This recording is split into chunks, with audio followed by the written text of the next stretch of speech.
goodness. Oh, that's really nice. Hey guys, get in here. You guys, I'm so tired, but listen, I don't have a choice. I don't have a choice. I don't have a choice. Ugh. Get in here, you guys. I'm waiting for y'all. I might, I might end up being like DDG. I might be like DDG. I might do like 12 hours live over this. Oh, Lord. Oh, the entire month of April. This is going to be it. You guys, get in here. Hey, Sonia, what's up? Oh, yes, I'm back. I can't stop thinking about this. Oh, I feel so sad. Oh, I didn't mean to, like, I had to end my other live stream because I had to go, but I'm back. Oh, Lord Jesus, give me the strength, Jesus. Give me the strength, Jesus. Give me the strength. I'm tired. I'm so tired. Ooh. But God is good. God is good. You guys, oh, I saw this video, but I had to watch it with you guys in real time. I started watching and like, this don't feel right. I gotta watch it with my peoples. I gotta watch this with my peoples. Okay. It's nice to see videos of people defending him. That's really good. Okay, let me stop playing the video because for the replay, I don't want it to be awkward for the replay. Let me see this video first. Hold on. Let's see. Yeah, we back. Yeah, we back. Now, today's video is going to be a follow-up video to the ones I did on the Austin Metcalf, Carmelo Anthony story. Go check out my previous videos that I already dropped. I think I dropped like 2 or 3. Go check it out. We broke down the police report. I gave my thoughts on the situation, and I gave my commentary. So check those out first before we jump into this one. But anyways, in today's video, I'm going to be talking about a fellow content creator, Anthony Brian Logan. And Anthony is what you would call a black conservative. He's a black conservative, media personality, content creator, etc., etc. Now, typically, when it comes to black conservatives in the United States or even in Europe, typically when it comes to them, their thoughts are not original, right? They're simply parroting what they heard or the marching orders that were given by their white conservative overlord. But I don't think that makes you a black. I don't think that's what a black conservative is. I think if you want to pander, you pander. I consider myself to be someone with conservative values. But if you want to pander, you're going to pander. If you want to do it for the views and make money, that's just you. That's not a black conservative thing. That is a low integrity thing. People don't have integrity. Lords that dictate the propaganda, that dictate the narrative, right? They are simply a vessel, a vehicle used to promote the narrative given to them by those above them in the hierarchy. Now, in this case, in Austin Metcalf versus Carmelo Anthony, Anthony Brian Logan actually surprised me because to me, it looks like he went off script. Because instead of just, running with the propaganda and the narrative that was set from the beginning, he actually sat back and gave a critical analysis of the situation. And his audience is completely furious. My thing is like, when you say you're surprised that he gave a critical analysis, like, you should also check yourself because you also have prejudice against him. Like, you are prejudiced against your own. Oh, because he's a black conservative, he can't be trusted. No, that's not fair. That's also not fair. Hold on. Right now, his audience, man, it's crazy, man. But like I said, when it comes to these black conservative media personalities, you are not here to actually give your original thoughts. You are here to promote whatever narrative is the order of the day. And if you dare go off script, if you dare go against the narrative, then they turn against you immediately. And that's what I'm seeing here right now with Anthony Brian Logan, right? Anyway, take a look up on the screen. Now, just so y'all don't get confused between Carmelo Anthony and Anthony Brian Logan, I'm going to refer to Anthony Brian Logan as ABL because I don't want y'all to get confused. Now, at the top, ABL said this. So Anthony gave Metcalf 2 warnings to not touch him, and he did it anyway? And somebody responded and said, yes, so we killed him. Nice kid, huh? Can you see your own son acting like this? And ABL said, I would tell my son not to be a bully and not pick fights with people. Now, I'm seeing a lot of these. Chapman, you already know. You already know. Black men are the prize. Black boys are the future. Of course I'm outside. Ooh, I'm a pick me. Hey, Whitney, what's up, beautiful? You already know. Black men are the prize. Black boys are the future. Of course I'm outside. No, it makes me so sad. It makes me so sad. I'm like, what did I do that is so special that I realized the boys, he was out. Oh, Lord. Oh, sorry, y'all. It's Maverick. Oh, Lord. Maverick, hold on. I'm like, what did I do that was so special for us to realize that the boy was outside? Like, you outside, you can look at the police report. Carmelo is 100. Mavi. Well, Mavi, I'm trying to help you. I'm trying to help your cousin out. Well, yes, he needs help, but we got to help him out. Yes, we got to help Carmelo. You know? Yes. Like he's 130 pounds. The other kid is 225 pounds. I said 225 pounds. Like he didn't stand a chance. And it's two of y'all, 450 pounds. I'm like, oh my gosh, oh my gosh. 450 pounds walking towards him in the rain, Oh, hell no. Oh my gosh. Oh my Lord. I mean, for me, I feel like conservative is like you have you're a black person with conservative values. But I can see also how for some people it's a grift. I'm starting to see that. Because I was like, wow, like this whole situation here, there are certain people I would never look at them the same. Because I'm like, it is not that hard. Like, oh, but why is he there? Because it was like you can do your own research, like you can read, like it's not that hard to figure out what happened. This is insanity. This is really, really insanity. He just sat there just because, like, even if you're, sometimes I'm upset with black people, okay, that's fine. But you should still try to understand, why was he there? Why was he under dirt tent? So then once you know that it's raining, like, okay, he was just there because it's raining. And nobody, even the other twin, nobody says he was doing anything foul. They're like, oh, no, he was sitting there. So what's the problem? It's raining. Why he can't sit there? You know, I went to treasury school, right? Because I got back, because that's why I cut the live, because I had to go meet his counselor, right? Going in and coming out, it was so cold, and it was starting to rain. It was cold. I was like, child, let me walk fast to my car before I need shelter from a white person and get my ass whooped. Okay? That's what you got to tell your children. No matter where they are, don't even seek refuge from white people. Don't think that they're going to be nice. They're going to welcome you in. They have a serious problem. Stay away from them. White people want segregation. Give them that. Because they're not capable of being humane. You know what I'm saying? They're not capable of being humane. Like in the rain, you can't even sit there. Like, yo, you can't, in the rain. Like, seriously? It's like, what the heck? Like, I'm like, what is so special? Like, what is so special about these goofy ass tent in open air? Like, oh, you can't sit here. Like you would think this was like a $20,000 section at some crazy concert somewhere. Like, or they paid all this money for the Super Bowl. Like, they have a whole section at the Super Bowl game somewhere. This is some goofy ass bleachers with some goofy ass $20 tent. What are we even talking about? Hold on, baby. I'm coming, baby. I'm coming. I got you. Like, this is ridiculous. It's so gross. The white conservatives try to analyze or psychoanalyze Carmelo Anthony, the suspect in this case, but they always try to leave out so much critical information. For example, Carmelo Anthony, 130-pound teenager, standing about 5'9". Austin Metcalf, football player, over 6 feet tall, over 225 pounds, and his brother, the same body type, right? They approached Carmelo. They instigated a verbal altercation. They escalated to a physical altercation, right? But somehow we are psychoanalyzing the character of Carmelo Anthony. Exactly. That's what I said. And this is what we said.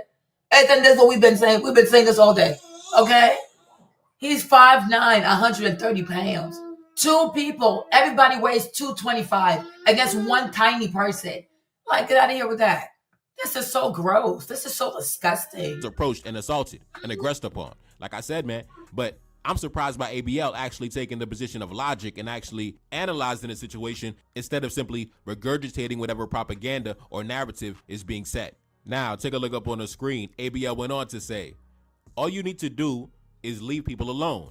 There was no reason to engage with the kid at all. But this is why I cannot be around some people, because you all do not understand this concept. You want to do whatever you want without any consequences. And that's a fact. And that goes back to my video that I did when I talked about Austin Metcalf and the dangers of how white boys are raised. Like I told you, I've seen it growing up as a teenager, my white associates. There's no respect. They really believe they could do whatever they want, right? Raising a voice against their own mother. getting physically violent with their Yeah. own father. I've seen it. Yeah. I've seen it. Some of them really. They called their mama bitches. They called their mom bitches. They called their daddy all kinds of names. They beat up their mamas. Y'all remember we had to grow up watching Super Nanny? The British lady, the Renaissance, Mary Poppins. She had to come back. She had to come to America to help these white women raise their children because their kids beat up their mamas, right? We grew up watching My Sweet, what's it called, 16 and Pregnant, Farrah. Oh, Farrah was the worst. Farrah was the worst. She would call her mom all kinds of B word. She called the police on her mother. She got her mom arrested. They gave her mom a record. Her mom got a misdemeanor. She called her daddy by his first name, Michael. Michael. I was like, is that her dad or her stepdad? I was so confused. I know that's her dad. I said, you call your daddy Michael? Them kids ain't got no damn respect. Even in that movie, what's it called? The Burn Book. What's it called? Mean Girls, right? Regina George. Do you see how she treats her mom? They don't respect their parents. They don't respect anybody. They're so disrespectful because they don't get spanked. That's the problem. They don't get spanked. And Matt Walsh want to talk about black children got a problem. White children got a problem. Everybody's child got a problem. Worry about even Matt Walsh. I would love to see how his kids are. I would love to see his kids. I would love to see his kids if they're well behaved. Foolishness.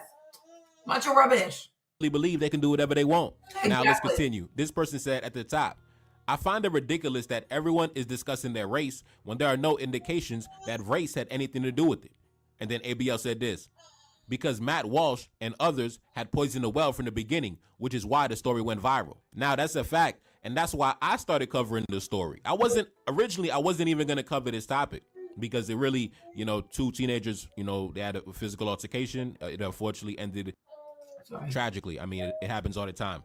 I wasn't going to cover this story at all. But when I seen certain white conservative bloggers like Matt Walsh, among many others, right, trying to racialize it, trying to politicize it, that's when I jumped in, right? When I seen all these white conservative bloggers start talking about we need to purge black men from civilization. And then I seen them psychoanalyzing young black men and all this nonsense, right? Meanwhile, if you watch my previous videos, you saw how fast it was for me to find several news articles from just last year alone of white men engaging in all type of barbaric behavior, kidnapping little black girls, keeping them shacked up in their basement, chopping up black women, dumping them in the ocean. But you didn't see any of these same white conservative media personalities open their mouth when those news stories were. Exactly. And remember the young Indian girl? Remember, oh, y'all, I got to take a Maverick. Y'all, I'm all over the place. Forgive me, y'all. Remember the young Indian girl who went on spring break? Was she not on the beach with a white boy? And somehow she's missing. He probably killed her, strangled her, and had her drown. Huh? Remember? Whatever. Foolishness. What is her name? Her. Huh? Was she not last seen with a white boy? Right? Was she not last seen with the white boy? No, they do all kinds of crimes, all kinds of killing, right? What about the young lady in Chicago? That little girl who was cut into pieces. The white boy cut her into pieces. And then he threw her body all over the city, y'all. Hold on. Let me do this. Where is it? Hold on, Maverick.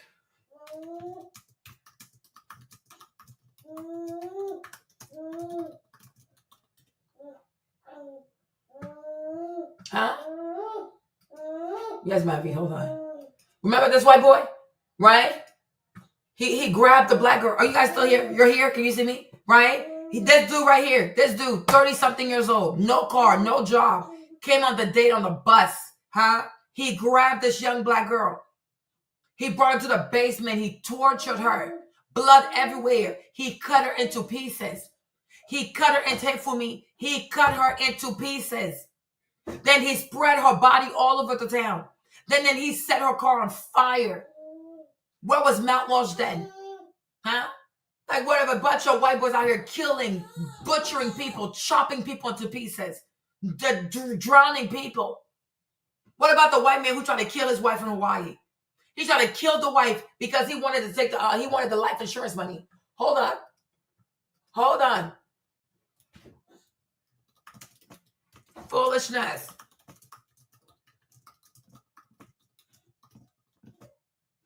I already spelled that word, Chad. Right? My bad. Okay? This dude right here tried to kill the lady, and he failed. Thank God. A doctor on top of that. A doctor. Huh? Unbelievable. Trying to kill this woman. Why do you want to kill this woman? Let her go. Why do you have to murder people? Let her go. Because he wanted the life insurance money. But God saw fit he was not successful. And we thank God for that. Unbelievable. This is insane. This is really insane. Hold on. In the headlines. In fact, a lot of those news stories never even hit the national news, right? But they wanted to blow this one story up for their own nefarious reasons. And that's when I jumped on the story. That's when I started covering the story. Now, let's continue. ABL said this: the only reason the Track Kid story got any traction is because online grifters promoted it as a way to get money from rage bait by turning it into a white victim, black aggressor situation. No different than the mainstream media did with George Floyd, just with reverse racists. Now, this person responded at the top. They said this: just like ABL turned into a woke bitch. Unbelievable. I'm so sick of these fake conservatives, right? You see, like I said, man, as a black conservative, you're not allowed to really give your original thoughts, right? Your authentic thoughts. You have to toe the line. You have to promote the narrative that was given to you. And if you dare go off script, look how fast they disrespect you. But whenever you parrot their narrative, whenever you push their narrative, they gas you up. Oh man, he's one of the good ones. Oh, I like him. You know, he's one of the good blacks, right? But as soon as you decide to simply just go off script and just give your original thoughts and just be original for 2 seconds, now all of a sudden, oh, look at this woke bitch. Like I said, man, that's the reality of being a so-called black conservative in Western civilization. Now, anyway, let's continue. ABL responded to him and said this: this is what y'all do. You attack someone and then act like the victim when a person retaliates. Now, listen, I was shocked to see ABL take this stance because I've seen all the other black conservatives, man, they got on their knees and was kissing white feet. Good job. Good job, ABL. Good job. Good job. And good job, ABL. Good job. Stand up for yourself. Yeah, bunch of foolishness. A bunch of racists. And they think because you're black, you're their property.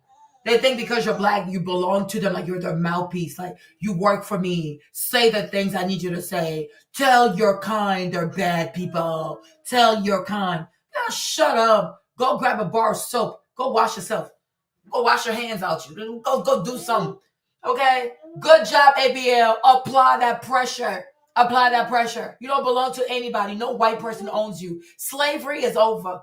If white people want to say some nasty things about black people, they need to be brave enough to say with their chest and face the consequences. Foolishness. Rubbish. Man, listen, they were like, yes, white man. Yes. He's a violent savage. The violent black savages, yes. But ABL was like, no, you're not about to outnumber somebody. You outsize somebody, right? 130 pounds to 225 pounds, and you over 6 feet tall, and I'm 5'9", and nah. Because you see, when it comes to ABL is actually an authentic conservative. I don't think ABL is one of those conservatives that's just doing it for the money. I really think that he lives that conservative lifestyle, you know, family unit, you know, husband and wife, and, you know, you got the gun in the house, and, you know, we own land out in Virginia. He's really an American black man, right? He's from Tennessee and Virginia, like the old colonial states, right? He's really an American, for real. So I really think that ABL is a true conservative. And I believe that ABL in that situation, he's thinking like, if I was approached and assaulted by guys who outsized me, damn near double my size. And you see, hold on, you guys, hold on. Okay. And that's what I mean. Like, for me, when I say black conservative, that's what I mean. It's like, it's a black person that has conservative values. But now I am realizing that on YouTube, for example, it means something different. It's keyword for Django. I didn't know this. I said, what? It took this case for me to see this.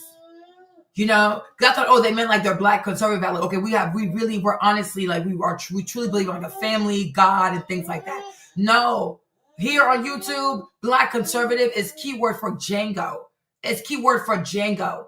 Because anybody in their right mind, how can a person that's over 6 feet, 225 pounds of just muscle, because fat and muscle is not the same, right? They go, hey, Misha, they're going to walk up on somebody that's 130 pounds.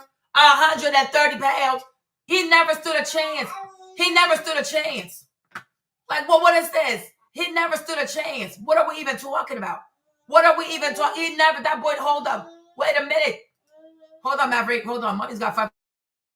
Yes, hold on. Huh? Let's go over here.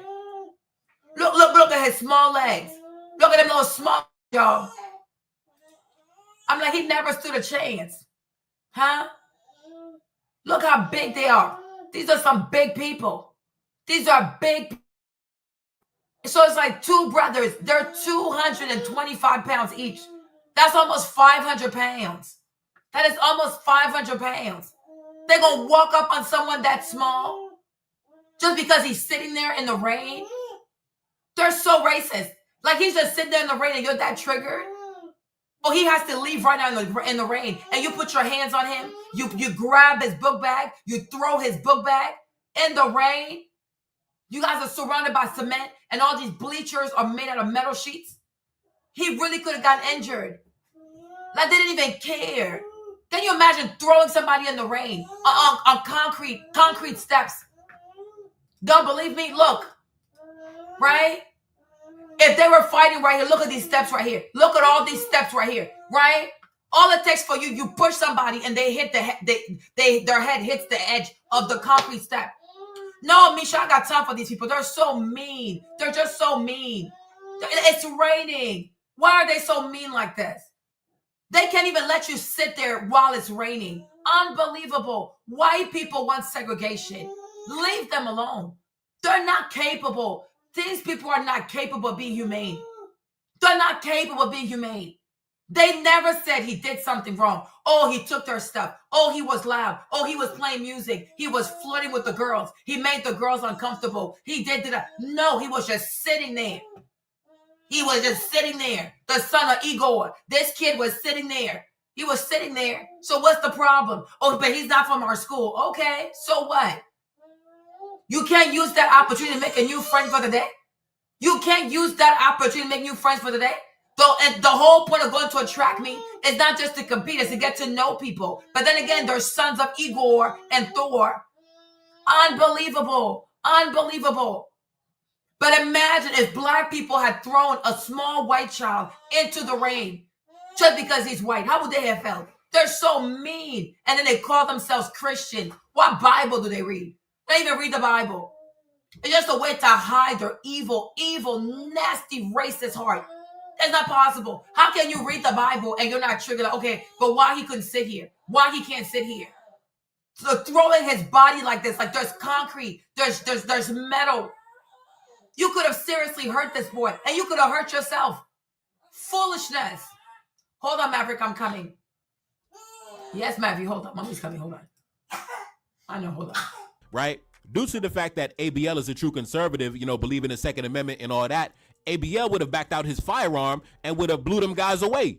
So he's thinking from the perspective of a true conservative, right? You see, the white conservatives that are getting angry at him, they're not thinking it from the perspective of a true conservative. They're thinking it from the perspective of race, because that was the narrative from the beginning. The narrative from the beginning was these violent black savages are out of control, right? And we are under attack from the violent black savages. But unfortunately for them, that narrative ended up crumbling under its own weight, because we ended up finding out that the so-called violent savages were the ones who were actually initiating the verbal altercation, escalated into a physical altercation, and on top of that, you decided to outnumber somebody, gang up on somebody, when both of you are double his size. So any authentic conservative can look at this case, and you don't got to think too hard about it. It's an unfortunate scenario, but we can see who was the aggressor. We can see who was looking for trouble, and we can see who was minding his business, and we can see who stood his ground. Now let's continue. ABL went on to say, do not put your hands on someone if they are not bothering you. Now, isn't it crazy that we have to give these lessons to grown men and women? Like, ABL is lecturing grown men and women, a bunch of white men and women who are like 30 years old, 40 years old, 50 years old, and ABL has to talk to them like they're in the first grade. Keep your hands to yourself.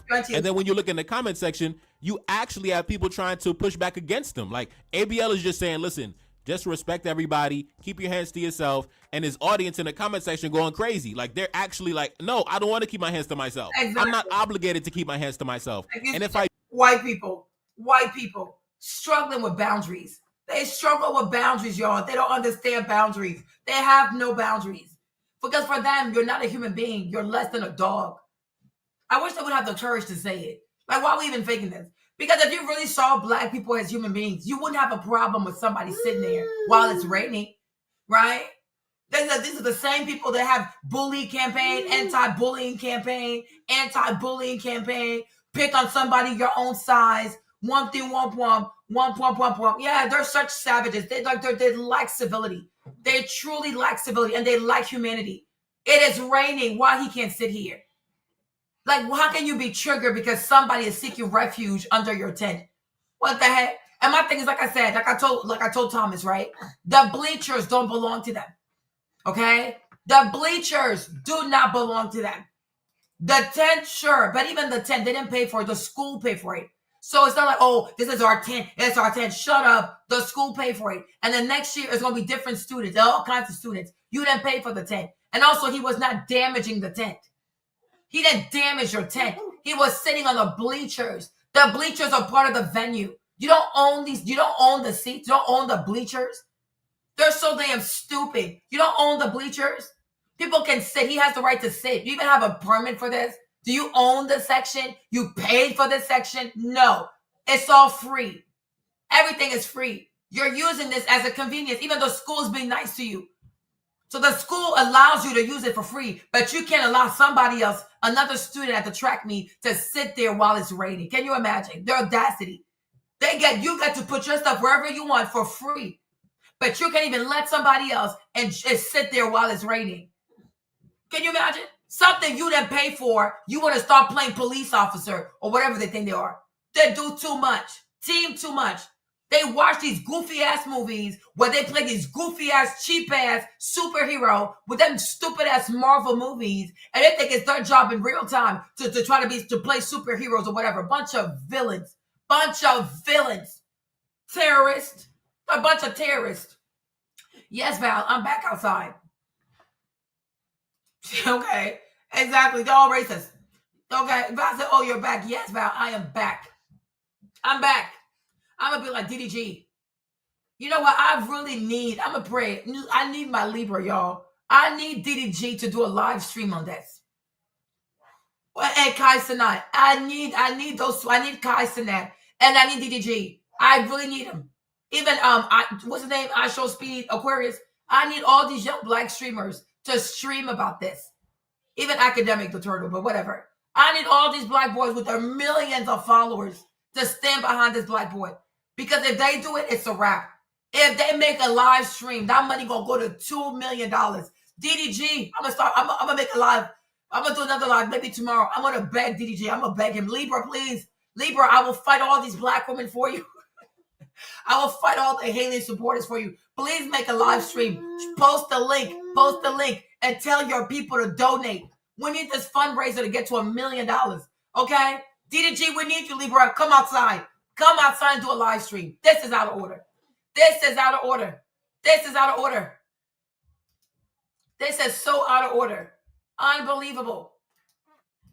I do want to violate your personal space. If I do want to assault you, you're only allowed to use a certain amount of force that I authorize for you to use. And even now, with the information that has come out, where we know that Austin and his brother were ganging up on Carmelo. We know the size difference between the two boys. Yeah. You still have the white conservative crowd still pushing on with the agenda, right? Because in their mind, even if Austin was the aggressor, Carmelo should have allowed himself to be violated. Essentially, you should have allowed yourself to be humiliated. You should have allowed Austin to, teach you a lesson. Get out of my tent. Get out of here, little guy. Right? You should have allowed Austin to talk to you and treat you that way, and you should have allowed him to go home. Right? That is how the white conservatives really think. I can go around disrespecting anybody I want, talking to anybody any way I want, grabbing people up, pushing them this way and that way, violating all types of freedom and liberties given to them from the Constitution. And I should be allowed to evade the consequences scot-free and go home to my family. But that's not how the real world works. That's not how reality works, right? Just like I should be able to go to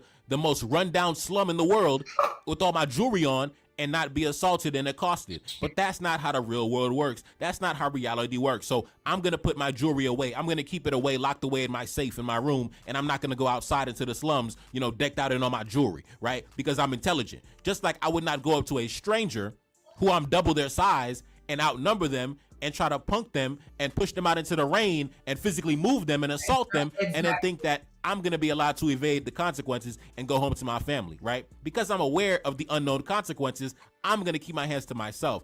I'm going to mind my business. I'm going to go home to my family, and I'm not going to get into a physical or verbal altercation with somebody I never met because I'm intelligent, and that's why I'm still alive. Now, ABL went on to say, I was always taught to never pick fights with people. Because in part, there is no way for you to predict or regulate their reaction. Exactly. People can talk about how much the other person overreacted, but after the smoke clears, that will not bring you back to life. Exactly. That's a fact. That's a fact. That's a fact. That's a fact. You cannot control how the other person reacts. Exactly. And I think, honestly, let's have a candid conversation. I think because in American society, I think that because white men and white women have been able to regulate our reactions to their aggression for so long, that they've been able to violate us in the most obscene ways and not suffer the true consequences for their actions. So I think that's been embedded in their spirit. And that's why, and this is why white people love to quote Dr. King. This is why white people love Dr. King. I told y'all this. I said the man is suspicious, right? This is why they love Dr. King. White people love to quote Dr. King because he said what? When the white man hits you, don't hit him back. Right?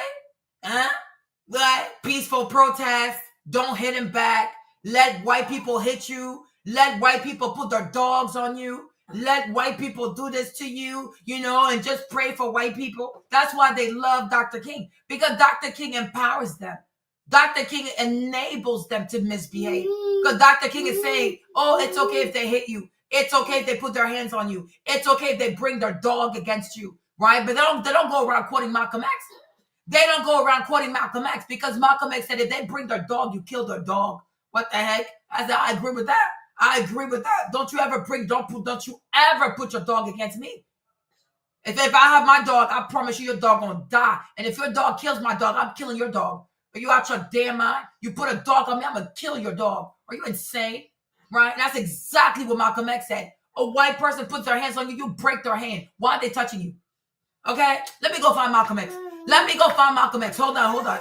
Maverick, hold on. Hold on, son. Hold on.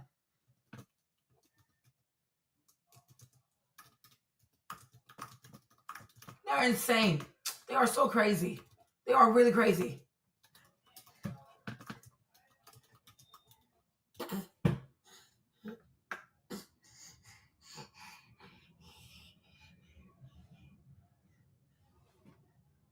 Okay. Let me see if I get. Hold on. Okay, so AI. This is what AI said. Hold on. Wait a minute, Maverick. Hold on. Be cooperative, Chad. Okay. The phrase Malcolm X, don't let white people put their dog on you, is a paraphrase quote from Malcolm X. It reflects his belief in self-defense and the right to protect oneself from violence, particularly in the context of white perpetrated violence against Black communities. He often used this phrase to emphasize the need for Black people to stand up for their rights and defend themselves against aggression. Okay? Yes. All right? Hold on. Malcolm X's famous quote, anytime you demonstrate against segregation and a man has the audacity to put a police dog on you, kill that dog. I know that's right. Anytime you demonstrate against segregation and a man has the audacity to put a police dog on you, kill that dog, is a strong statement about self-defense and the necessity of resisting oppression. He believed that Black people should not passively accept violence, and you should be ready to defend themselves against those who want to harm them, right? The phrase, don't let white people put their dog on you, is a direct call of action, encouraging Black people to reject violence and fight back against those who would harm them. It reflects his broader political ideology, which advocated for Black self-determination and the dismantling of white supremacy. You gotta be a white supremacist to tell a Black person that when you're getting hit by a white person, just sit there like a fetus and let the white man just kick your guts, kick your head. What if you kick my head and give me a concussion? They don't care. They're out their damn mind. Don't ever let any white person put their hands on you. They need to learn to keep their hands to themselves. And these goofy ass white mothers need to train their white children to keep their hands to themselves. If you allow your son or your white daughter to beat you, keep that in your household. You better keep that in your household. This is out of order. And let me see if I can find a video. Hold on. These people are crazy. Hold on. We got to go back to the OG. Oh, my Lord. Hold on. There will come a time when black people wake up and become intellectually independent enough to think for themselves, as other humans are intellectually independent enough to think for themselves, then the black man will think like a black man. Amen. And he will feel for other black people. Exactly. And this new thinking and So feeling. Anton, he's talking about you, Anton. Brandon, he's talking about you. George, he's talking about you. Goofy ass people like this. Jason Whitlock, he's talking about you.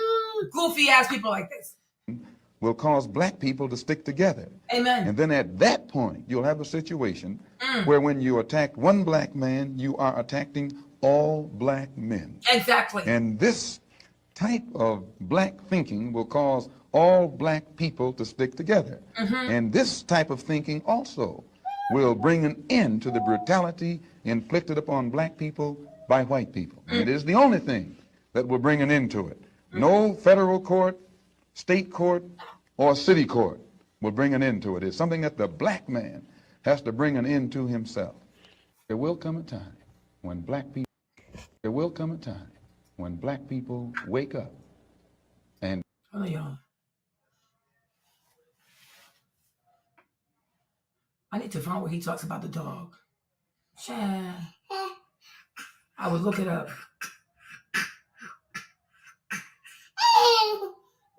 Who taught you to hate the texture of your hair? Who taught you to hate the color of your skin? White people. Don't let nobody just touch you. You cannot just sit there and let a white person mishandle you. That goofy ass MLK stuff gotta stop. Okay, we know he was an op. We know he loves snow bunnies. Okay, that man was an op. Okay, CIA.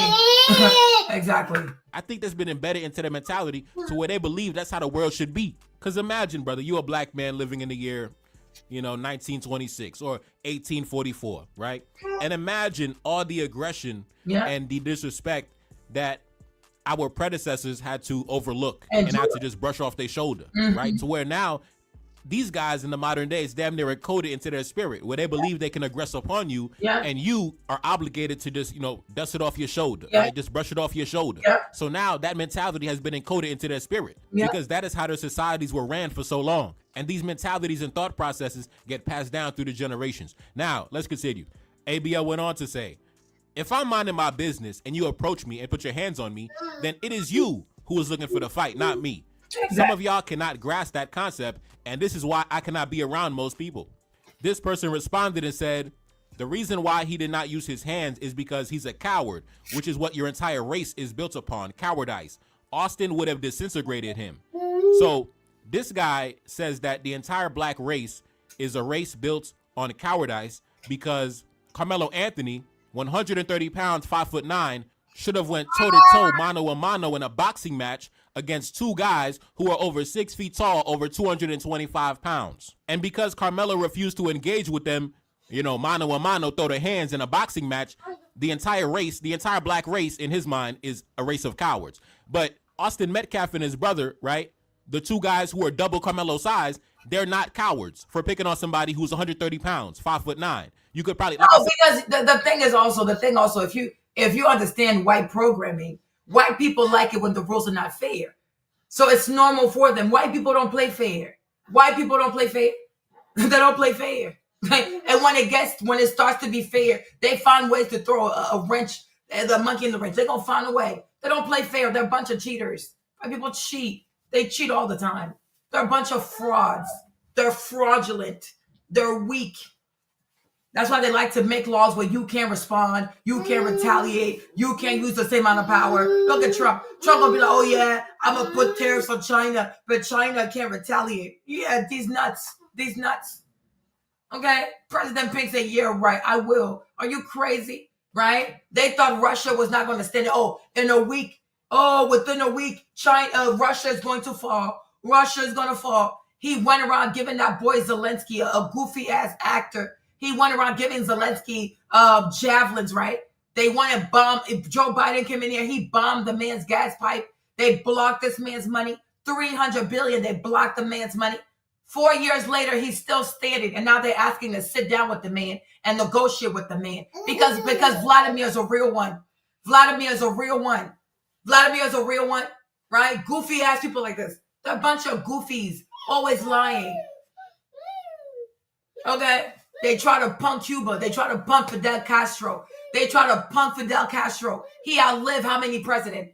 How many presidents did Fidel Castro outlive? Right? Kennedy shot. LBJ became president. Reagan got shot. How many presidents did Fidel Castro outlive? These people don't play fair. They're a bunch of cheaters. They're a bunch of liars. They're market manipulators. They're not capable of being honest. Oh, please. The truth is not in these people. The truth is not in these people. Okay? The truth is not in these. So they're not cowards. Yeah, right. White people who hide, they hide behind bombs. Okay? Okay? They throw nuclear bombs on people. They lock people in concentration camps. They're not cowards. They do everything they do everything in their power to avoid direct conflicts. They're such cowards. You have so much energy. Go to war with China. Go to war. Why stop playing all these goofy ass trade wars, tariff wars? If you're about that life, go fight 2 billion. Go fight 1 billion people. When was the last time you won a war? When was the last time they won a war? Bunch of evil people like this, huh? They fuck everything up, right? They went to Somalia. They got grabbed. Them poor ass Somalian. They grabbed that one white boy, Black Hawk Down. They ran for their lives. They went to Vietnam. They got beat up by them little tiny ass Vietnamese Viet Cong people. They got so mad. They got so bitter. They dropped what's it called? Nuclear, like whatever this is, Agent Orange on these people. Right? Every time they lose, they use nuclear bombs. They use all kinds of crazy ass bombs, like biological weapons on people because they can't stand losing. They cannot stand losing. Every time they lose their mind. They act like a bunch of terrorists. You gonna talk about cowards? He gonna fix his tiny ass. Hold on, Maverick. You gonna fix your little tiny ass, demonic ass lips to talk about somebody's a coward? Huh? Bunch of white men who had to wear dresses. Huh? A whole generation of men, a whole group of men who always wear dresses. From the KKK to the trans white woman, always wearing dresses and destroying people's lives. Huh? You want to kill somebody, show your face? You want to kill somebody, show your face? You want to burn somebody alive, show your face? You want to lynch somebody, show your face? They're a bunch of cowards. They hide their faces behind these weird garbs. The garbs of effery, their final form. KKK member. That's their final form. Foolishness. People who wait until nighttime. They hide their police officers during the day, their teachers during the day, their politicians during the day, their doctors during the day, and then at nighttime, they're agents of terror. And they hide their faces. And they use the Bible. These witches, bunch of sorcerers. You gotta be diabolical to hide your murderous way behind the Bible. You gotta be diabolical to hide your murderous ways behind the Bible. Make it make sense. You want to talk about somebody being a coward. You want people who fed children to alligators. Defenseless children. Huh? Defenseless children. They fed children to alligators. Hold on. Huh?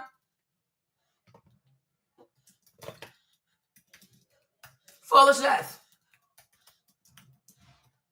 Are they actually okay? Are they actually okay? Huh? Look at them. Feeding children to alligators as snack. Feeding black children to alligators. Look at this. White people. And they want to talk about people. Do you even know who you are? Do you even know who you are? Do you even know what you come from? Do you have any idea what you come from? Bunch of barbaric ass people. Demons. It's like they were conceived in hell. Just demonic. They have no soul. How can you leave a child to be eaten by an alligator? But they want to talk about a tent. They want to talk about a tent. But he wasn't where he's supposed to. Shut up. Shut up. Black people that were supposed to be. Why are we here? God ain't gonna have mercy on them because they don't know how to repent. They don't know how to repent. Foolishness. Oh yeah, these people are just so weird. They're just so weird. But the thing about these people, they only talk when it's the same thing. Black conservatives, black liberals, whatever, right? They're all bought and paid for. Nothing they say is original. They only speak when they're told to speak. If George Soros did not give permission for them to speak, they're not going to speak. Okay? They talk about foolishness. They're just a bunch of fools. People need to see these people for who they truly are. But it's the same Angela. You know, I'm going to make a video about her too. Angela Rye, she had time to go cry with Marilyn Mosby, who did steal the money. Huh? She went from radio station to radio station holding Marilyn Mosby's hand, knowing damn well she lied. She lied. They're all bought and paid for. It's a grift. The same way you have white liberals, white conservatives, you got black liberals, black conservatives. They're all bought and paid for. It's all about money, y'all. We're on our own. We are truly on our own. Okay? And that's the thing. If you see anybody too close to a politician, it's over. It's a wrap. It's over. Okay? Yeah. They haven't won a war since World War II. And even that, they needed black people to win it. They're so foolish. They're a bunch of foolish people. Yeah, the whatever. They're not cowards. They're the biggest cowards we know. They're the biggest cowards we know. I said before, you could probably pick them up and throw them over your back. You could probably throw them with one hand. But the two guys ganging up on somebody tiny, they're not cowards. But Carmelo Anthony, taking shelter under the tent, under the pouring rain, he's a coward because he doesn't want to fight somebody who's double his size. Two people double his size. Like I said, man, the illogic in the argument. There's no logic in this argument because a tiny guy doesn't want to fight two football players. The entire black race is a race of cowards. My God, this is No, yeah, but if they think so, white people, put your guns down. Come outside. Since we're a bunch of cowards, put your guns down. Because without guns, you're nobodies. You're only big and bad because you got guns. Leave your guns at home. Come outside. Come outside, white people. We're going to give you the beating you never received. We're going to beat your asses. Okay? For our ancestors. Come outside. Can a white person really beat up a black person? Can a white woman beat up a black girl? Can a white boy truly beat up a black boy? If we go size for size, height for height, I would love to see it. I would love to see it. Bunch of racist people like this. They're so racist. They're so racist. This is the level of intelligence we are dealing with. Like I said, man, what are they teaching these young white boys at their house, Nothing. in their households? Nothing. What are they teaching them? Like I said, they have no respect for nobody, man. At No all. respect in this culture. No Respect for this culture. No respect all. for the elders. No respect for Exactly. your fellow citizens. At No all. respect for women and children and At animals. all. No respect for nobody. At all. Now, keep in mind, these are the exact same people that if you stepped on their lawn, they would go and grab their guns. They would go grab their weapons if you step on their lawn, if you step on their yard, right? But meanwhile, they're talking about a tiny guy should have fought two football players. Like I said, man, these guys are not being honest. They're not dealing in good faith, man. Let's continue. This person said, "You're better than this, ABL." Now, what did ABL do or say that's so wrong? The only thing ABL said was keep your hands to yourself, respect everybody, just be smart, be intelligent. You can't really predict how the other person is going to react, right? ABL is giving some life lessons that you should have got as children. And they're telling him, oh, you're a monkey. You're better than this. You're from a race of cowards. Like I said, man, I feel bad for y'all black conservative media personalities. You have to pander to these low-life scum like this. Low-life scum. This your audience, full of low-life scum. Let's continue. This person said, thank you for showing who you are. Just another black grifter who will side with thugs because you're the same color. How is Carmelo a thug? I'm 130 pounds. These dudes is 220 pounds, 6 feet tall. I'm 5'9", bro. I'm a track star, bro. These dudes are some football, big brolic dudes lifting weights. Why? How am I the thug? Because they assaulted me and I did not retreat. I'm the thug because I didn't let him humiliate me. My God, yo. Let's continue. This person said, I'm really hoping that somebody hacked your account. Now, listen, ABL did not say anything controversial, man, but just because he is not simply towing the line and pushing the propaganda and running with the narrative, all of a sudden, oh, you must be hacked. You're better than this, ABL. I can't believe you. Oh, you're a monkey. Oh, bro, it's crazy. This person said, oh my God, can we seriously send all the blacks back to Africa? If you're one of the smart blacks, then you are all way too dumb to live in white society. Go dance around naked, hiding from the lions in the mud huts. This person said, get some sleep. You're not thinking rationally right now. I would not make a video on this story if I were you. You are not in your right mind right now. Now, like I said, ABL did not say anything controversial. He said something that really should be common sense. But because he said that, all of a sudden, this guy telling him, get some sleep. You're not thinking rationally. You're not in your right mind. You're going crazy, right? Because as a black conservative, You're supposed to be my talking head. You're supposed to be basically my sock puppet, right? You're supposed to push my narrative with a black face. So because you're not pushing my narrative with a black face, this guy said, get some sleep. You're not in your right mind. The disrespect. See, that's why when it comes to me, when it comes to my content, I only want to target my people. Yeah. Who's Karen Hunter? Who's that? Who's she? Karen Hunter. Who's that? Who's that? Yo, sorry, I had to go put Maverick down. Who is she? Who's that person? This is just crazy. Oh, this lady? Oh, I don't know her. She's a YouTuber? Yeah, they're all bought and paid for. They're all on the payroll. They only speak for migrants. They speak for activism. They speak like for people at the federal. It's all a grift. It really is all a grift. I only make content for my people. I only talk to my people. I don't even talk to other groups, right? Now I know I got other groups, other people that follow me, other, different nationalities, but my content, my channel is for black men and women. That's it. When I make my videos, I act like nobody else. Exactly. Jasmine Crockett, because she's from Texas, right? She's from Texas, right? You're right, Tim. So Jasmine Crockett fighting for undocumented migrants, while KARMALO Anthony is in a Texas jail and she won't help. Yeah. And maybe also because he's a black boy, so she doesn't want to help him, because many of these black women who are Democrats, they're misandrous. So it could also be that. It could also be that. He said the way both white liberals and conservatives like to police black thought is wild. It really is wild. They think we're the property. They're sick. They're all sick. This is what the Department of Education created. Yeah. These white people really need access to better books and teachers. They truly do. They're not raised right. I keep saying this. Else is in the audience because I don't even give a fuck what y'all got going on. I don't even care what y'all think. Let's continue. This person said at the top, it would be nice if we could just have a country for blacks and a country for whites. I don't know why blacks need to live around us.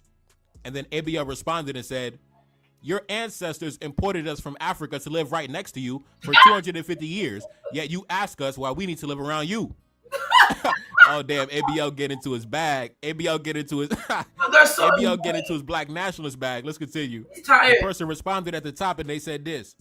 My ancestors are not Jewish, but there is literally nothing preventing you from founding a country in Africa and not letting any white people in. Why would you choose to live around your former slave masters? And then ABL responded and said, I've been here longer than you, since the original Virginia, before it became West Virginia. Where are you from? Poor European refugees? I'm not going anywhere. This is my country. Now, time out. Time out. Now, ABL said, listen, watch who you talking to. Watch your mouth, right? ABL said, listen, I'm really a son of the soil, right? I'm really from here, right? I've been here since the British colonies, right? You a damn European refugee. You just got here yesterday. Watch your damn mouth. Now, listen, shout out to ABL. I mean, that's a fact. A lot of these so-called white conservatives, you're not even a real white American for real. You just got here the other day. You're not from the founding fathers. You're not from the original stock of the white American, the white colonists who was here back in 1699. You're not even from here for real. You a damn European migrant. You a dusty European booty scratcher from Europe. You a European refugee. Watch it. Yeah, potato famine having ass. I'm eating potatoes. Yeah, they came here, potato famine. They had worms coming out their booties. Want to talk about somebody. They're crazy. Dude, child, we got time for ABL. And you know what, too? I feel like ABL got so much money now. Because he has over 1 million subs. He's been doing this for, he got money. He don't worry about them people. He don't worry about them people. And I also feel like, sorry, I have to eat. You guys, sorry, I have to eat. I've been doing this all day. But also, I feel like that's what Candace also noticed. That's why she's trying to rebrand. Candace noticed, she realized what these white people wanted from her. She got tired. She got tired. I just hope that white husband don't get tired of her. I just hope that white husband don't get tired of her. I hope the love is real. Okay? Potato famine ass. Yeah. Anybody who's like potato famine, they were holding these white people at Ellis Island. Because they had stuff, because they had worm coming out their booties. It's like, what the heck? Like, child, please. Your damn mouth when you talking to the black man, bro. You damn migrant, bro. You're not from original American stock. Man, these dudes, we got to really start putting some of these white conservatives in check, man. Yeah. You just got here back in like 1934. Watch your damn mouth, bro. Exactly. And some of these so-called white conservatives, they're not even, some of them is like Mexicans and Latinos as well, and, you know, Indians and Asians. A lot of these conservatives is like minorities as well, trying to kiss white ass, right? So like I said, man, ABL is well within his rights to, you know, flex his muscle on y'all, because ABL is a real American black man. Period. He's a real authentic American black man. Anyway, let's continue. ABL went on to say, this is why I cannot be around certain people. They will pick a fight with you and then call the police when you do something to them. Leave people alone and you can avoid conflict.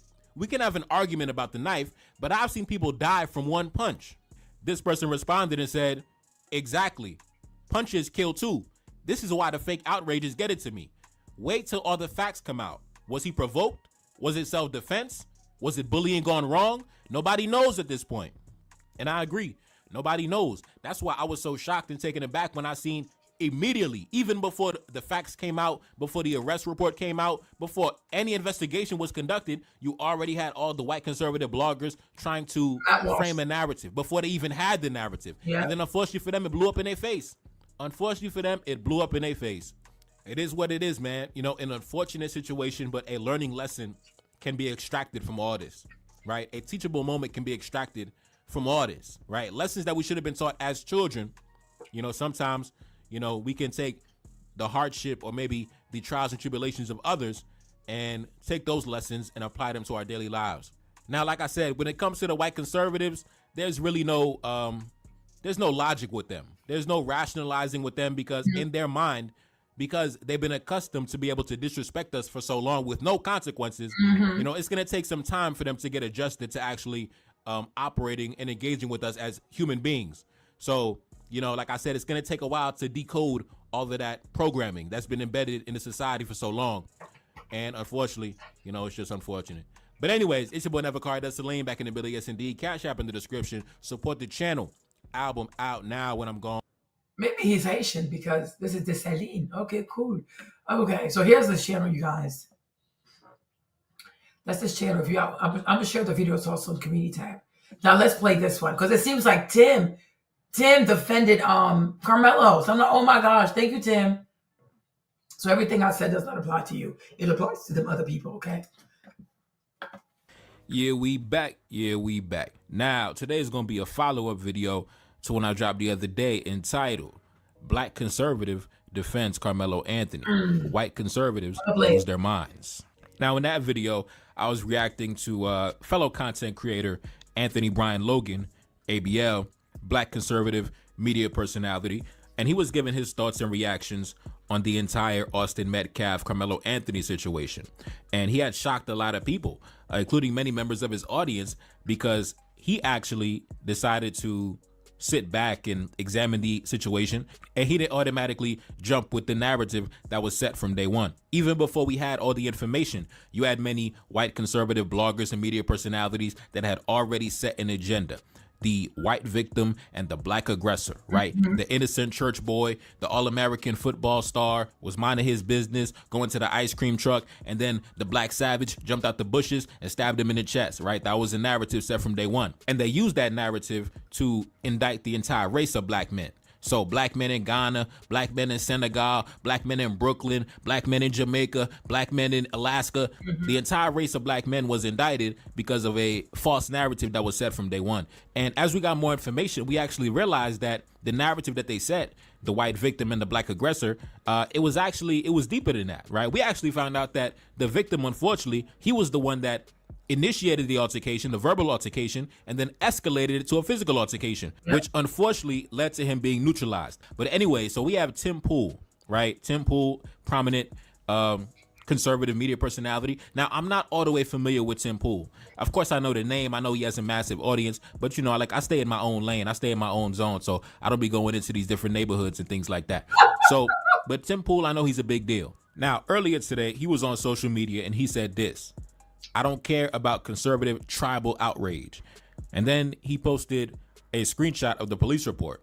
Now, just the other day, I dropped a full video breaking down the entire police report. Go check it out. Man, they going crazy in the comment section. Oh, man, they mad. We're going to go through some of them comments later on in this video. Oh, man, they so mad. But like I said, their narrative that they set at the beginning, you know, the innocent church boy going down to play at the park and he got stabbed by the black savage, that narrative crumbled immediately once we got more information. When it was found out that Austin, the victim, unfortunately, he was the aggressor, and the suspect, he was actually the one playing defense. Now, I'm going to get into the clip. I'll be right back. What is it? Nothing matters but this. He was at a school event at the wrong team's tent with a knife. He clearly chose murder than to walk away, cut and dry here. Nope, wrong. Imagine you are invited to a party at someone else's house, and you are legally carrying a firearm. And then a fight breaks out, and you... or like an altercation breaks out between you and some guy, and you know there's drinking involved or whatever. I'm not trying to make a one-for-one scenario. I'm trying to create a potential scenario separate from this one with similarities. You go to a party. No, yeah, let's say you go to a party, and some guy starts saying stuff like, "Yo, man, get out of here." And you're like, "I can do what I want. I was invited to the party." Verbal altercation escalates, and then the dude. You're standing there and you pull your sweater back and you've got a gun. You put your hand up and say, don't come close to me, bro. I'm warning you right now. Do not come close. Do not take another step. Then the guy grabs your arm and makes a move. So you draw your weapon and you use it. Okay. Make the argument. You have no right to defend yourself when you're being attacked by a guy. Make the argument. By all means, go ahead and do so. I ain't going to do it. I don't know the circumstances. You can argue that you're in a place you're not supposed to be. You can argue it's that guy's house, and it doesn't matter. A guy can invite you into your neighbor could be like, come on over, brother. And then if he gets physical with you, you can defend yourself. Okay, make the argument. You have no right to defend yourself when you're being attacked by a guy. Make the argument. By all means, go ahead and do so. I ain't going to do it. All right, we back. Now, the one thing I'll push back on Tim Pool in his example is this incident we're talking about did not take place on private property, on Austin's property, or something that belonged to his family, right? This is a track event, and Carmelo himself was a track athlete. Now, my position on the topic is this. Keep your hands to yourself, man. Because in his examples, Tim Pool said, oh, when you go to somebody's house and he puts his hands on you, or you go to your neighbor's house and he gets physical with you. My position is this. Don't get physical with nobody, bro. No, but you know what I would say, the way I would say it is, right? To me, that guy's house is the venue for the track meet. Because the venue for the track meet, everybody's invited there. Like, I mean, if you qualify, right? Because you can't just wake up on a Saturday and show up to that event. Like, you got to be invited there to meet to go to the track meet. They're there to run. They're there to compete. So to me, the guy's house is the track meet. So everybody's invited to be there. And per the news people, there were over 100 students there. And like I said, these bleachers don't belong to anybody. So anybody can sit there, not even just the students, even parents, friends, family, right? Anybody can sit on those bleachers. Putting your tent, like erecting your tent over a set of bleachers does not automatically give you ownership of those bleachers. You don't have ownership of bleachers because you put your bleachers there, right? Just like when you go to the park, you can put your stuff at the park, whatever. But I'm like, it's still park property. It's still park property. You can't say to people, oh, well, y'all can't come. Even at the gym. Another thing is the gym too, right? Just because you decide to work out and be an influencer and put your tripod here with your iPhone, you can't tell other people they can't walk in front of you. Make it make sense. Make it make sense, right? You can use the place, but so can everybody else. So to me, it's like erecting your goofy ass tent does not establish ownership of those benches. You even have a permit. Even you being able to put up your tent, the school, whatever this is, it's a courtesy, right? Because if nobody had a tent, what would you do? If tents, because my thing is, if let's say it was like any day, right? And then your team, y'all put your bags there, okay? Just because you put your bags there, nobody else can sit there. Where?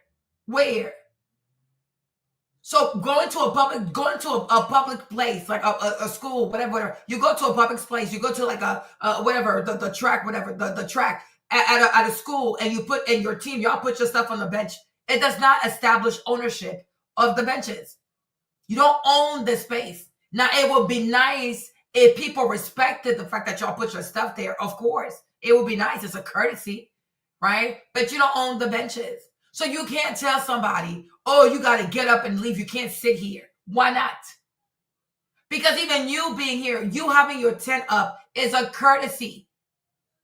It's a courtesy. They could say, no, nobody puts up a tent. Everybody just wears a windbreaker, or you just got to have your own umbrella, right? It is a courtesy to make things easier. But just because you put your tent right here, you don't all of a sudden start to own it. Christopher Columbus discovered Puerto Rico.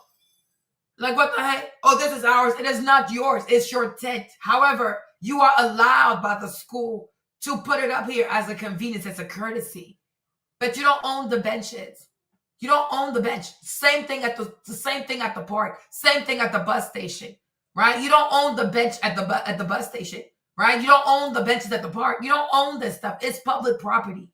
It's public property. You're doing too damn much.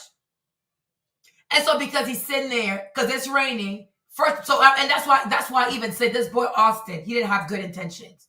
Because who would tell somebody to leave a tent where they're sitting there to be dry, to walk into the rain to get wet? Make it make sense. Right? If he wanted to be wet, he wouldn't be sitting here. So no, that's how I know you're a mean person. You are mean. You meant to bully. Because if it's wet, if it's raining, why are you telling somebody to leave in the rain? For what reason? For what reason? You don't have anything else to do? No, just being bullies. So then I'm sure he touched the boy. So he said, don't touch me. Right? No, he proceeds to touch him because he knows he's bigger. And he has his brother behind him. I do not believe that his twin was not involved. They were both doing it. He knows he's out. I didn't see the stab, so you saw everything else but the stab. How convenient. Because he's lying. And he said, I will do anything for my brother. And I'm like, yeah, that includes lying to have people make him look like a saint. We're not stupid. But I'm like, good children, people who are raised right, they will never do this. They wouldn't even care. Like, oh, okay, sure. He's not bothered. He can just sit there. But they're not raised right. There's no daddy in the home, okay? Make it make sense. Make it make sense. The bed said, don't touch me, don't touch me. You keep touching him. You see that he's opening up his book bag and you keep touching him. Like, what do you think is in there? So you weren't scared for your life because you didn't think he was a threat. So F around and found out. Put your hands on nobody, bro. It could all be so simple. I swear to God, it could all be so simple. And really, it's like a bulletproof argument. Because if you tell somebody to keep your hands to yourself and they try to actually give an opposing argument, inevitably, they're going to sound stupid because they're trying to express why they believe that they have a right to put their hands on you. And once you back them into that corner, it's really hard for them to come out. But like I said, these were things. That's why all these white people go into range, because they want to hear you say as a black person that you believe that Austin had the right to put hands on Carmelo. But Carmelo does not have the right to defend himself. That's what they want you to say. They're fucking psychotic. They are fucking psychotic. They are psychotic. Even a white person. Let a white person from afar see you do something to his dog. He will shoot your ass. Okay? You can't even ring their doorbell. Sometimes you can't even pull in their driveway. They're ready to shoot. They shoot first and ask questions later. They're a bunch of liars. They're a bunch of hypocrites. White people will shoot you first and ask questions later. Or you are my property. They will hurt you first and ask questions later, right? If a white person is afar and they see you do something to their kid, they're going to shoot your ass. They only want to be the ones that have the right to self-defense. Nobody else should have the right to defend themselves. We are no longer like the 1920s or whatever, right? We're not even the 1960s. Those days are gone. We're in 2025. Teach your white children to keep their hands to themselves. Otherwise, they're going to fuck around and find out.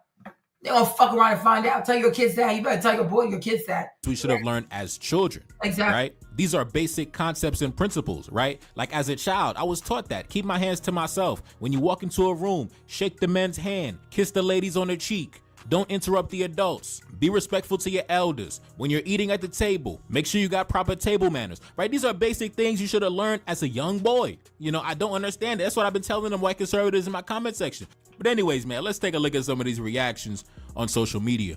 This person said, Tim Pool is garbage. And I've known he's garbage for a long time now. Oh man, they about to do him like ABL. Remember how they did ABL in my video the other day? Oh my goodness. This person said, you were the one who deserved the knife in the chest, not Austin. Oh my goodness. This person said, Carmelo went to a track meet he was not part of to look for someone to stab while he looted the tents. It isn't hard to understand. Why does Tim feel like it's necessary to double down and protect the murderer? Look at this. Look at these. They're so nasty. He said Carmelo went to a track meet he wasn't a part of. Who told you that? He was sitting under the wrong tent. He belonged at the track meet. These people are just so crazy. They are truly crazy. Carmelo went to a track meet he wasn't part of to look for someone to stab while he looted the tents. He looted tents. Oh, Lord Jesus. He looted the tents. And anywhere the police report, people say that they found him with stolen property. These people love to lie. Whoa, Jesus. It isn't hard to understand. Why does Tim feel like it's necessary to double down and protect the murderer? So he went from being what did he say? He went from being a looter, then he was a murderer. He stole people's property. Where do they get this stuff from? But yet they want you to believe that, oh, they're not racist. Like, oh, you're making it about race. It's not me. Who looted who? I'm like, did anybody ask him? Did anybody say that the boy stole anything? What are we even talking about? They're so pathetic. What are we even talking? Who looted who? Oh, he was out there looting the tents. He was looting the tents. Looting what tents? To get what again? Like, what the heck? And I think a lot of these white people too, they think they have so much money. They think they're so rich. So many of them are poor. So many of them are blue collar. I mean, we see MAGA. Why not? Okay. If you made so much money, would you be out here running behind Donald Trump like this? Child, please. Like, what the heck? He looted. Now, first things first, that's false. I believe that Carmelo was on track and field. And number two, this is just speculation. I don't know where he came up with this information. I read the entire police report, and not once did any eyewitness reports or anybody come up to the police and say that this guy was looting the tents, right? Listen, man, like I said, they just be making up scenarios in their head. Anyway, let's continue. This person said, I see an argument on both sides, but I do find it interesting how conservatives are not even acknowledging that Austin should have kept his hands to himself. Now, here's the thing. The reason why is because in their heart of hearts, they truly believe that Austin had a right to put his hands on the boy. Like, that's what they believe. And they also believe that Carmelo should have taken whatever Austin was ready to give him, right? That's what they believe. Yeah. They're not going to outright say it out loud, but that's what they believe. They believe that. They really do. Like, oh, he's white, so he knew better. He's the authority. The black boy is a knucklehead. He should just submit to the white boy. Please. These meatheads. These meatheads. Austin had a right to do whatever he did, whether he grabbed you or pushed you or shoved you or threw you off the top rope, right? And you were supposed to sit there and eat that. Yeah. That's what they believe. Now, of course, when it comes to them, they would never allow somebody to do that to them. Of course not. You're crazy. Of course not. But you, Carmelo Anthony, you were supposed to sit there and eat that. Yeah. Anyway, let's continue. This person said, in every state, physically grabbing somebody is assault. That doesn't mean you should kill someone for grabbing you, and there are multiple ways to handle a situation, but it is assault. This person said, as a libertarian, I support the physical removal of all trespassers. Use of force need only be limited by the trespasser's cooperation. So who's a what is he even talking about? Look at this goofy ass white boy with his goofy ass. Look at their goofy ass faces. Look like they come from the land of Narnia. Okay, they always look like mythical creatures from like these weird demonic forests. Anyways, the physical removal of trespassers. What trespassing? What are you even talking about? Trespassing where? How is he trespassing? Like, what are they even talking about? They just pull things out of their ass. White people have enough. You need to have enough courage to say with your chest. Own your racism. Stop trying to gaslight you. I'm a libertarian and the physical removal of trespassers. Trespassers where? Trespassing where? Trespassing where? These goofy ass tents in $20 tents. This is public. All of this is public property. Trespassing where? But now you went to law school? Man, go be a sim somewhere on you goofy ass shrimp. Now, this is really what we're dealing with, right? I think this guy says he's a libertarian, but I think a lot of the, so-called, conservatives feel the same exact way too, right? So when you tell them keep your hands to yourself, instead of just sitting back and be like, you know what, bro, you're right. You're right. We should all just keep our hands to ourselves, man. I think you're right, man. You're right. No, they're actually trying to come back with opposing arguments about why even if I choose not. Tim said Zimmerman was told by police dispatcher not to walk towards Trayvon Martin. And he tried to detain Trayvon Martin like he was a police officer, then killed him when he was about to get away. Yeah. Oh no, they think, white people think they're supposed to be your daddy. Like we're like these reckless juveniles. Like And they always got to keep us in check. We need them. Like, they're our parents. They need to parent us. No, go parent your goofy ass kids. Their 12-year-old daughters on birth control. Their 13-year-old daughters on birth control, humping the entire school, humping the entire high school, and they want to sit here and parent people. Like, when I tell you, sweet, right, what's it called? 16 and pregnant, there was all white girls, yeah. It was all white girls. What were the parents? From cheerleaders to the girl who plays sports to whatever. It was a bunch of white girls getting knocked up, right? Go parent your kids. They barely parent their children. Their kids on TikTok, YouTube, do all kinds of foolishness. Go parent your kids and go clean your house. Make it make sense. They have so much to do, but they want to sit and worry about black people. Worry about yourselves. Not to keep my hands to myself, you have to give me the honor and respect of me dictating to you the level of force you are allowed to reciprocate. And that's the mentality of somebody who lives their life on offense. You see, like when it came to me, I said I live my life on defense. I'm a chill guy. I'm laid back. I don't got no beef, man. I don't got no problems. I'm not going to put my hands on somebody I don't even know. I'm not going to start verbal or physical altercations with strangers, right? I live my life on defense, right? But when you live your life on offense, you have to go around telling people how much force you can give back to me because you already know that I'm going to go on the assault. I'm going to go on offense. I'm going to go on the attack. So because I'm a person who goes on the attack, I have to regulate others and let them know, listen, when I go on the attack, don't go too hard on me, right? Because these people, that's the mentality. They live their life on offense. So that's why when they see stories like these, you know, they're flabbergasted. When I see a story like this, I don't feel no way. Because if I see somebody taking shelter under the rain under my tent, I'm not going to walk up on them in an aggressive stance. I'm not going to walk up on them ready for battle. I'm going to be like, hey, bro, what's up, man? Hey, where you from? Oh, you from? Exactly. That's what I said. Isn't this what I said? This is my first time seeing this video. Isn't that what I said? That he could have walked up to Carmelo. Like, hey, I'm Austin. What's your name? What school do you go to? Are you running track? Okay, cool. Right? They are not civil. They're barbarians. Exactly. They have no home training. They're not civilized people. White people don't train their kids. You see how they always have their kids eat out of paper plates? Their kids eat out of paper plates. They barely make food for their kids. Everything is out of a can. Everything is fried. Everything is something you put in the microwave. They don't even feed their children proper meals. They don't even make proper meals for their children. They're gonna feed them baby sausage or hot dogs. Huh? They do these weird. Have you ever seen a white woman put a plate for their kids, for her kids together? It is so sad. How can you feed these kids? They don't even have proper nutrition. On top of that, many of these white kids live in these dirty homes with these filthy homes. So many white women don't know how to clean. So many white women don't know how to clean. They don't know how to keep a house in order.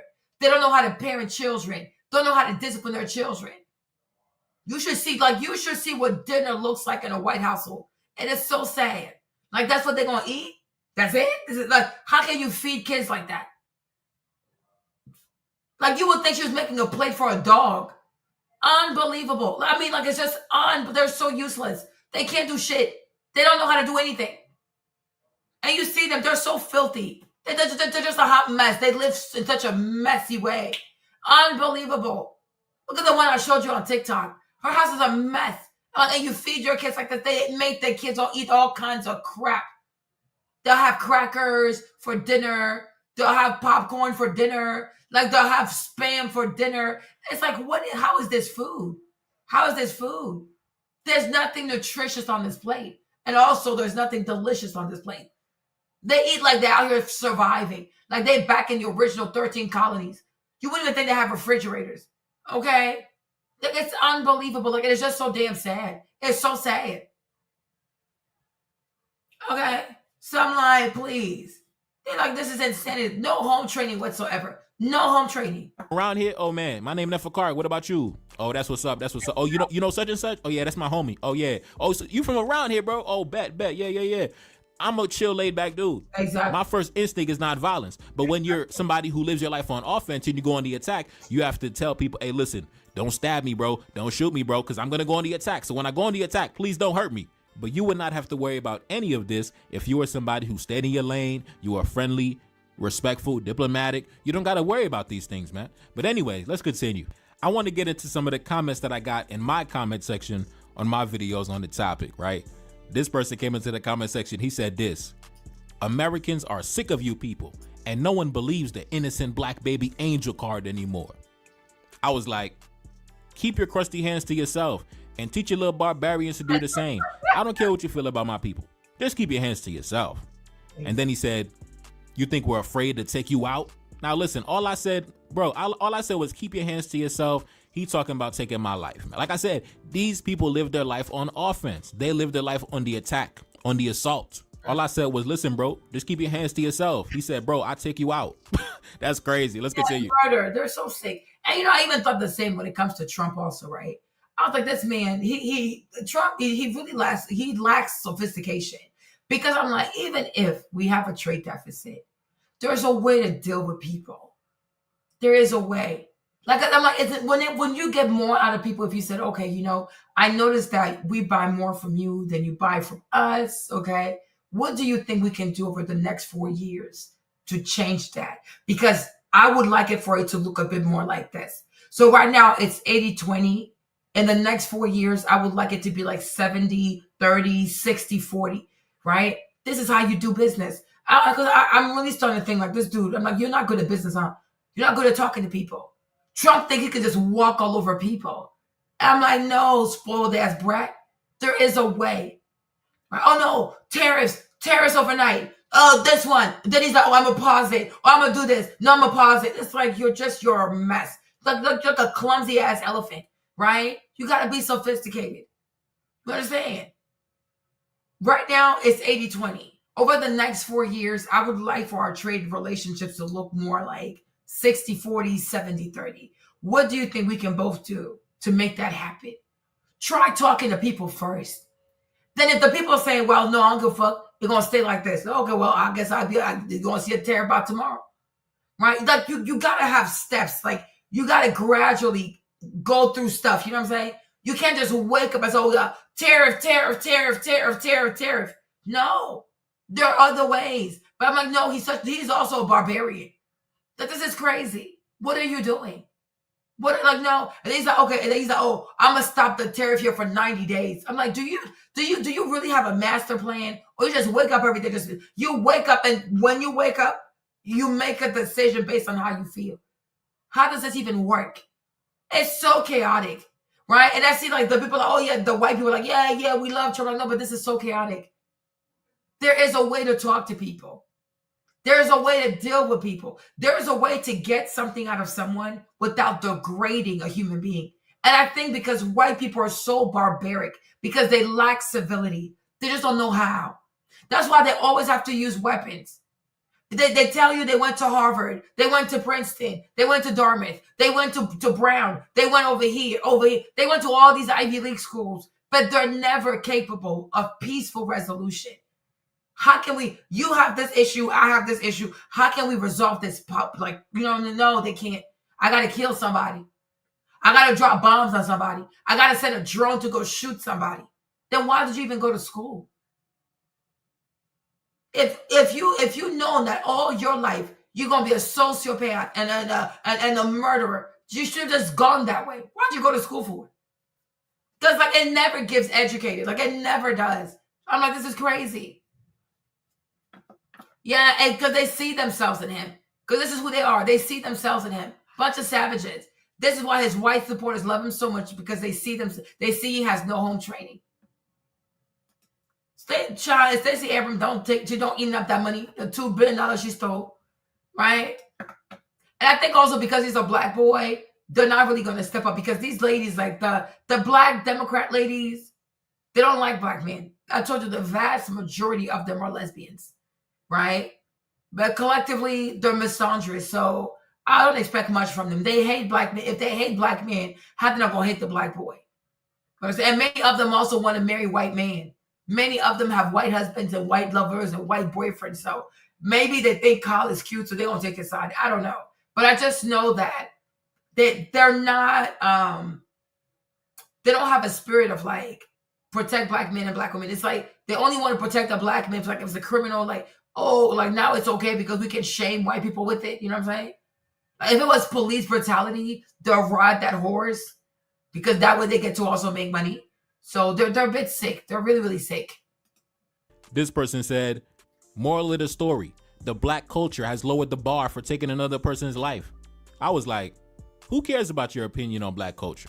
Just keep your hands to yourself. Just keep your crusty hands to yourself and teach your offspring to do the same. That's a golden rule I follow. That's why I'm alive and I'm eating a nice dinner. And your boy is currently, I'm not gonna finish what I said. I'm not gonna finish what I said. I'm not gonna, listen, I gotta relax, man. I gotta relax. Anyway, let's continue. This person said, us track athletes from different schools interact with each other. Exactly. It's the football and basketball players who think everybody is the enemy. Now, this brother came into my comment section and he said that he runs track.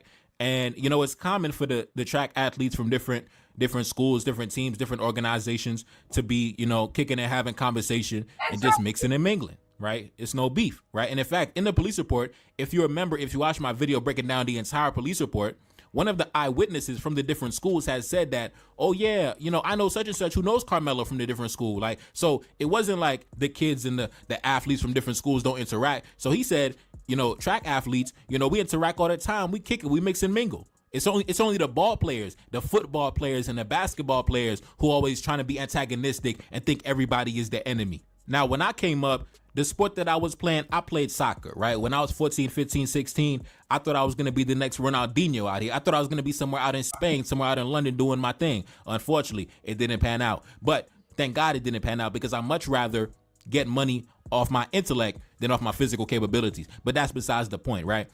Even in soccer, it's very common for us to mix and mingle because you had your school team that you played for, and then you had the club team that you played for. So sometime during your varsity games in high school, you might actually play against some of your teammates from the club team. So it's very common during those games, you go over to the other side, oh, what's up, bro? You know, I'm about to kill you today, right? You know, I'm about to get you, right? Bet. I'm going to see you on the field, bro. You already know what it is. So it's very common for us to mix and mingle. So like he said, when it comes to track, it's common for the athletes. No. And also, I think the thing also with white people is that white people, it's a very cold people.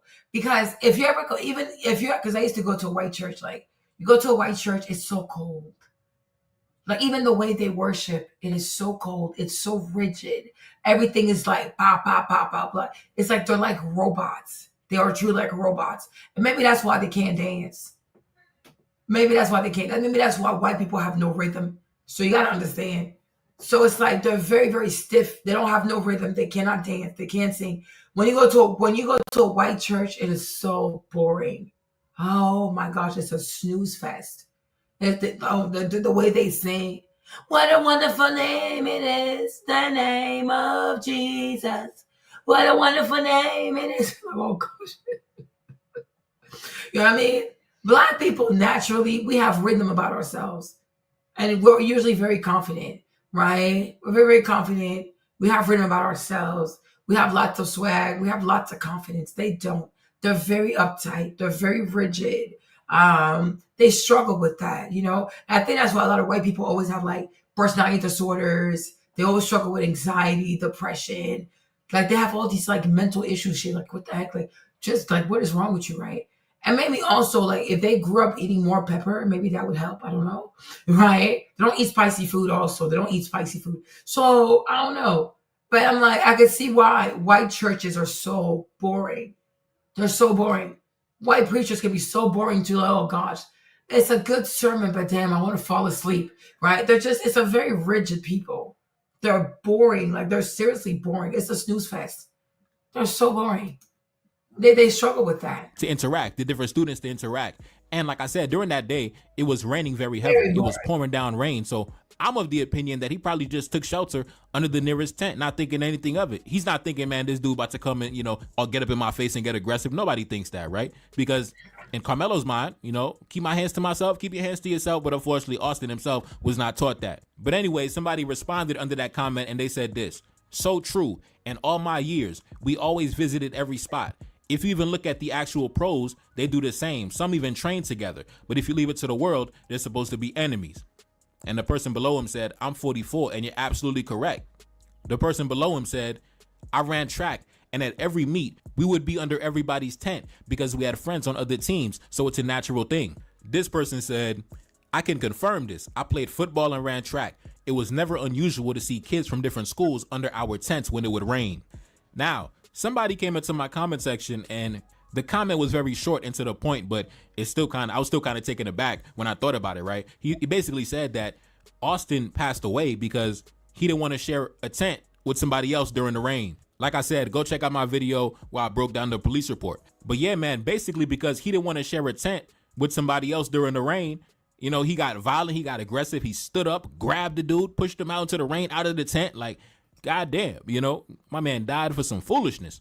Anyways, man, let's get into some of these comments that I got in my comment section, right? This person said this: "You're just jealous of our lives, our money, and our access to white women."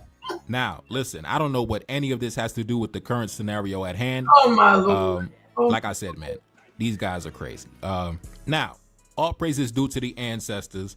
You know, all praise is due to my mother and father. But no, I'm not jealous of your life. By all standards, I come from a family that would be deemed as a prosperous family. Not by black standards or white no, by American standards across the board. I come from a prosperous family. So, you know, when you talk to me, bro, saying I'm jealous of your life, you know, I really, you know, I'm not impressed. And maybe you're unfamiliar with my channel, but I talk about my upbringing all the time. I grew up surrounded by love. I grew up in an excellent environment, you know, safe and cared for, and man, never missed a meal. And as for the women, because this guy said, oh, you're jealous because we have white women. Listen, I only deal with black women. Maybe you're unfamiliar with my channel. I only deal with black women. I love my women. You know, sometimes I might come down with the tough love and I might, you know, make my little videos here and there, but I love my women. I'm never turning my back on the black woman, no matter what I say. No matter what I say, I'm never turning my back on the black woman. It's never gonna happen. And here's the crazy part as it relates to, oh, you're jealous because we have white women. Some of your same white women, they actually work for me and my family. Because at one of our locations, it's actually located in a white neighborhood, you know, got Russians and Jews and, you know, different demographics, but it's mainly a white neighborhood. So typically, because it's in a white neighborhood, we want the staff to match the neighborhood demographics. So yes, we have white women working in one of our locations, right? White pharmacists, white pharmacy techs. Yes, your women work for me, right? They refer to me as Mr. Nefakar, Mr. Desaline. Yes, sir. Yes, when I call, they pick up the phone. I say, I need you to come in.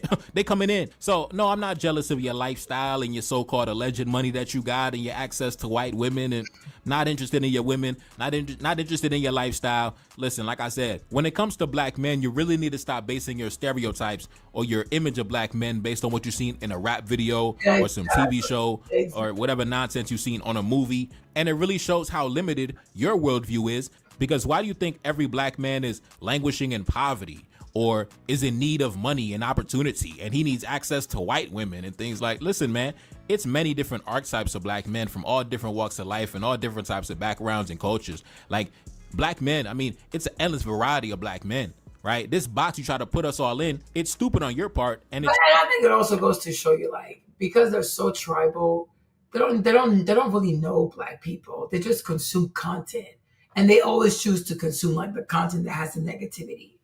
Yes, Lonnie. Like, they don't really know black people. Like, when all you know is stereotypes of a people, you don't really know people. Because you see, they're so skittish, they're so afraid, they're so rigid, they have no swag. So I'm like, they only know stereotypes because they watch TV, they saw it on TikTok, they saw it on YouTube, or Candace Owens said it, Charleston White said it. They don't have any black friends. They don't know anybody. They don't know people. You know? They have very sorry lives. Like, they live very lonely lives. It's a lonely, sad people. That's why they always have depression and stuff. They're lonely and they're sad. They're so sad. Shows your low level of intellect. And on top of that, most of you guys don't even have any home training, right? You guys believe you can go around and assault random pedestrians. Yeah. So why would I want your life, bro? Like, to me, you're an uncultured barbarian. Yeah. To me, when I hear the arguments you guys make as to why you believe you should put your hand on somebody, all I see is an uncultured barbarian, you know, and I got to get bougie on y'all. A lot of y'all some barbarians, man. All y'all white conservatives, man, a bunch of barbarians, man. For real, a bunch of uncultured knuckle-dragging barbarians, man. I'm sorry, I got to get bougie on them boys, man. Got to get bougie on the ops, man. But yeah, that's what it is. That's what it is, man. Anyway, this person said, it's not complicated. They were both acting stupid and somebody lost their life. This happens thousands of times per year. It's going to be a plea, a giant nothing burger. But it did stir up a ton of racism. Now, that's funny. This is actually a white dude who said that, right? The white dude was like, man, listen, they're both acting stupid. Somebody lost their life. It happens thousands of times per year. That's what I originally thought when the story first came out, and that's why I wasn't gonna cover the topic, because that's what I thought, right? But I only covered it once I seen all the white conservative bloggers try to run with a false narrative. Yeah. That's when I had to jump in and grab my sword and my shield and jump on the battlefield, right? But that's how I feel too. It's not complicated. It happens all the time. Lonnie said access to white women as if they're the easiest group to have access to. In between the OnlyFans and the Call Her Daddy podcast, we have seen it all. We have heard it all. Okay. And we definitely have seen it all. They will put all their body parts out there, even on TikTok.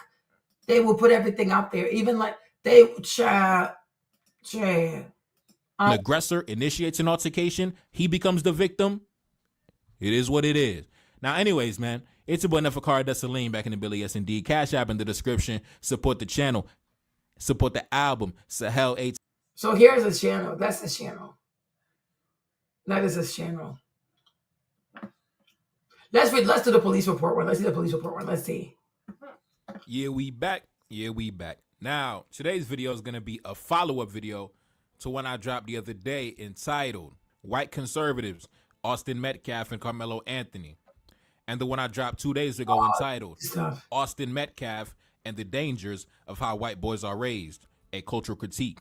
Now, in today's video, I'm going to be reviewing the entire police report, right? In the first video, we read an article that had, bits and pieces of the arrest record affidavits, but now we have the full police report. So I'm going to let's break it down, man. Let's break it down. Like I said in my last video, the white conservatives and their black conservative sidekicks, they trying to sell a fake narrative. Oh, boo-hoo, tears coming down their eyes. So in today's video, let's just break down the police report. Let's just get it all out there, right? So let's get into it, not wasting no time.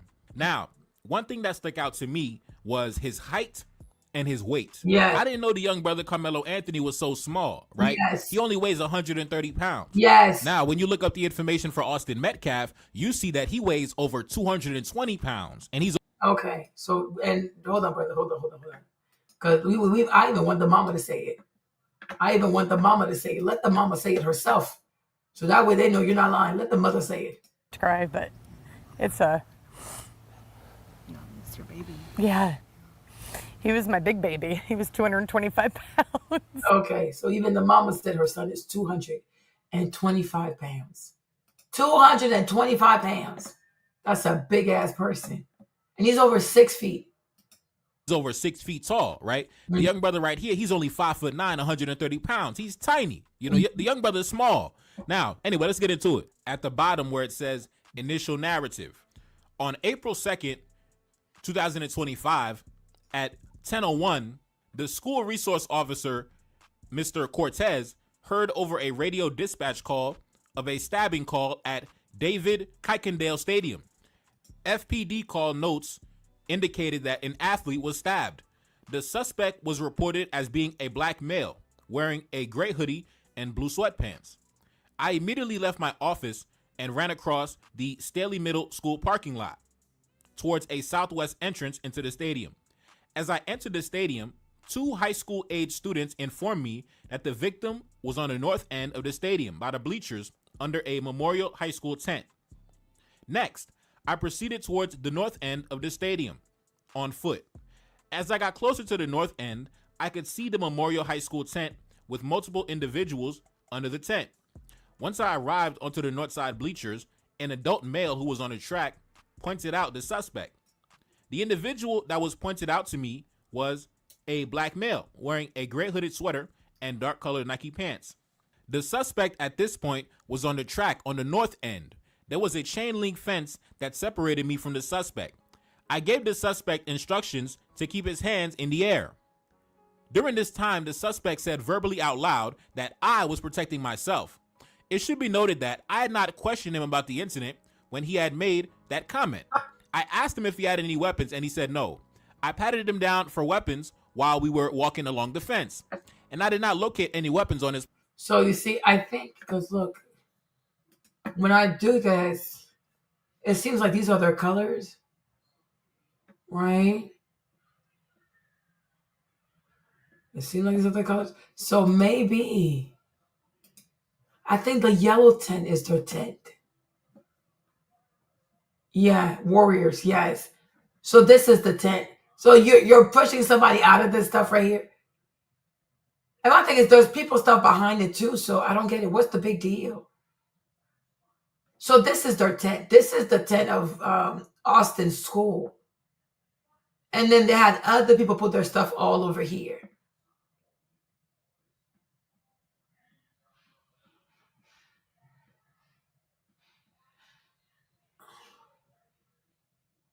Y'all see this? Look, there's stuff all over here.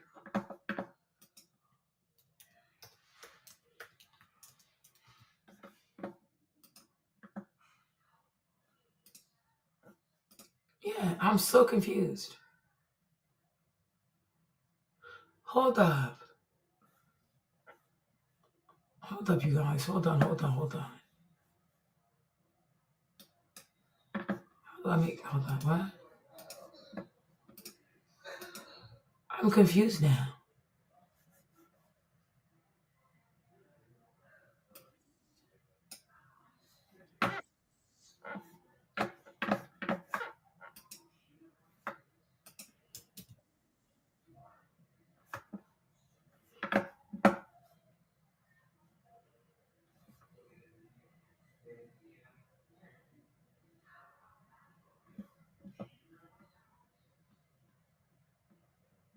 Okay.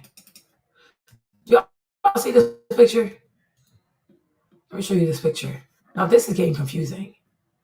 Let me take a screenshot. Yeah, okay, cool. Yeah, that's their school.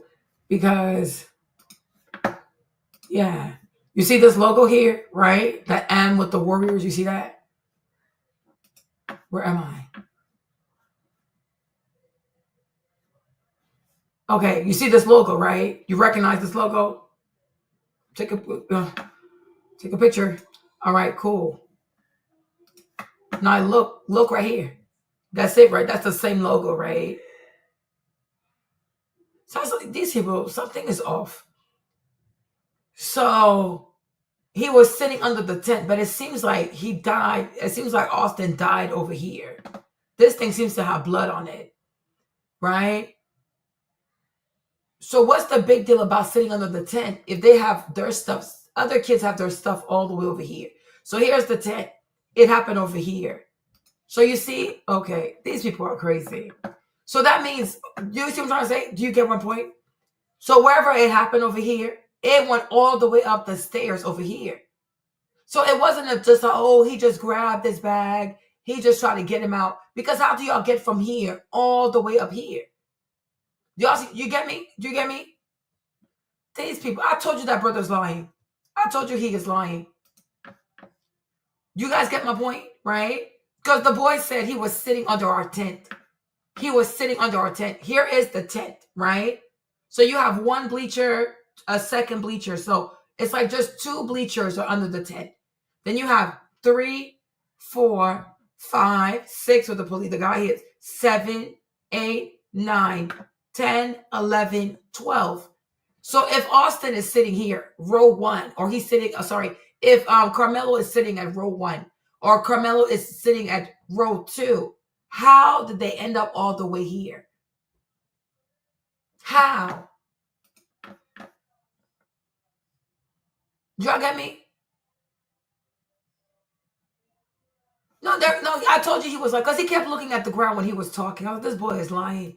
He's omitting stuff intentionally. Right? Do you get my point? If you are sitting at the bottom, you are all the way at the bottom. How did y'all end up there? And you know, look, because the blood stuff, look, you see, there's something here with blood. So it definitely didn't happen here. The stabbing didn't happen here. The stabbing happened somewhere around here.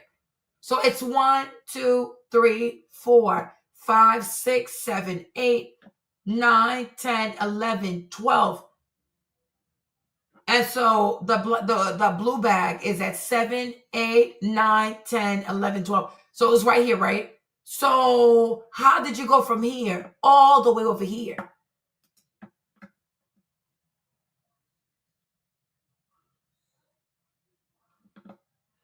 So it's not what he's saying. Oh, he didn't see this. You didn't see anything. You guys, your brother ends up all the way up there. You didn't see it. So there's more to it. There truly is more to it. There's more to this story. Like, because I'm like, you said, oh, he was sitting under our tent. Let me have the brother say it again. Let him say it again. Wow, this is crazy. Let him say it again. Hold on.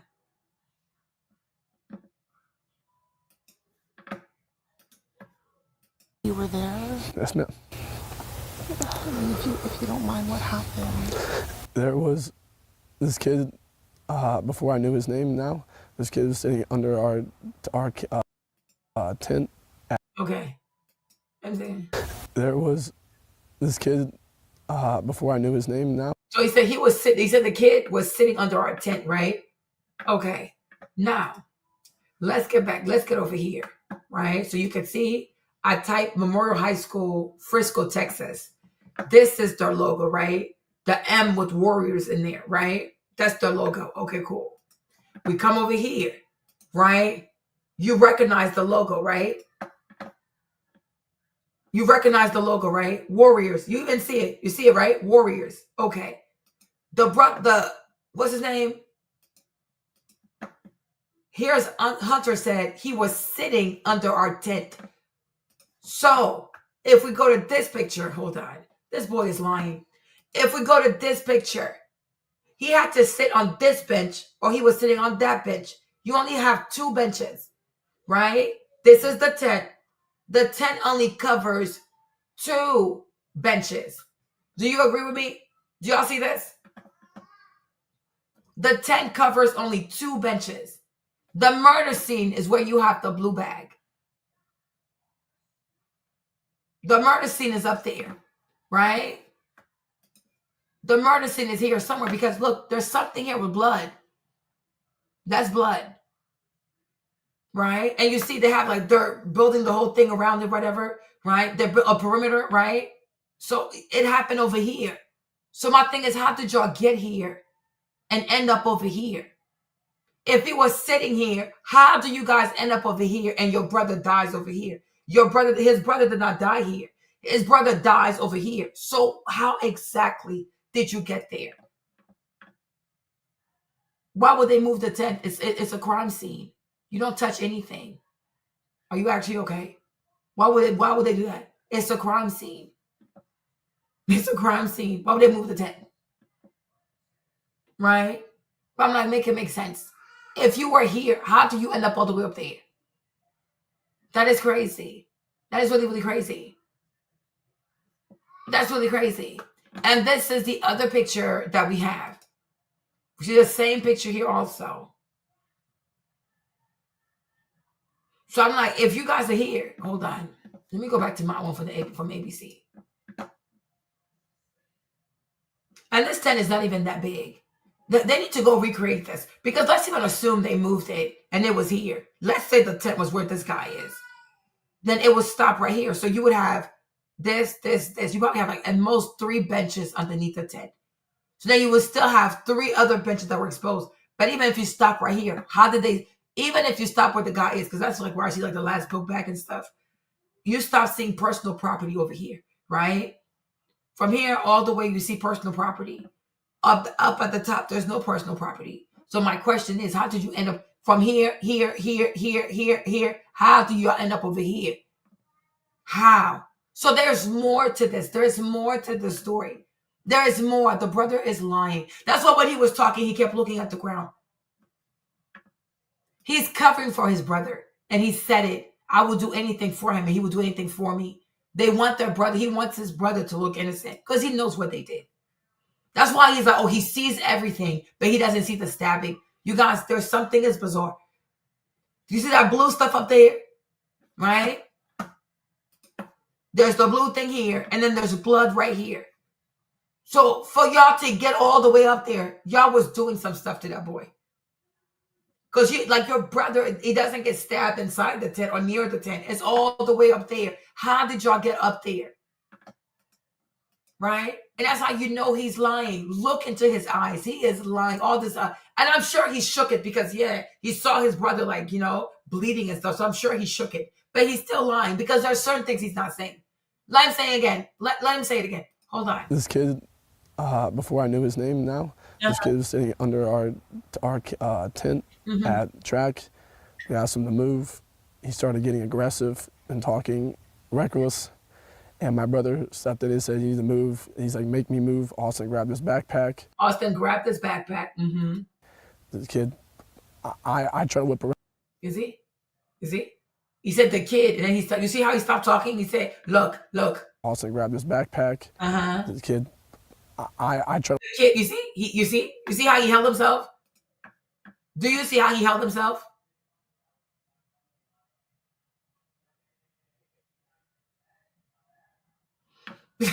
Jojo said also the fact that the dad is saying it's not racial, and he begins on the home. Maybe the dad's implying the mother condones the shenanigans. Yes, the autopsy is going to tell us what happened. We're going to know more, y'all. Because this is really bizarre. This tent business is really bizarre. Because it's not, and it's not a big tent. It can't cover so many benches. Like, it can only cover but so many bleachers. And I'm thinking the way it looks, it could probably do 3 bleachers, maybe 4. But it's like, if you do 4, then you got this. You got these 2 exposed. If you do 3, you have some exposed over here and you have some exposed at the bottom. But see, there's something here at the bottom here too. So I'm like, they were occupying all of this. So I'm confused. Something is bizarre. Something is really bizarre. Okay. Then here's the perimeter. So all of this is the perimeter, I guess. There's something bloody here. There's the blue stuff here. Is it like blood? I don't know. But why is this here? So something happened around here.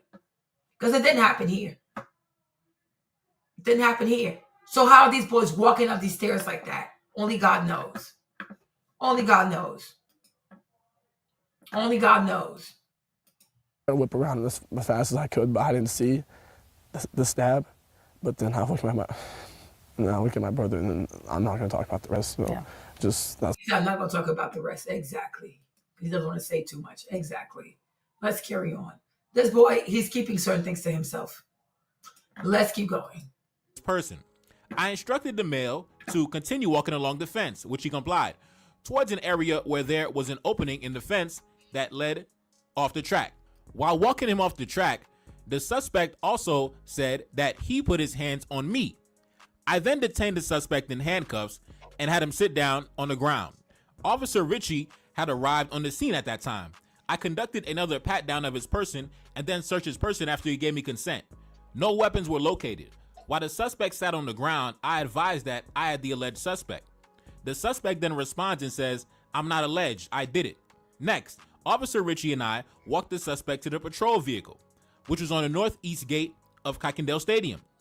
As we were walking to the squad car, the suspect was emotional and said, "He put his hands on me. I told him not to." I did not question the suspect about the incident while he was escorted to the patrol vehicle. I searched his person once again, and I had him sit in the backseat area of the patrol vehicle. How many times are you going to search him like this? You searched him once. You searched him twice. You're going to search him twice. Are you okay? Is this because there's one Mexican and there's another one. Like, is it a Mexican officer? Who is this? This is excessive. You searched him 3 times. You don't know how to do your job. What is this? Unbelievable. While the suspect was in the back seat, I noticed fresh blood on his left middle finger. I verbally acknowledged that I saw blood out loud so that it will be captured on my body camera. It should also be noted that the suspect asked me, "Is he going to be okay?" while he was in the back seat. I then identified the suspect. He provided his name and date of birth verbally as Carmelo Anthony. Officer Hancock arrived on the scene and remained with me and the suspect at this point. Carmelo was then checked via e-school to also confirm his identity. The identifying information he provided matched the individual I had in custody. Next, I was advised by Sergeant Holland to transport the subject to the Frisco PD jail. Officer Hancock and I transported him to FPD jail. Again, I did not question Carmelo about the incident. Upon arriving at the Frisco jail, Carmelo was escorted in the intake area. FPD jail staff changed him out into jail attire. I remained with the jail staff the entire time that he was changed over. The clothes that Carmelo was wearing was placed in an FPD paper evidence bag. The clothes remain in my possession from this point on. Upon Carmelo being placed into a jail cell, I continued to keep possession of his clothes. I returned to my patrol along with Officer Hancock. which was in the FPD Sallyport, and placed Carmelo's clothes in the back trunk area.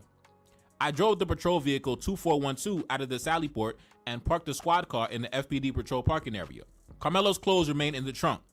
I have no further information to report. Now, it transitions to another officer. I believe the officer's name is Officer Otis. He said this: on Wednesday, April 2nd, around 10:01, Frisco police were dispatched to Frisco Independent School District at David Kuykendall Stadium. Frisco Police Emergency Communications received an emergency call regarding an athlete that was stabbed. The original unknown assailant was a black male wearing a gray hoodie and blue sweats, and also had a goatee and short hair. The subject was possibly wearing Centennial High School attire, as it is believed that he was a student there for the sporting event. This had all taken place. So you see what he said? Y'all heard this? You heard this? They love to lie on people. Listen again, you guys, listen. Had a goatee and short hair. The subject was possibly wearing Centennial High School attire, as it is believed. He was what? He said the subject was possibly wearing Centennial High School attire, as it was believed he was a student there for the sporting event. So even if he's standing, even if he was sitting under their tent, he was wearing clothes from his other school, so they knew he was a student. Oh, thank you, JoJo. No, this is crazy. So this whole thing, he came in a ski mask. Did anybody say he was wearing a ski mask? These white people are just so... But I'm like, I hope you guys see, this is what they do when they talk about Palestinians. This is what they do when they talk about Russians. Have you ever met Russian people? No. But the way they talk about these people every day, the way they talk about Russia every day, you would think that's the worst place in the world. These people are so backwards. They're a bunch of savages, right? This is how they talk about Afghanistan. This is how they talk about Pakistan. This is how they talk about Indians. This is how they talk about Arabs. This is how they talk about Iran. Okay? This is how they talk about Venezuelans. This is how they talk. This is what they do to people. They malign everybody. Like, if you listen to white people, you're going to hate everyone. Okay? You're going to have anxiety. You're going to go, oh my gosh, everybody is going to scare you because they have nothing good to say about nobody. Everybody's a problem. Everybody is a problem. Everybody is evil. I have never seen people who are such haters like this. They talk bad about everybody. Everybody is a problem. Everybody is cheating. Everybody's evil. Everybody's a criminal. Everybody's this, and then they're so perfect. You know what I'm saying? Unbelievable. So he was there wearing his uniform from the school. So when you saw him sitting there, you saw that he wore like he had a proper uniform from a different school, and you still proceeded to try to evict him, even though it was raining. Unbelievable. Unbelievable. This is crazy. Where is Matt Walsh? Oh, these racists. Unbelievable. This is insanity. This is insanity. Believed that he was a student there for the sporting event. This had all taken place on the visitor side of the stadium, and the victim was under the Memorial High School tent in the bleachers. At around the same time... So he said what?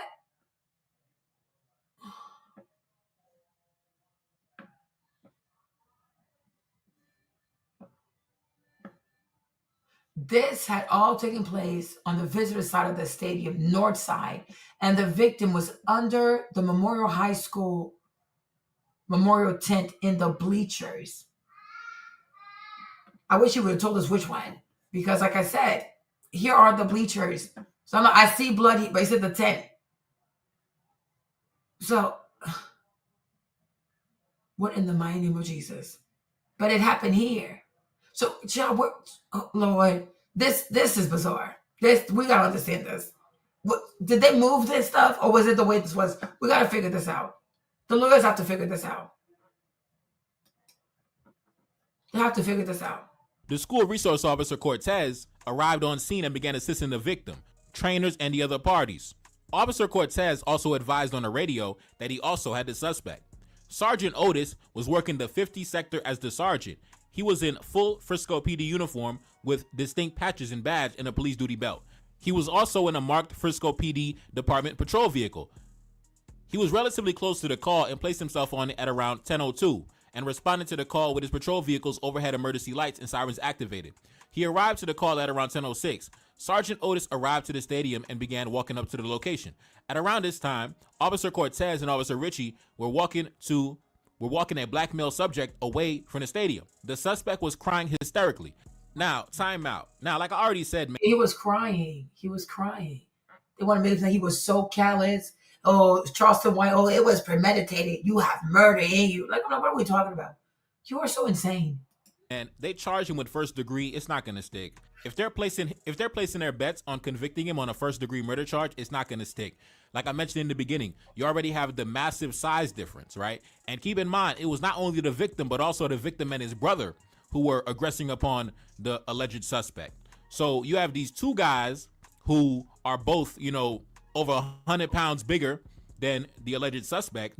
Yeah, because remember, I gotta keep refreshing this.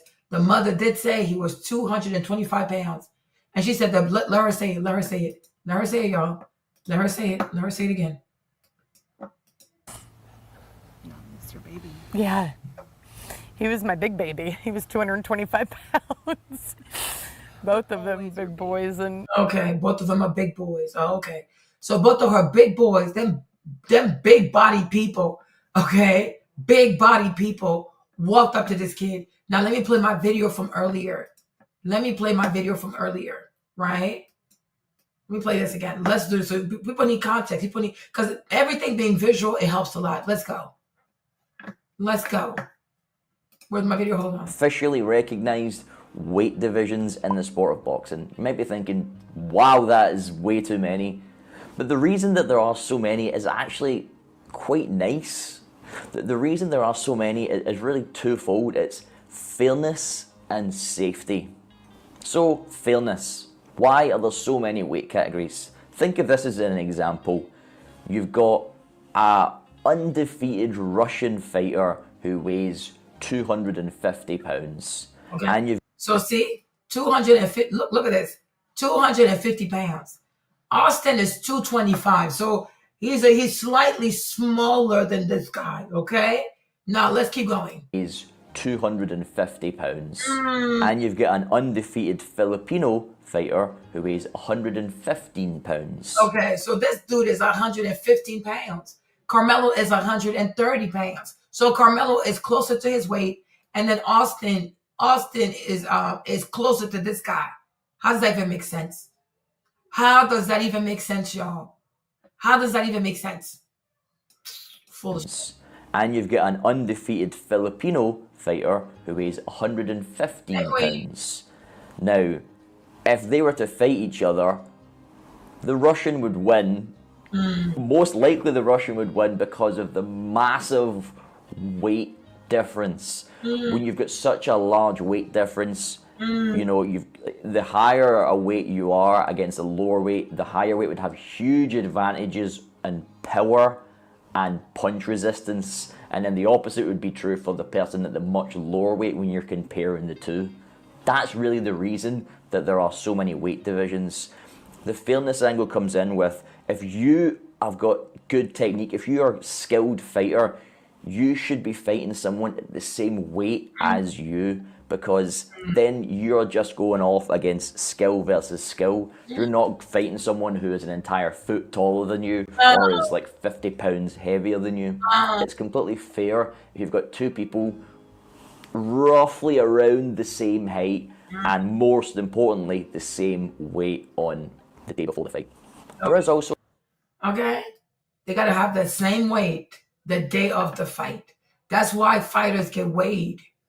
And they have to make weight, otherwise you can't fight. Right? Right? So look at these big ass people and look at this small person. These people, they're huge. Okay? Look at these two big ass, bulky ass, stocky ass brothers. Look how big look at his arm. Look how big that is. Look at his big ass arm. Okay? Them arms so damn big. Okay, arms big like this, neck is wide AF. These two boys walked up on this little skinny black boy like this? Huh? How's that even fair? And then you want to charge him with first degree? Good luck. Look at their calves. Compare this calf, and this calf, right? Compare the legs. Compare the legs, y'all. Compare the legs. Look how small. Look at Carmelo's leg. Look at how small his legs are. I'm losing my voice. Look at how small his legs are. Look at their legs. Thick ass, big ass legs like this. Going after this boy. Can you imagine? Can you seriously imagine? Unbelievable. Unbelievable. Carmelo. So Carmelo's a small guy, 5'9", just over 100 pounds. These guys, Austin and his twin brother, they're both over 6 foot tall, over 220 pounds. They both, play football, so they tall and brolic, right? And they're ganging up on this small, tiny guy, right? Like I told you, these guys are a bunch of cowards, right? They only attack little small, tiny guys, or they attack black women and girls. A bunch of cowards, a coward culture, right? So you got these two guys, these two football guys, ganging up on this small, tiny guy weighing 130 pounds. You could throw him with one hand, and they're ganging up on him. Keep that in mind. Now, in the arrest report, it says that Carmelo was crying hysterically. And he also asked the other officer, is the victim okay? And he also said, listen, I'm protecting myself against these two guys weigh over 100 pounds bigger than me combined. And they tag teaming against me. So at that point, it's going to be very hard to really bring him down on a first degree. Because in order to really bring him down on a first degree murder charge, you have to prove without a shadow of a doubt that he left his house that morning with the intent in his mind to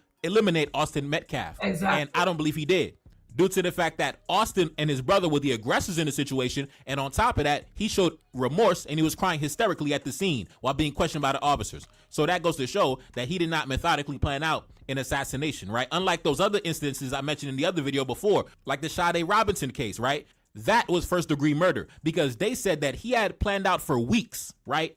Over a month. Wow. He had planned out to find a victim and eliminate a victim. That was methodically planned out. The officers on that case said that when they went into his basement, he had all the tools necessary in order to cut up a body and dispose of a body. So in that case, that's first degree. The suspect. And where is Matt Walsh for this? Where is Matt Walsh in these cases? Let me show you what AI says about first degree murder. Okay? First degree murder is the most serious form of murder, typically defined as intentional, willful, and premeditated killing with malice aforethought.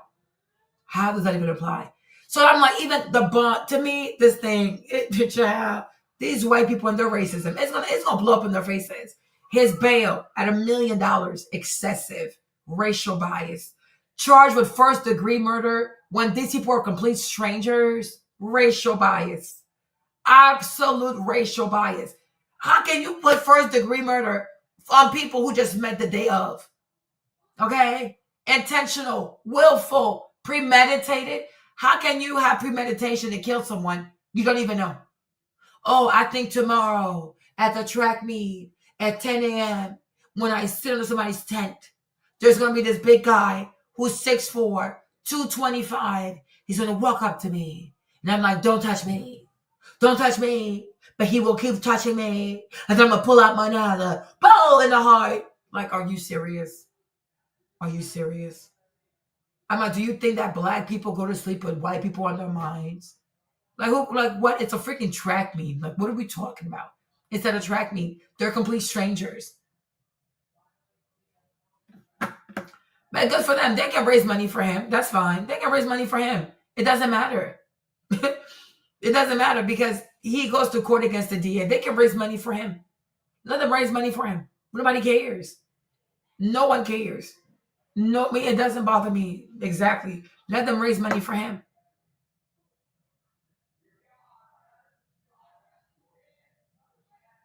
Let's all just go up there.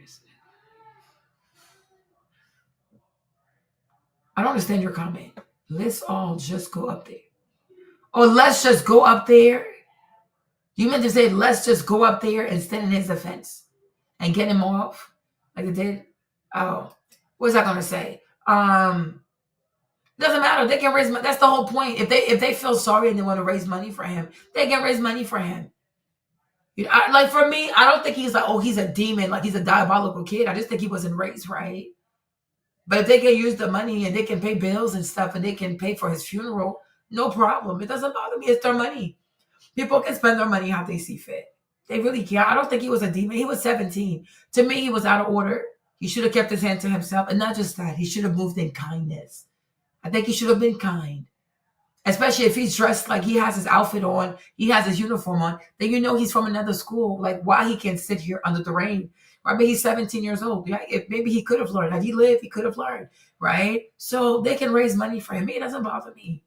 It doesn't bother. My issue was why they bothered that people want to raise money for Carmelo. That's why I didn't get that part. I was like, why are you mad? But they can raise money for him. They're more like they should do it. If it makes them happy, they should do it. Yeah, they should raise money for him. Right? First degree murder. Intent to kill. The perpetrator must have intended to kill the victim. Then that's not what happened. Because he gave him warning. Premeditation, deliberation. The killing must have been planned or thought about beforehand, not in the heat of the moment. What the heck? Malice aforethought. The perpetrator must have had the intent to do harm, not merely reckless disregard for human life. Okay. Felony murder. If a death occurs during the commission of a violent felony like robbery or arson, the perpetrator may be charged with first degree murder, even if the death was unintentional. So I'm like, so why would you charge him with first degree murder? This is excessive. Overcharging. The bail is excessive. The charge is excessive. Racial bias. Racial bias. In that case, had purposely methodically planned out to assassinate a black woman, right? But in this case, that's for them. Carmelo Anthony did not wake up that morning targeting Austin Metcalf. So we got to keep that in mind. So if they're placing their bets on a first degree murder charge, Carmelo Anthony's getting off. Now let's continue. Sergeant Otis walked up to the bleachers and observed the victim being treated by the fire department and also the athletic trainers. The weather began to turn and it began to heavily downpour rain at this time.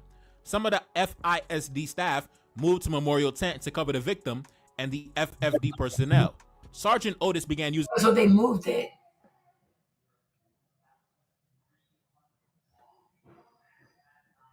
Okay. Sergeant Otis walked up to the visitors' bleachers and observed the victim being treated by Frisco Fire Department personnel and also the athletic trainers. The weather began to turn and began to heavily downpour rain. You see? So it was really raining that day. Some of the FID staff moved the memorial tent to cover the victim and the FFD personnel. Sergeant Otis began using his city-issued phone. Okay, so the tent was moved. The tent was moved. Okay, it was moved. Okay. So how did it end up all the way up there? Okay, cool. Using his city-issued phone to snap crime scene photos to preserve much of the scene as possible due to the weather and a large gathering of people that were involved in the incident. Other officers began to set up a crime scene with tape, moving non-essential personnel out of the immediate area. The officers on scene were informed that the knife that was used was tossed and was still believed to be somewhere close. Eventually, one of the witnesses said they remember seeing it on the bleachers. Officer Shales was able to locate the knife. It was located between row 9 and 10 near C30, partially open. The rain began... What did he say? Say it again. It was located between row 9 and 10 near C30. Row 9 and 10. Let me see.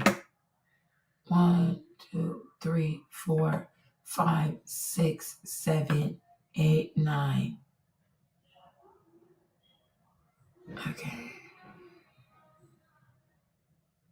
So like something happened here. Something happened here. Because like this right here seems to be blood.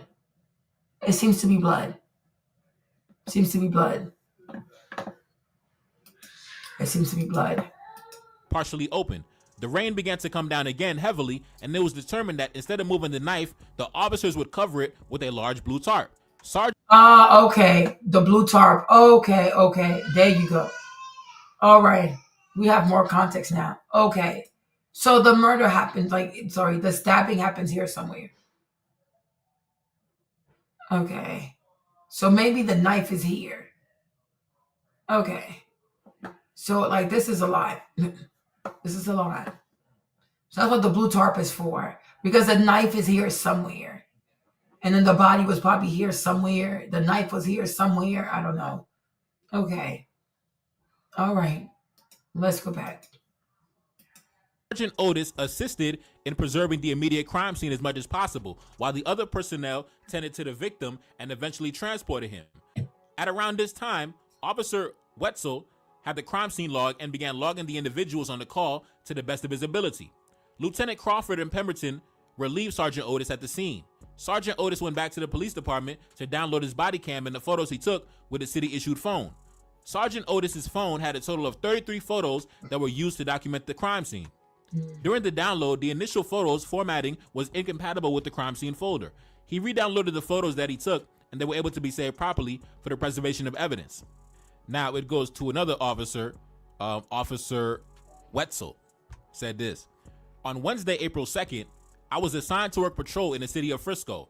At approximately 10:02, I responded to the report of a stabbing at David Kuykendall Stadium. The original call notes that an athlete had been stabbed in the chest and the suspect that stabbed the victim goes to Centennial High School. Athletic trainers were on site and were providing care to the victim and advised that he was not conscious and not breathing. The notes also indicate the suspect was a black male with a goatee and short hair wearing Centennial gear. I arrived on scene at approximately 10:06. When I arrived on scene, I grabbed a roll of crime scene tape from my trunk and proceeded to the visitors' bleachers, where dispatch advised the victim was. While I was walking towards the visitors' bleachers, I was approached by a witness who identified himself as, and they blocked out, I guess because these are minors, so they're probably not gonna, give out their names and information. So when they block out the name, I'm just gonna say redacted. All right. So approached by a witness who identified himself as redacted, and he began telling me what happened. And I asked him where the stabbing occurred. Redacted advised that it happened under the Memorial High School tent in the visitors' bleachers. I immediately informed Sergeant Otis where the witness stated the stabbing occurred and gave him the crime scene tape to start securing the crime scene. I then had Redacted move to the walkway under the visitors' bleachers out of the rain to further speak with me. The following is a summary of my contact with Redacted. Redacted advised that he was sitting. See this person here, Officer Taylor, when she interviewed the person whose name was redacted, it is still raining. So it really rained that day. That is crazy. The Memorial High School tent with his team and was near the victim, Austin, and the suspect later identified as Carmelo Anthony. Anthony was from Centennial High School and was sitting under the Memorial High School tent. Austin had told Anthony that he needed to move from under the team's tent. Now, time out. Now, keep in mind, I believe Carmelo is actually a track athlete, so I believe that he had a reason to be there at the event, right? And on top of that, I believe it was raining, so they said he was just sitting up under a tent. Now, keep in mind, like I said, this is a small brother, 130 pounds, 5'9". He's literally smaller than my girl. Like, my girl weighs more than him. You could probably pick him up and throw him over your back. Like, he's a tiny brother, 130 pounds. And like I said, if you watch my video the other day, Austin Metcalf and the dangers of how white boys are raised, could you imagine the entitlement to antagonize somebody? Listen, you over 200 pounds, over 6'1", 200 pounds, and you antagonizing a tiny person. You beating on your chest, raising your voice at somebody who's 130 pounds. And not only that, but you're antagonizing him as a group. You and your brother tag teaming on this little tiny dude. Like I said, man, a culture of cowards, man. Only attack little tiny dudes or black women and girls. Cowards. Let's continue. Austin had told Anthony that he needed to move from under his team's tent. And Anthony grabbed his bag, opened it, and reached inside and proceeded to tell Austin, touch me and see what happens. No one really thought that Anthony really had any weapons in the bag, and Austin proceeded to touch Anthony, and then Anthony told Austin to punch him and see what happens. A short time later, Austin grabbed Anthony and told him to move, and Anthony pulled out what Redacted called as a black knife and stabbed Austin once in the chest and ran away. Austin began grabbing his chest and telling everyone to get help. Redacted advised that he did not know Anthony's name, but stated another Memorial track member, Redacted, was friends with Anthony and he could identify Anthony. Okay, do y'all see this? Listen to this. This is unbelievable. Hold on. A black knife and stabbed Austin once in the chest and ran away. Austin began grabbing his chest and telling everyone to get help. Redacted advised that he did not know Anthony's name, but stated another Memorial track member, Redacted. You see, what is this? Memorial track. I wonder, is Austin, I even have a question. Does Austin even run track? Why is he there? Does he even run track? Why is he there? Because Redacted said he does not know Anthony, but on Memorial side of the team, Memorial, there's a track athlete who knows Anthony. So I'm so he had a friend there. So is that why he sat there? Because he knew someone there? Like this is why you gotta wait for stuff, right? Because Austin and his brother, they go to Memorial High School, right? They go to Memorial High School. This is their color, like this is their stuff, right? They go to Memorial High School. But if you see here, another Memorial track member knows Anthony. So I'm like, is that why he sat there? Because he knows the person. I would like, it could be the brother. Yeah, doing too much. But I'm like, if he has a friend that goes to Memorial High School that also runs track, I could see why he also felt comfortable sitting there because he had a friend there. So why didn't these people like wait for everything to come out before saying black, white, black, black, white, white, black people, this, and that? Like, make it make sense. Okay? Redacted was friends with Anthony, and he could identify Anthony. So he had a friend on their team. So what's the problem? He doesn't go to your school, but he has a friend there. So what's wrong? Redacted described Anthony as a black male, skinny, and possibly a goatee. Oh, see, skinny. Is that in there? So that's in there?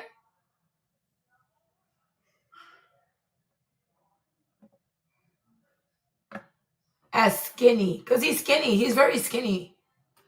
Short, puffy hair, and wearing Centennial High School clothing. This he has, you see? He was wearing his clothes from the school. So he was dressed in a uniform. It's like, what is this? So they knew he was another student from a different school. So why he can't stay there if it's raining? These dudes are bullies. They're a bunch of bullies. These are bullies. His clothes were on, like he had his uniform on. So it shows that he's a student. And then he has a friend on their side. Like he has another track friend that goes to that school that was there also. So why are they doing all of this? These people are sick as hell. This included my contact with Redacted. I then was instructed to start a crime scene log. I retrieved a crime scene log from my patrol vehicle and began starting the crime scene log. I was later relieved by Officer Shales, who took over the crime scene log, and I cleared the scene. Now, I'm going to go to Officer Fisher. On Wednesday, April 2nd, at 10:05, Officer Fisher was dispatched to 6927 Stadium in Frisco in regards to a stabbing. The note stated that an athlete had been stabbed in the chest, was unconscious and not breathing. When I arrived, the crime scene was already marked off and the suspect was in custody. I began asking people if there are witnesses to anything. I made contact with Redacted and then Redacted. They were both breathing heavily and crying due to the nature of events. They were with coaches on the field and it was pouring down rain. Now, as you can see, it was raining very heavily. So to me, the reason why he was under the tent could have been like he just found the nearest shelter, you know? So, and then his friend is on the track team over there. So it is pouring down rain and you don't want the boy to sit there. These dudes are mean as fuck. Look at the number of times the police officer said it was raining. It was raining. It was pouring rain. Even when they try to help Austin, it was still raining on their heads. So it was raining the entire time. It was just raining and raining and raining. And you have time to be this upset? These dudes are mean. They're a bunch of bullies. They're seriously bullies. These brothers were bullying that kid. That made, like, listen to the number of times they said it was raining. It was pouring down rain. It was raining. It was raining. It was raining. It was raining. It was truly raining that day. Cats and dogs. And I guess, like Chapman will say, okay, that's crazy. That is really crazy. I'm a track athlete. I'm at a track event.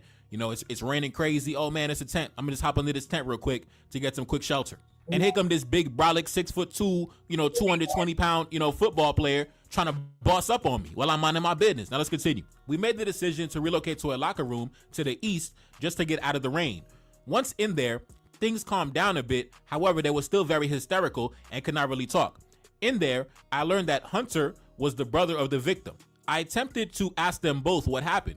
I could not really get anything out of Hunter, but Redacted stated that he wanted to speak.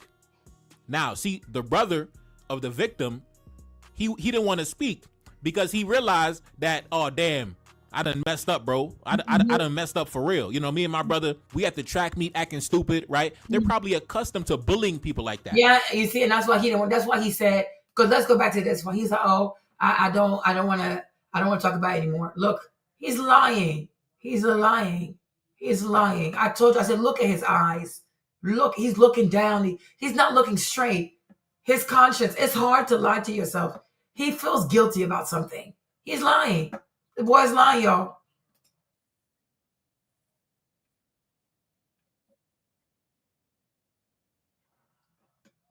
Hold on, you guys. Hold on.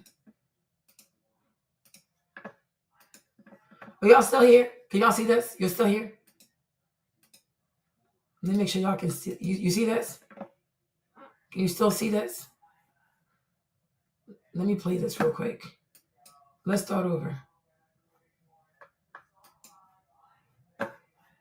You guys, you're here? Okay, cool. He's hot. Look at his eyes, you guys. Look at his eyes. Look, there's something, but they tell you the eyes don't lie. Look at his eyes. He's holding stuff because he knows what they did. He knows. He knows. They really didn't think it was going to go that far. Don't mind what happened. There was this kid, before I knew his name now, this kid was sitting under our tent at track. We asked him to move. He started getting aggressive and talking reckless. And my brother stepped in and said, "You need to move." He's like, "Make me move." Austin grabbed his backpack.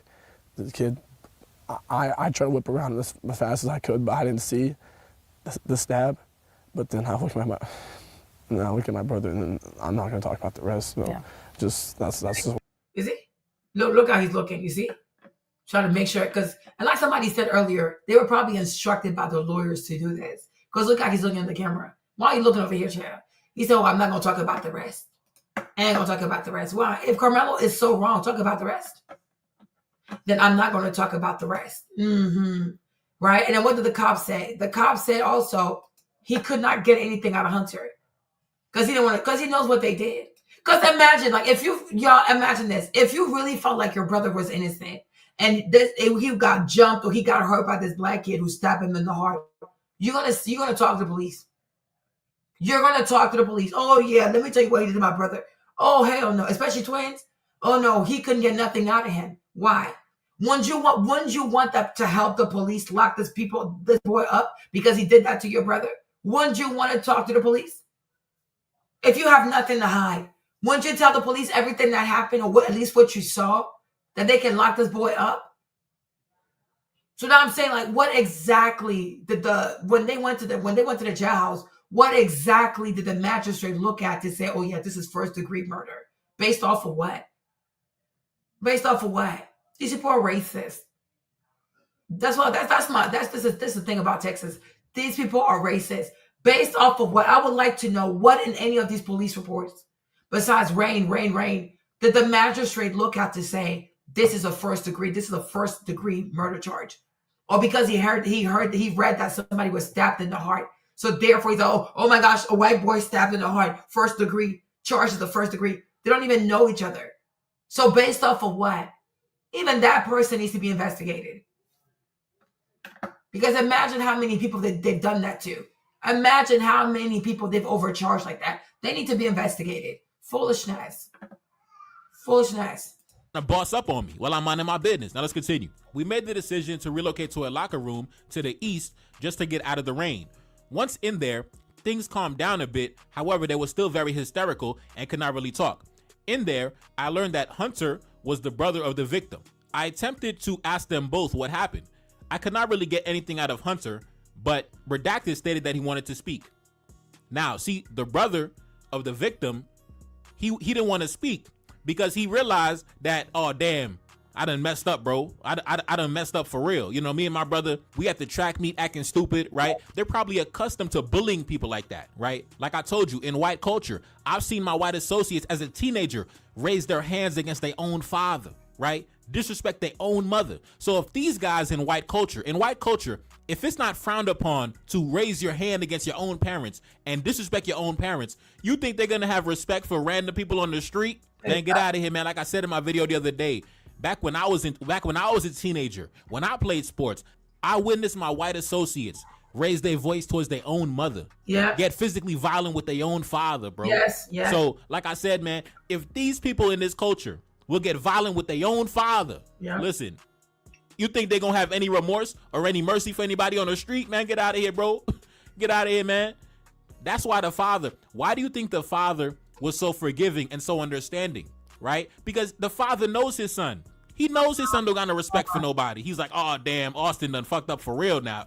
Austin that got himself killed. Damn. That's why the father is on TV talking about, I forgive him. I forgive Carmelo. You know, it was a bad situation because as a father, he knows his son. Wow. He knows his son is a hothead. Wow. He knows his son don't got no respect for nobody. Wow. Right? He knows his son is a bully. That's why he's so forgiving. If his son was truly a church-going, Bible-thumping Christian who goes to church on Sunday and Sunday school, do you think that he would really be as forgiving as he is? If it was truly an innocent victim? No. The reason why he's forgiving is because he knows his son's temperament and he knows that his son brought it upon himself. Now let's continue. I attempted to ask them both what happened, but I could not really get anything out of Hunter. But Redacted stated that he wanted to talk. I asked him what happened, and he stated that they were all sitting on the bleachers under a Memorial High School tent when another male who he did not know walked over and sat under the tent. Redacted then said that Austin, the victim, told this male that since he did not go to Memorial, he had to leave the tent. Austin and the male went back and forth. First, Carmelo's father said this. Everyone has already made their assumptions about my son, but he's not what they're making him out to be. He's a good kid. He works 2 jobs. He's an A student. He has a 3.7 GPA. He was not the aggressor. He was not the one who started it. You see how disgusting white people are? The part where it said he was not the aggressor, they used this picture. They're so disgusting. They're disgusting. White people are just disgusting. They're so disgusting. Oh, he was not the, you get that right? So, like, kind of like saying, oh, the dad is full of shit. Oh, your son's not the aggressor, but he has gun. I'm like, you can also put a picture of Austin with the gun. What are we even doing? I'm like, what are we even doing? Okay. Like, what are we even doing? They're so disgusting, these people. They're so disgusting, right? So, this is not Austin here with a gun. This is not Austin here with a gun. That's not Austin here with a gun. That's not Austin over here with a gun. Okay, there are plenty of pictures with Austin and the gun. So therefore what? What is your point? Okay, and then some people even said that that this gun is an air something, like it doesn't have real bullets. So I'm like, why are you even doing this? Because they love to dog whistle. They're such racists. They're so disgusting. I feel bad for the other parents and family, and words can't explain how both have been affected by this tragedy. Yes, of course, because he wants you to remember his family are victims too. Carmelo. Why they can't be victims too? So in every fight is always like, so if there's an issue, it always has to be one is the victim and one is the assailant. It can't be that it was something tragic happened and both people are victimized. Like, what the freak? There's a bunch of himself reportedly said this. I was protecting myself. He put his hands on me. So this much is obvious. They're going to try self-defense at trial. And you wouldn't do it? Your bitch ass. You wouldn't do it? Meanwhile, Austin's father made news for the quick forgiveness of his son's murder. I've already forgiven him. That's for my peace, not his. I rely heavily on my faith to get me through this. Like I said, people ask me, how can you forgive what to this other person? I said, I forgive the other person because the forgiveness is not for him. The forgiveness is for me, so I can have peace. His life is destroyed. My life is destroyed. This was not a race thing, and this is not a political thing. Please do not comment if you do not know what happened. Do not turn this into a racial thing. It was not. Do not politicize this. It's not. This is a human being thing. This person made a bad choice. So did your son. So did your son. Because the number of times that we heard. Aïssa, coucou. Coucou, Aïssa, comment vas-tu? Glad you're speaking on this. It's down the street from me. Okay, Aïssa, so how was it raining? Did you see the rain? Because you need to send me a screenshot. Like, you know how, like, on your Apple, like, the weather on the iPhone, you need to go back. Because you know how you can go back? Go back to the day. It was April 2nd, right? At 10 o'clock in the morning. I think it's April 2nd. You need to go back, Aïssa, and then take a screenshot of what the weather was like. In your weather app on the iPhone, go look it up for me. But, like, was it raining? Was it raining? Because they keep saying it was downpour and downpour. Because, like, how bad was it raining that day? You know? Yeah. So that's why but you know what, Mark? I think the brother that speaks, I think he's Haitian. The other brother who's speaking. because his channel, Dessalines. I was like, okay. You see, that's why he said, oh, that's why he's saying the daddy was like, oh, because he knows his son is alive. Yeah. If it was truly an innocent victim, no. The reason why he's for man, get out of here, bro. Get out of here, man. That's why the father didn't really get anything out of Hunter, but Redacted stated that he wanted to speak. Now, see, the brother of the victim, he didn't want to speak because he realized that, oh, damn, I done messed up, bro. I done messed up for real. You know, me and my brother, we at the track meet acting stupid, right? They're probably accustomed to bullying people like that, right? Like I told you, in white culture, I've seen my white associates as a teenager raise their hands against their own father, right? Disrespect their own mother. So if these guys in white culture, if it's not frowned upon to raise your hand against your own parents and disrespect your own parents, you think they're gonna have respect for random people on the street? Man, get out of here, man. Like I said in my video the other day, back when I was a teenager, when I played sports, I witnessed my white associates raise their voice towards their own mother, get physically violent with their own father, bro. So, like I said, man, if these people in this culture will get violent with their own father, listen, you think they're gonna have any remorse or any mercy for anybody on the street? Man, get out of here, bro. Get out of here, man. That's why why do you think the father was so forgiving and so understanding, right? Because the father knows his son. He knows his son don't got no respect for nobody. He's like, oh, damn, Austin done fucked up for real now. Austin, they got himself killed. Damn. That's why the father is on TV talking about, I forgive him. I forgive Carmelo. You know, it was a bad situation, because as a father, he knows his son. He knows his son is a hothead. He knows his son don't got no respect for nobody, right? He knows his son is a bully. That's why he's so forgiving. If his son was truly a church-going, Bible-thumping Christian who goes to church on Sunday and Sunday school, do you think that he would really be as forgiving as he is? If it was truly an innocent victim? No. The reason why he's forgiving is because he knows his son's temperament, and he knows that his son brought it upon himself. Now let's continue. I attempted to ask them. Okay, let me play this one for y'all. Little evidence. Here is Khloe Kardashian calling her mama a bitch. Look at this. White people. White children. Look at this. Here, honey. Bitch. Mm-hmm. 77. What? Mm-hmm. Let's just talk about this. You turn on the air conditioning and don't cuss at me. Bitch. You see? Bitch. You're crazy. You see? Mama. You are one crazy bitch, Khloe. Mama. You see this? You see this? White children. You see this? Y'all see this, right? White children. They love to call the mothers bitches, bitch. They cuss at their moms. They beat up their mom. They cuss at their dads, put their hands on their dads. They torture their pets. They have no respect. They're raised like barbarians. They have no respect. They have no respect. They don't fear elders. They don't do that. Like, you know how like in black culture, like you have like your elders, respect older people, say yes, ma'am, no, ma'am. No, they have no respect. They call everybody by their first name. They call elders by their first name. They don't respect no one. Barbarians. These people are raised by wolves. They're raised outside. They have no manners. It's unbelievable. So like I said, his dad knows. His dad knows. He knows about his son. He knows. He knows. He knows what his son does. He knows him. He knows him. And probably it got worse with the divorce. With the parents getting divorced, it got worse. Both what happened, but I could not really get anything out of Hunter. But Redacted stated that he wanted to talk. I asked him what happened, and he stated that they were all sitting on the bleachers under a Memorial High School tent when another male who he did not know walked over and sat under the tent. Redacted then said that Austin, the victim, told this male that since he did not go to Memorial, he had to leave the tent. Austin and the male went back and forth, and then Austin stood up and pushed the male to get him out of the tent. So, he pushed him. What? Hide your kids, y'all. There's violent white people around. So Austin stood up and he pushed the male to get him out of the tent while it's raining. And his brother said, oh, he's a leader. Well, I'm going to play what his brother said. Oh, he's a leader. He liked people. He was nice to people. He was such a great leader. These people are lying.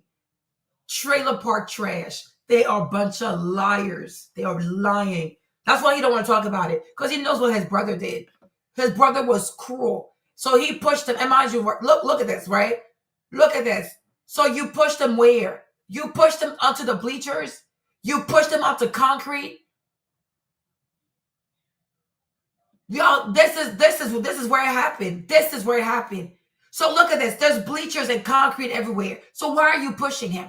And you're pushing him in the rain. You are 225 pounds. He's 130 pounds. And you are pushing him in the rain, surrounded by a bunch of metal bleachers and freaking concrete steps. Are you serious? Are you actually serious? Raised by wolves. And got no manners whatsoever. The bunch of barbarians. Who raises these people? They have no humanity in them. Who raises these people? Unbelievable. Hey, Miss V, what's up? How you been? Bunch of barbarians. Look at how many times they said every police officer that was there. It was raining. It was raining. It was raining. It was downpouring rain. It was raining. It was raining. So because he sat there, he had to go. And because he's not going, you just push him. You push him into the rain, surrounded by metal bleachers and freaking concrete. You could have hurt this boy. They don't care. Mama, this is insanity. I'm like, this boy, they need to do a toxicology report because this is not a normal response. This is not a normal reaction to somebody sitting under your tent while it's raining. No one can get that triggered because someone sat on a public bleacher with your private tent. Nobody can get this triggered. I refuse to believe this. These boys have to be on steroids. Anavar, Ren, whatever cycle they're on, these boys had to be on steroids. They have to do a toxicology report. And you know what? This hunter and his brother, they bullied other children. And I pray that the other children come forward. I pray that the other children come forward because there's a pattern with this young man. There is a pattern with this young man. Him and his brother, they bully people. They are evil twins. They bully people. Even at their high school, I'm sure they have bullied people at their high school. And everybody needs to come forward. Be brave and come forward. And expose to people who these two brothers really were. Bunch of bullies. There's no leader skills in them. They're not leaders. They're bullies. Barbarians. Who does this? Unbelievable. You're pushing somebody in the rain. Unbelievable. Time out. Like I said, Carmelo Anthony, 130 pounds. He's built like my little sister. And here come this big brolic 220-pound goofball trying to physically impose his will on somebody who weighs 100 pounds less than him. Howard. And you got these black conservative butt kissers trying to make it seem like Carmelo Anthony, 130 pounds, is a physical threat. Anyway. And he's talking about Officer Tatum. He's talking about Officer Tatum. He's talking about Anton Daniels. He's talking about Jason Whitlock. He's talking about Jesse Peterson. Who else is out there, y'all? Give me a name. I forgot. George, the black conservative. He's talking about y'all. He's talking about y'all. Ain't got no damn shame. Yeah. This is insanity. This isn't. Yeah, people get this triggered. I've seen people like this just being aggressive for no reason. I think he knew he had the upper hand, and that's why he wanted to bully him. You mean him and his brother? Yeah. He said, because he's really small. I'm like, even Trey. Even Trey is bigger. Even Trey is bigger. Trey weighed himself this morning.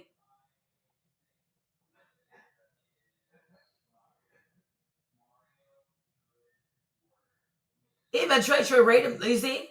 So it was raining. It really was. Raisa sent me the thing. Hold on. How can I say? Hold on. Raisa, she took a screenshot. Let me see.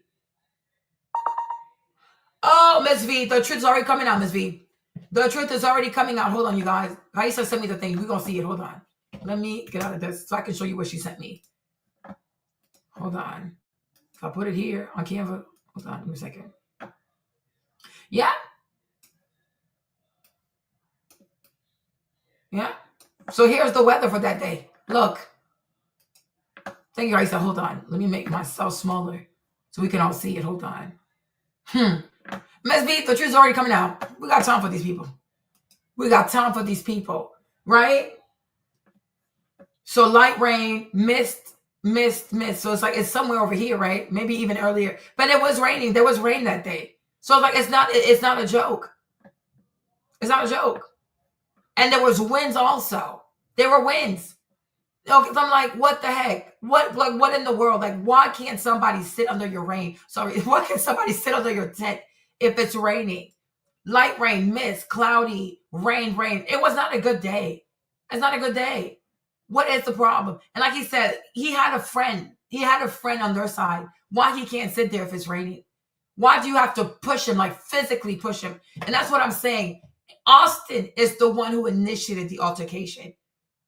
Like, see, and Austin never said anything, never touched anybody, never pushed anybody, never grabbed anybody's book bag to throw the book bag in the rain. We wouldn't be here today. Right? Exactly. The twin Goliaths, they're the freak, like Igor and Thor. They're so damn big. That girl, she need to go find her daddy. She got daddy issues.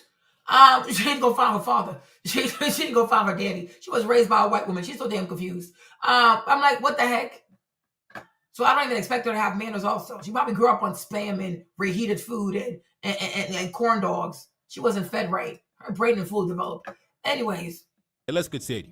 Austin and the male went back and forth, and then Austin stood up and pushed the male to get him out of the tent. Redacted had said that during this time of arguing, the male was reaching around in his bag. It was at this time the male took out a knife and stabbed Austin and then left the scene.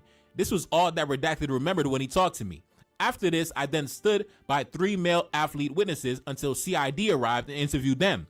I was then relieved by an SRO and went back to patrol. Timeout. Now, like I said, man, if it was an incident where it was 2 black men, 2 brolic brothers, over 200 pounds, 230 pounds, football stars, they be in the gym lifting weights, right? And if these 2 brothers decided to tag team against a small, 130 pound, little white kid, what do you think the conservatives would be saying, right? Because the conservatives right now, they're saying that Carmelo Anthony, 130 pounds, was supposed to put on his boxing gloves against 2 individuals who both weigh over 200 pounds, over 100 pounds more than him. He should have took them both mano a mano, threw up the hands. Oh, yeah. Oh, they're so damn, white boys are so damn stupid. They themselves wouldn't even fight somebody. They'll be the first one to grab a gun. They themselves wouldn't even fight somebody. They'll be the first one to grab a gun. Okay? So here you have it. Right? Here you have these 2 big-ass brothers. I really think they were a lot younger in this picture. Right? Then look at his arms. Look how big his arm is. Right? So they want Carmelo to be out here and to fight these monsters by himself. He needs to be out here and fight these big-ass monsters by himself. Make it make sense. So ultimately, you wanted to, and my thing is, when you see how big they are, and it's 2 of them, and you'll say, "Oh yeah, he should have fought them." No, he was not going to fight anything. Can these goofy ass white people with in between their legs, they're not even fully formed. Imagine these goofy ass white people, these goofy ass white men. We all know they're not fully formed. They're built like shrimps. That's why after a while, all these black girls who are married to white boys, they can't wait to get divorced because they get tired of not having a full orgasm. Okay, do you know the number of black girls who are married to white boys who haven't had an orgasm in years? Okay, because they're built like shrimps, right? That's why the vast majority of white men like to have the intercourse in the back door. Okay, not going to the back door. So many black girls are having it. They're having the nasty in the back door because they're not big enough. They're not even fully formed. Okay, we all know they're not fully formed. Okay, that's why they're so big to get on steroids like this, right? Because if you don't have big enough testes, like if your man parts ain't big enough, you're not making enough testosterone. Okay, if you're a whole man and your male parts are not fully developed, you're not gonna make enough testosterone. Yeah, it's the truth though, and this is why they all got to get on steroids to get bigger. They all do. Like they're Mr. Olympia, like Chris Sebum, like what's the Chris Bumstead, whatever. That boy is doped up. He is doped up. Like if you ever see a really big, bulky white boy, it's the roids. They have a saying. It's like never give up because you take Anavar, train hard because you get on Ren, and there's another one, right? There's like they do these cycles of steroids to blow up because naturally they don't have the size. They might be tall, but it's really hard for them to grow muscles because the vast majority of those people, it's a shrimp down there. It's a shrimp. It's not the Mandingo. Like it's not the African Mandingo. Like it's not the African plantain. Like they don't have that. They don't have it, y'all. That's why they're so big mad. That's why they're so mad when the white girls like the black boys because the black boys is fully formed. Have you not noticed like most of the black girls who marry the white boys, after a while, they start acting crazy. They want to file for divorce. They haven't had an orgasm in like over a decade. The entire marriage, no orgasm. The entire marriage, there was never an orgasm. Never. That's maybe why, I don't know her like that, but maybe that's why even Quinta also filed for divorce after 3 years. Okay. Yeah, they love to cheat with black men. Why? Because the black man got the real mandinga. Okay. So I think so. I think this picture is their freshman year. Well, I don't know about that. I don't know about that part, but you decide. I don't know about all of that, but you decide what you want to do. Don't write this stuff on my page. Go write that somewhere else, share. Foolishness. Okay? It's like there's a black lady who has a white husband. She's making videos trying to tell black girls to let the white man do it in the behind. I said, my Lord. Yeah, Quinta Brinson. Yeah, she married to a white man. So I'm like, because a lot of them, after a while, they get tired because, they're not fully formed. And many of them also, they're not circumcised. Many are not circumcised. So it's not like, it's really like they're not circumcised. Right? But this is her husband. What does he even look like? He looks like an elf from an enchanted forest. That's her, I guess, soon to be ex-husband, right? But do you think this man is fully formed? Like, do you think he's fully developed? Like, you cannot, it's not like it's hard. It's really hard. It's really, really hard. Like, it's really like they love to sit here and make it seem like, oh, it's so awesome being with a white man. Child, good luck with that. Especially if you've been with a black man before. It's really hard. It's hard to make it last because I'm saying you will never have an orgasm. Like, good luck with that part.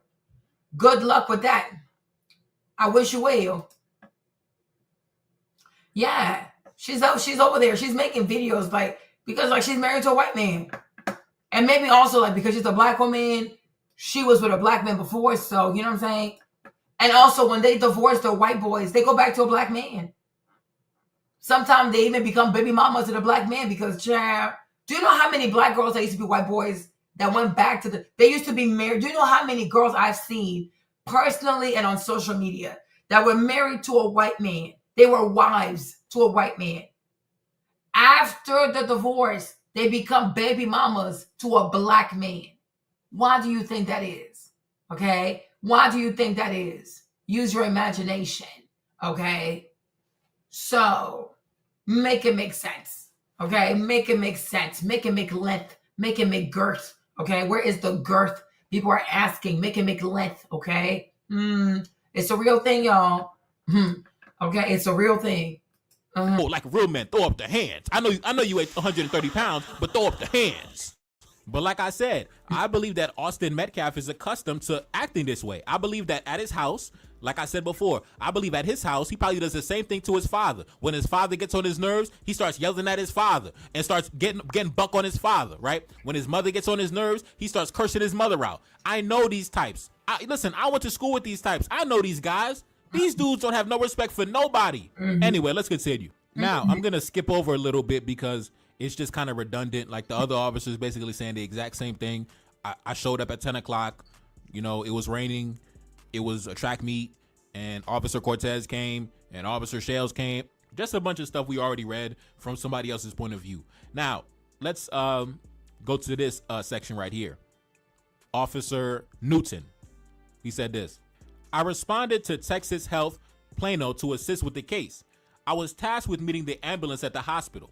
I arrived prior to the ambulance and waited for them to arrive. They arrived at 10:46 with the victim, Austin Metcalf, who was brought into the trauma center, into the trauma bay for treatment. At 10:53, Dr. Chow pronounced Austin deceased. Once he was pronounced dead, staff stopped treatment and disconnected the cords in the tubes from the machines without removing anything from the body itself. While on the scene, I took possession of the clothes worn by Austin and maintained possession of the items until CSI Dillard took them from me.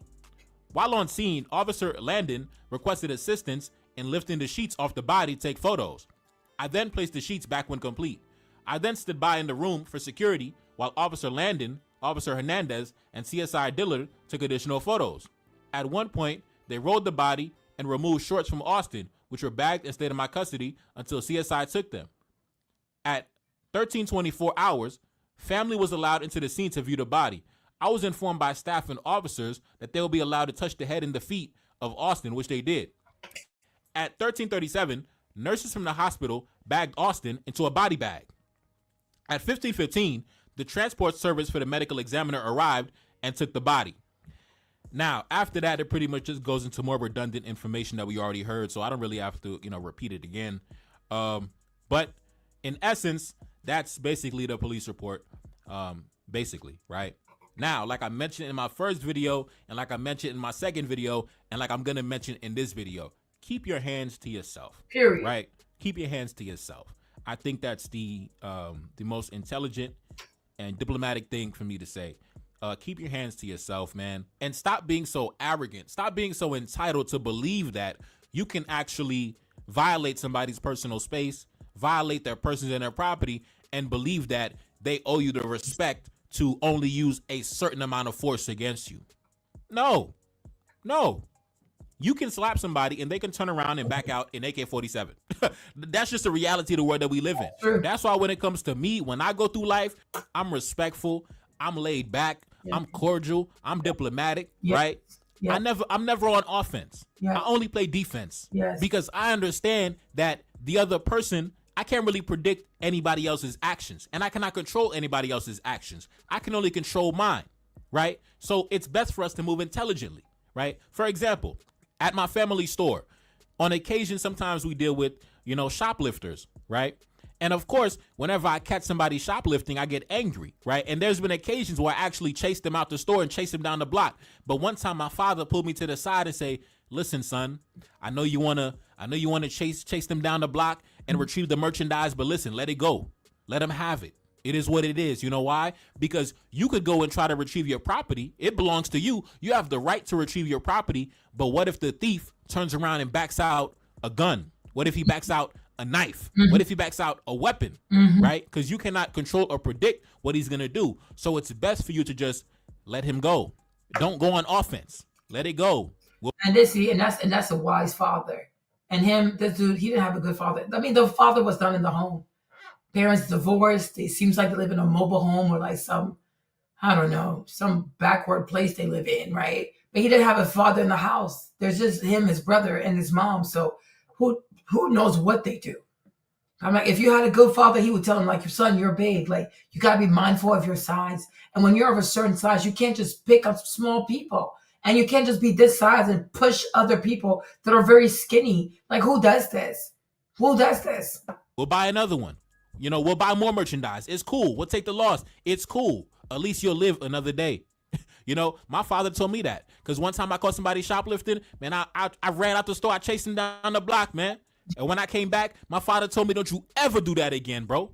You don't know what somebody could do." Yeah. Even though technically in that situation, I'm actually in the right because I'm retrieving my property that was stolen. In this scenario, Austin was in the wrong because in this situation, he seen somebody, 5'9", 130 pounds, trying to shelter up under his tent, under the rain, under the pouring rain, right? The weather was terrible that night, right? And instead of just being a cool dude, right? Instead of just being a cool laid back guy, oh man, he just chilling. He just sitting down minding his business, right? Let me go back and talk to my homies. He decided to get buck and start beating on his chest and get out the tent. And meanwhile, keep in mind, like I said, Austin was 100 pounds bigger than Carmelo. Mm-hmm. And he's tag teaming against Carmelo with his brother, who's also 100 pounds bigger than Carmelo, right?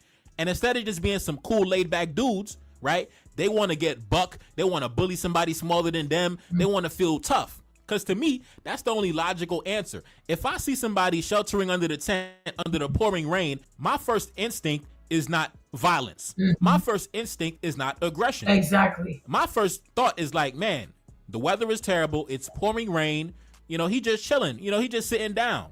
He's just sheltering under the rain in the meantime. In fact, I might walk up to him and I might strike up a conversation. "Hey, bro, what's up?" Oh, no, they can't. They're not civil. And the thing is, I think, like, for me, what this really testifies is that white people want segregation, okay? White people want segregation. So we got to tell our black children, don't ever sit under the tent of white people. Don't ever go to whenever you see white people congregate, stay away. Even if you, like, let's say, like, you need water and they have extra water, don't even ask them for anything. Leave these white people alone. They're barbarians. They don't have civility in them. Even in the rain, you seeking shelter is a problem.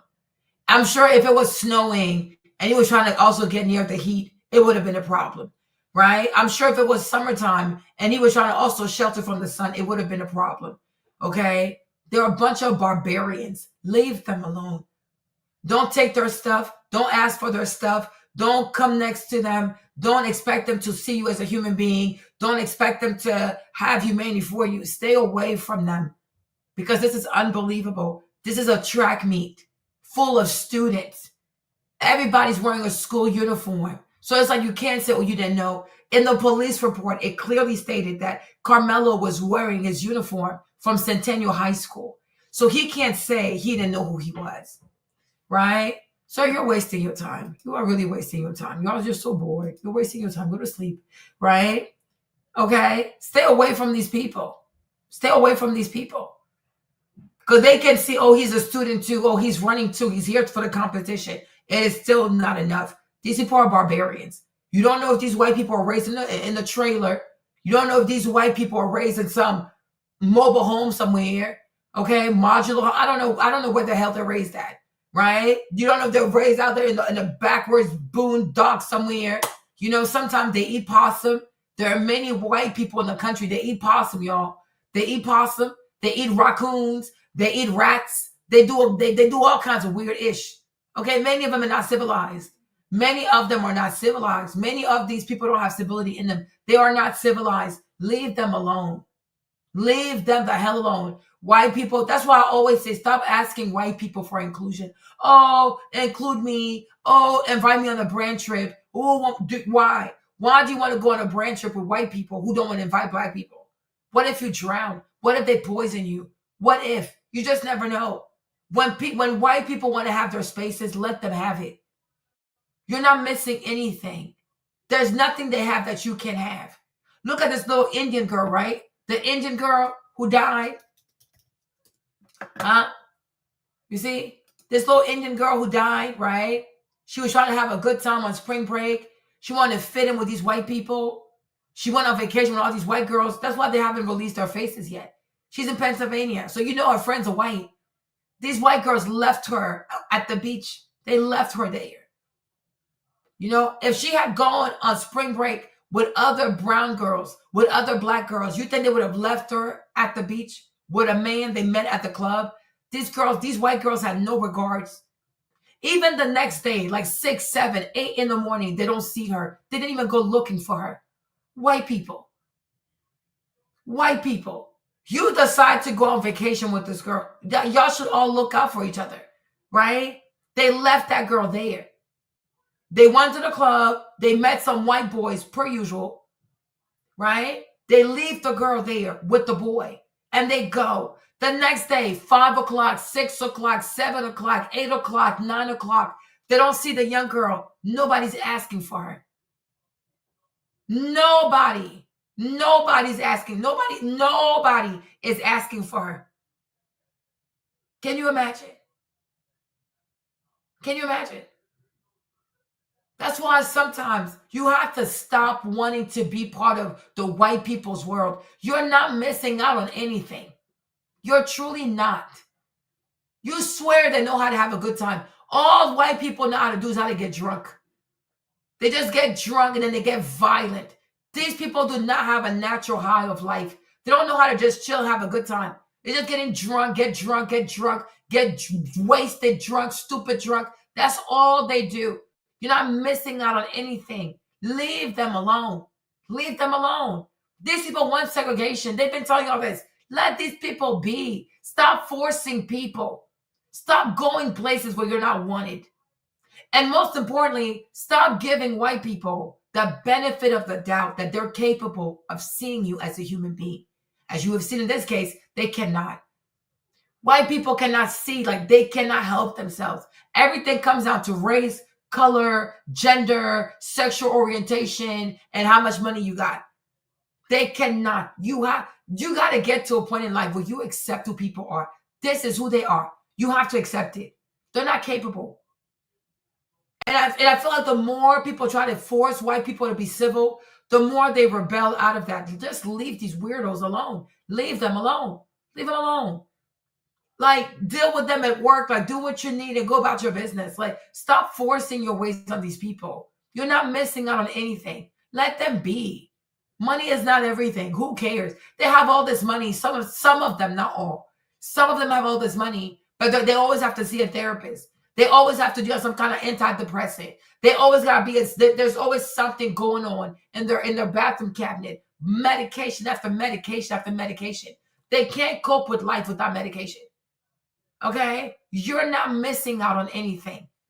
Do not go risking your life or have these people put you in a predicament where you have to do something to defend yourself and it can go left. Stay away from these people. And teach your children too. When they go to a sports event, don't go in there thinking, oh, we're all athletes, we're all young people, we can talk, we can chill. Stay away from white people because they play different. They really do play different. They come from, I don't know where they come from, but they are raised different. They play different. They move different. Stay away from these people. They're not nice people. Because even if it's raining, it's a problem for you to seek refuge under the tent. You got to stay away. Exactly. The other Indian girls never would have left her alone. There's this other black girl. She died. She was on TikTok. She was in Miami. She had all these white girlfriends, right? Hey, Janet. She did so much with these white girls. Let me tell you something. That girl, when she passed away, none of these white girls went to her funeral. None of them. None of them. I told y'all this. They are not capable of loving anybody. I truly believe that white people are not capable of genuine love. What they do is they find their interest, whatever fulfills their interest. They're not capable.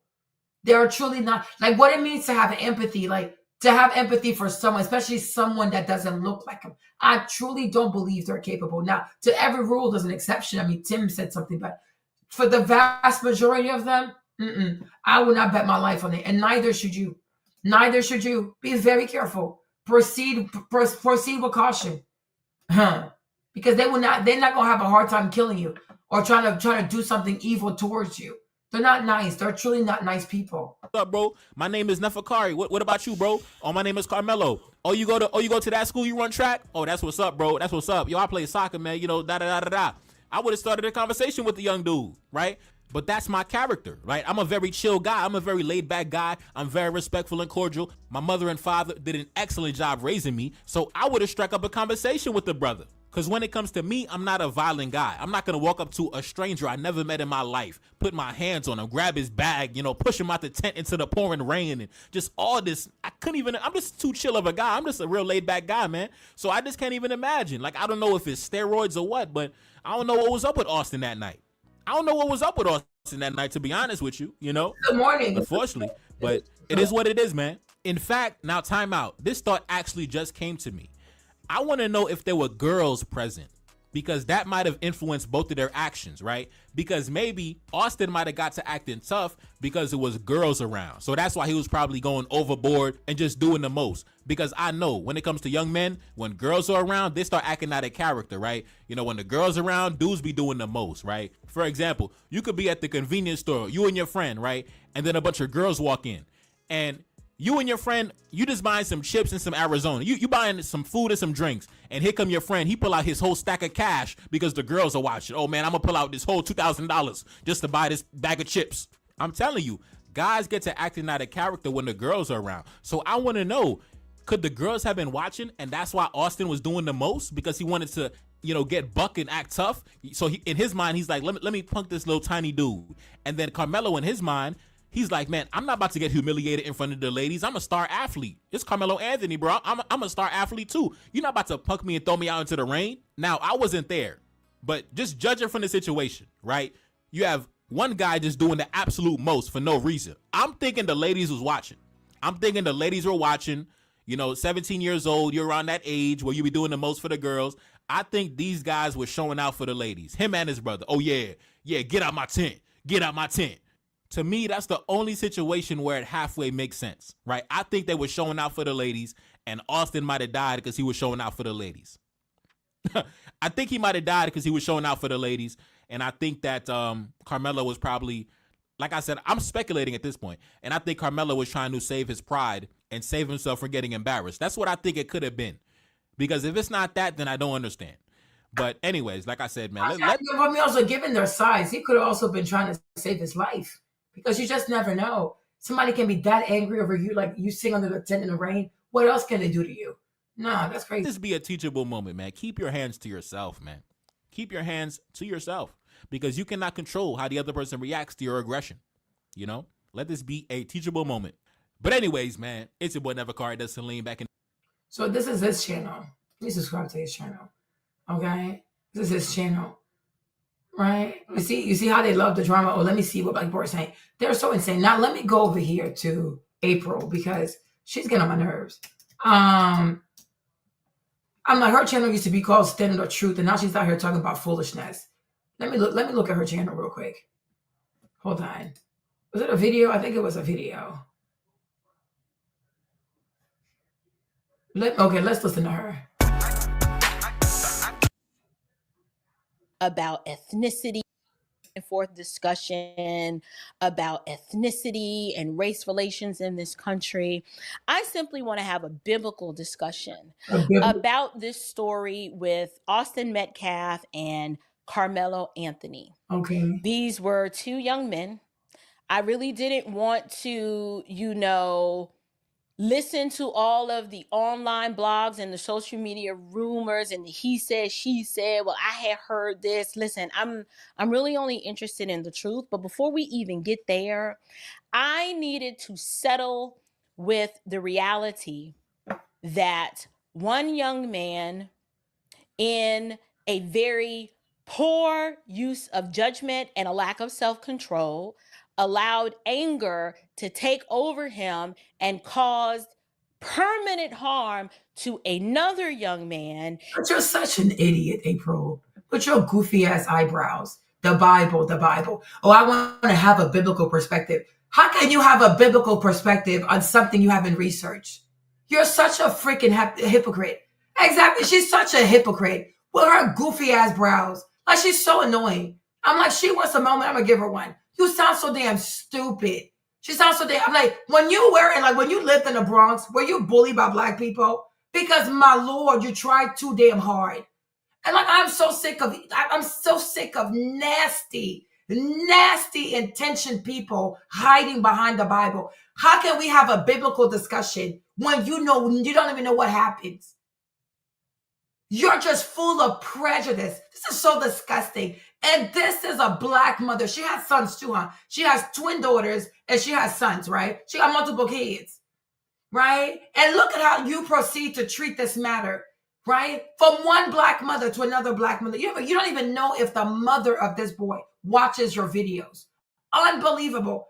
Because you think the majority of your audience is white people. Girl, bye. Have you seen your views? Go sit down somewhere. You guys, like, they're so desperate for a white audience. You're so desperate. How can you have a biblical conversation about a matter that you have not properly researched? And then you say that, oh, one young man in a moment of anger, and he couldn't control himself, that he inflicted permanent damage. What are you even so angry at? Who? Like, you're such a clown. You're such a freaking clown. And I hope you see this video. You are such a freaking clown. Did you actually research this? Who is angry? You know nothing. You choose not to listen to anybody. You choose not to read anybody. So you just settled in your prejudice. Because how do you know who was angry or who was not angry? Did you read the police report? No. Did you watch the news? No. You heard something. Oh, a Black boy stabbed a white boy. Oh my gosh. Why was the Black boy so angry? Why does he have to be angry? Why can't he also be afraid? Like, the only emotions that Black people feel is anger, like nothing else. We can't also feel fear. We can't also feel anxiety. All we know, we only have like one mode, and that mode is just anger. You sound so stupid. Sound so damn stupid. It's a grown-ass woman that claims to have businesses with multiple children talking like this. There's nothing maternal about this. There's nothing motherly about this. As a mother, before you speak on somebody else's child, especially a Black child, especially a Black boy, because you got Black sons, right? You got black sons, and they live in Atlanta. You just never know. You just never know. You just never know. You don't know. So before you open your mouth to speak on somebody else's child, you need to make sure you have all the facts. Didn't your Bible tell you, do not bear false witness? So how can you speak on something if you haven't done your research? How can you know more without even reading because you're full of prejudice? It's one thing to want to hold black people accountable. It is another to be full of prejudice. You are insane. You are truly insane. Even I said, when I first heard the story, I said, oh, why was he sitting under the wrong tent? And how does it turn into stabbing in the heart? I was like, this is crazy. But you see, unlike you, because I'm a real Christian, and I do fear the word of God. And the word of God said, do not bear false witness. How can I speak on something if I'm not properly informed? So I decided to sit my behind down. I had to do a whole live for like 8 hours or so. Because I'm like, how did we get here? What happened? How can you sit in anything when I don't know the facts here? I don't even know. I'm sitting into what? Like bits and fragments of stuff. I don't know what's going on. You don't even know what's going on. You intentionally choose to not educate yourself. That's why when you went on the panel with lead attorney, he made you look silly as hell. He made you like a Christian zealot who just thinks she's better than people because she reads the Bible. Nobody cares. Nobody cares. What's the point of reading the Bible if you don't have love and compassion inside of you? Always on her channel insulting people or ratcheting. Is that what God told you to do? With your vulgar behind. She's so damn tacky, this lady. A Christian that talks about, well, she got a gun. She got a gun. I have a gun. My husband has a gun and I'm not scared to use it. A Christian. But she would use a gun on people. You can't serve two masters. You can't serve the bullet and serve the Bible. You got to pick one. You got to pick one. Like you would actually off a person. And she talks about that. She sits there, she calls black women orangutans and just like whatever, like, because you know, she like, I guess like it's a play of word on like orangutan, like the monkey, the ape, whatever it is, an ape, a monkey, right? So she calls black women orangutans. I'm like, what the heck, orangutans? But she acts just like one. Because how you gonna sit here with your funny looking brows and speak on something you don't even know? When you have an audience, especially when you're a black person, and there's something between a black person and a white person, you need to make sure that you've done your research before you open your mouth. Because God forbid, your words are used by evil intentioned white people, right? As our arguments against other black people. How would that make you feel? Right? That's also a black family. Did you even take the time to see how he was raised? Did you even take the time to try to get to know his family? Try to get an understanding? No. You just know that, he had to be angry. He got to have anger and he inflicted permanent damage. What are you even talking about, sis? Like, you sound stupid. You sound damn stupid. And then she thinks her channel is going to grow up and blow up and be big behaving like this. You can never win. I think the thing with Candace Owens is like a lot of people saw what Candace did. And I think they're telling themselves that if I go the Candace Owens way, always talking about black people, holding black people accountable, whatever that is, always being on just having these talking points that these white people want to say. They want to say it, but they want to say it, but they can't say it, right? Oh, I'm able to blow up like Candace. I'm going to build a channel like Candace. They want to be the next Candace Owens so badly. It is ridiculous. You got to move with honesty. You got to move with integrity. And you got to take the words that come out of your mouth with the utmost seriousness, because your words, they carry weight.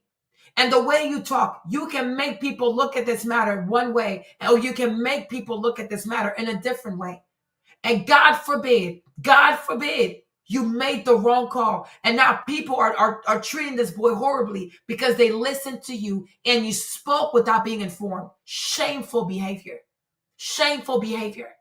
You are no better than the Jasmine Crockett that you call out for being so ignorant, because you are currently ignorant. You know nothing about the matter. You haven't studied the matter, right? But you want to speak on it. You are an orangutan your dang self. And I've told you that before in your comment section, right? It's so easy to call people names. It is so easy to hold other people accountable.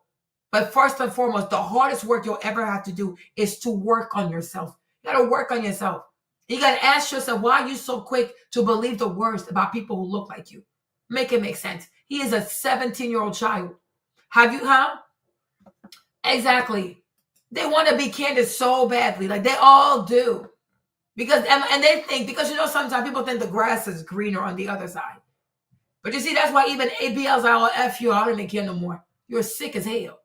Even ABL doesn't even want their support because they're toxic. I think also Candace has realized that they're toxic. They are toxic. It's exhausting to always be the one to check your people. When do white people check their own people? Never. I'm like, you're free. You don't have to sell your peace and your mental health. Don't try to build a whole channel to attract a bunch of white racists to your channel. This is disgusting. Can you imagine every time you make a video, you have to make them happy. Every time that you make a video, you got to make them happy. Who's going to sit here and turn a bunch of white racists into their gods? Are you actually serious? No, leave me alone.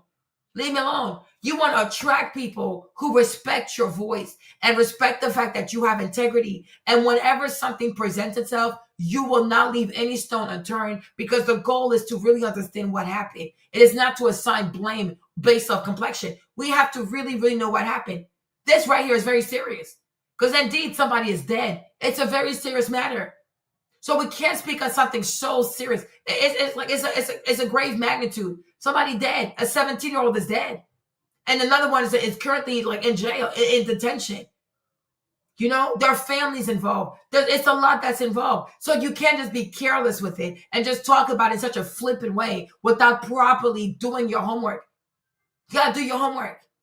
How can I even trust that you read the big ass Bible if you can't even do basic homework on something like this? But you read the Bible. You read the Bible through and through. Like, please, go sit down somewhere. Yeah, you really can. You truly, you really can. She definitely did because Ben Shapiro's a loser. Matt Walsh is a loser. Okay? So, and I feel like now she's like, I don't want to do politics. It's so this, it's so that. No, because she knows how toxic it is. It's extremely toxic. It is so toxic. It is so toxic. And on both sides, liberals, conservatives, they're not capable of being objective because they're all tribal. They're all freaking tribal. They don't even care about, none of these people even care about America. None of these people even care about building a better nation. They want to just one up each other. And they use black people as like their goofy ass pawns for their foolish ass games. They can go do their white on white crime without me. I get involved in this. Like, make it make sense. Like, you are insane. And now both of these individuals are dealing with one is no longer with us. So you have one family that's dealing with the permanent loss of their son, and then another family that is trying to wrap their minds around the fact that they very well may not see their son for a very long time because he will probably go to prison for what he did. She's such an idiot. She is so dumb. She is so dumb. And it's people like her who make people not like Christians. It's people like you who make people not like Christians. It's people like you that make people stay away from anybody who talks about the Bible and things like that. You're so damn stupid. You are so damn stupid. How do you know that he's going to go to jail for a very long time? Do you even know what he was charged for? First-degree murder. Do you even know what first-degree charges are about? Do you even know what qualifies? You don't even know what he was charged with. He was charged with first-degree murder. Do you even know the conditions that have to be met for a first-degree murder charge to actually stick? No, because you didn't do your homework. But you want to sit here and have a biblical conversation, like make it make sense. Seriously, make it make sense. You sound remedial AF. Like, it sounds so crazy. Oh, I'm not going to read this. I'm not going to study. I'm not going to try to see different perspectives to see, okay, what's really going on. Oh, no. A black boy stabbed a white boy. So definitely the black boy had the anger problem, and he's going to go to jail for a very, very long time. Who told you that? You're a lawyer now? You're a jury? You've done this before? You're a judge? Like, you sit on YouTube and talk about your goofy ass Bible with your funny brows. Want to talk about somebody? You don't know nothing about the legal system, girl. Sit down somewhere. Sit down. Be quiet. Just like stick to Jasmine Crockett. Steak to Jasmine Crockett. And as a Christian, oh, it is easy for me to want to respond quickly and say, well, you put your hands on somebody, this is the end result. Or it's easy for me to say, you ain't got no business putting your hands on somebody else. And if you play stupid games, you win stupid prizes. There's so many different ways that we can look at this. But as a believer, the only thing I'm concerned about is the truth. And since I wasn't there, I don't know all the details. And how do you know he has anger? You're such a self-hating person. You're a self-hating black. So she said, all I care about is the truth. But then how do you know that if you care about the truth, then how do you know Carmelo's the one that has anger? You didn't read anything. That's what they do. Oh, I'm a Christian. Oh, as a Christian, as a believer, it's all virtue signaling. As a petty ass, ignorant ass girl from the Bronx, I'm about to come over here and just yap my mouth. You are the same person who brags about having a gun. Now you want to talk about, it's so easy to say that put your hands on people and then you'll see. Girl, every other live, you let people know that you have a gun. And that if anybody gets close to you, you're going to use it. You're such a hypocrite. You are such a hypocrite. I don't believe you're coming. You're such a hypocrite. Hold on, you guys. Give me a second. Oh, my goodness. Hold on. April, you are such a hypocrite. Hold on. How many times on this channel have you bragged about being a Christian? Hold on, you guys. Hold on. I hate typing over here. Being a Christian, having a gun, and not being afraid to use it.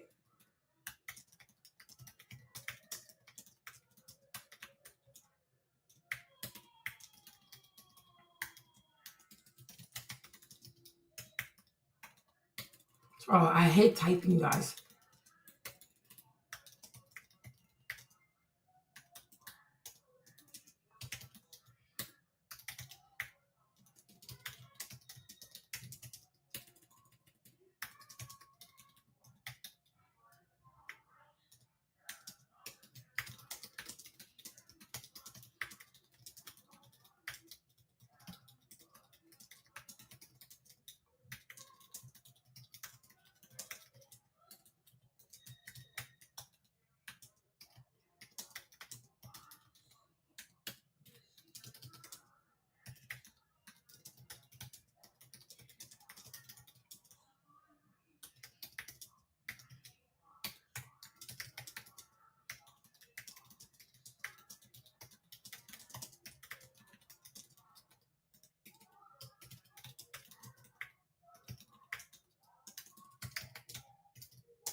Sorry, guys.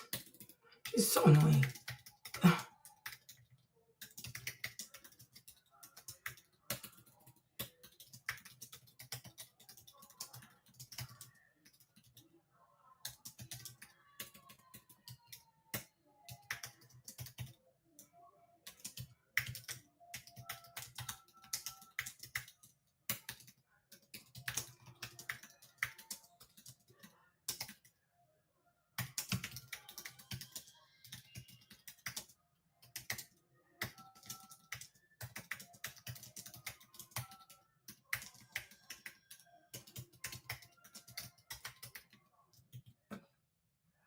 Sorry, y'all. I had to write this. Let me like my comment so it goes to the top. Okay? This is insanity. Let me go back to her video. Sorry, you guys. Sorry, I had to type it. My bad. Like, foolishly. Surrounded this situation. However, I believe that there are no maverick molecules in the world, and everything that is happening serves a purpose. And it is not only for our good, but it is also for God's glory. You might be wondering, April, how can God get glory out of such tragedy? How could this be for our good when someone's parents a parent has lost a child? How do we come to situations like this and then walk away with that type of mindset? Well, I would encourage you. I am a believer, and during times of grief and loss, The only thing I know how to do is to appeal to the authority of Scripture to make sure that the way I respond to situations like this are consistent with the testimony of Scripture, and not on how I feel, but rather by what is right. Yeah, you see, and the thing about her that it's like that's so that you guys, this thing, she's so disgusting. She is so disgusting. The thing that really triggers me is that she's only focusing on Austin's family. Oh, they lost a son. But what about the other woman? Because I guess you don't want to do that's fine. Let's not even do the whole race thing, right? One woman lost her son. But what about the other woman whose son is in prison? Or you think she raised her son to be that way? You think she raised her son to be a YN? That's why her son's in prison? Because a serious woman of faith, a serious believer, would see the pain for both women. Because both women had a son. And such like you said, you were not there. So if you pray for one mother, you got to pray for the other mother, right? If you care for one son, you got to care about the other son, because like you said, you were not there. But why are you picking sides? And it's kind of crazy how I will say you picked the white side, but then you can say, oh, I'm only picking his side because he's dead. Okay. But just because somebody died, does that mean that they didn't inflict harm, or because the person survived the harm? It's like, let me give you a good example, right? Let me give a good example. It's like domestic violence, right? Let's say you have a woman who shot her husband. And you can hear, yeah, she's so stupid. She's just so damn stupid. With these kinds of brows, though, we should have known never to trust her. Matter of fact, let me unsubscribe from her channel. Because I can't do this. Oh, no. No. Unsubscribe. Gotta go. She's evil. I don't have time for this. She's so full of prejudice. I ain't got time for this. Right? My thing is, right? Yeah. My thing is, it's like a woman who's been domestically abused, right? And for years, maybe nobody knew. Okay? Nobody knew. And then one day, the woman kills the man. So in the meeting, wife stabs husband in the heart. And you're like, oh my gosh. In the moment of anger, she stabbed her husband. What? Then later, you're going to find out that this lady was getting beat up for 12 years. She had been tortured for 12 years. Like, you just don't know. Just because somebody died does not mean that the person was a good person. It doesn't mean that the person didn't do no harm. You have wives who killed their husbands. And then they walk. Why? Because people realized that the man was abusing her. And she had no choice but to kill the man. We haven't even gone to court yet. So why are you picking sides? Why are you picking sides? And I think also because you're so full of prejudice. And I think maybe like you're bigoted against your own people. I think that's why you chose not to do your research, so that you could believe what you wanted to believe. Because to me, that's what it's giving. Because what is preventing you from looking? Because I think she plans her show, whatever. But what is preventing you from looking? What is preventing you from doing your research? If it's not the fact that you want to believe in what you want to believe. And what you have chosen to believe, April, is that the black boy had anger issues. And I'm pretty sure you are assuming that he's from a single parent family home. Right? Because this is beyond me right now. This is seriously beyond me. Why do you assume all these things when you could have simply done the research? All you have to do is read. But no, because you want to believe in a certain narrative, which is angry black kid who listens to hip hop music, raised by a single black mom, went to a place, signed the wrong tent to start some mess, and then he decided to stab this boy just because he was told he had to go. Right? And that is disgusting. It's so disgusting. It's just so insane. But yeah, you'll sit here and talk about Jasmine Crockett, but here you are doing the same thing. And that's what Jesus calls being a Pharisee. April, you are a Pharisee. You are such a Pharisee. Full of these like pompous words as a believer, the image bearer of God. Is that what an image bearer God will do? Speak without doing the research? Huh? Is it the apostate image bearer? Right? The same lady who tells us that she's proud to be a Christian, a gun owner. And if you come to her house or you do something, she will shoot your ass. So she believes in self-defense. She believes that she has the right to kill you if you invade her space. But somehow Anybody else that's black that believes in self-defense, oh no, you have anger in your heart. You got anger in your heart. Hypocrite. And that's exactly what Jesus told Nicodemus. You are a hypocrite. You're such a hypocrite. Like, this is so gross. So here's what I believe is right. The Bible teaches us on we are to mourn with those who mourn. Okay. And mourning doesn't necessarily happen just because when a person loses their life. We should be mourning for the family of Carmelo Anthony, because I know if that was my son, I don't know what I would do if I found out that my child is at a track meet where I'm thinking he's going on the track meet, they're going to have a good time, and then I'm expecting to see him come home to find out that my child is involved in an altercation, and the end result of this altercation, someone else is dead. I don't really know what I would do if that were my child. So here's what I will say. Since I don't know Carmelo Anthony's parents, I don't know his daddy, I don't know his mama, I know that Robert Chapman and we have 2 sons. And not only that, I have a set of twins.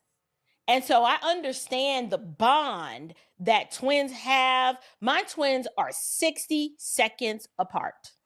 60 seconds apart. What's the point? And they are incredibly close. When one gets in trouble, the other one is crying. When one gets sick, the other one feels the pain. They finish each other's sentences. When one girl is crying and you know when you got that cry going? What's the point? And you're crying, you're trying to talk through the cry and no one understands what you're saying. Her twin sister, oh, she knows what she's saying and she's the interpreter. So if Haley's crying, Hannah is interpreting to us what she said, because we all sitting there like, what did she just say?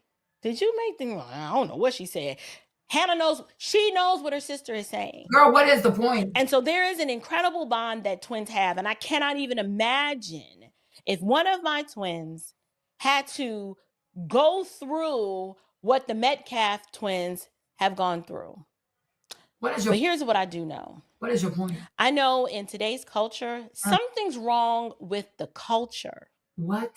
When we struggle to just mourn and say this situation is jacked up and something's wrong with us, when the first thing we want to do is racialize it, right? We want to make it about ethnicity versus making this about this is what happens when you live in a sin-sick world and the heart of mankind, which is deceitful and desperately wicked, makes poor choices because in an instant, we're driven by the lust of our flesh. What is she talking about? And we have anger in our hearts. What is she talking about? And we are not filled with the light of Christ, who is governing all of our thoughts and actions. And so for me, I want to move it aside from these 2 young Okay, let me stop you right here. So what she's saying is there's something wrong in the culture because Black people want to racialize everything. So what she thinks is that because she hasn't done her research, such an idiot. She's such an idiot. This is the woman who calls her channel the Stand of the Truth podcast. Such an idiot. So what she's saying is because not only she's bigoted and she's prejudiced, she's saying that Black people have a problem. There's a problem with Black culture because Black people want to racialize everything. Black people want to make everything about race. Well, let me correct you.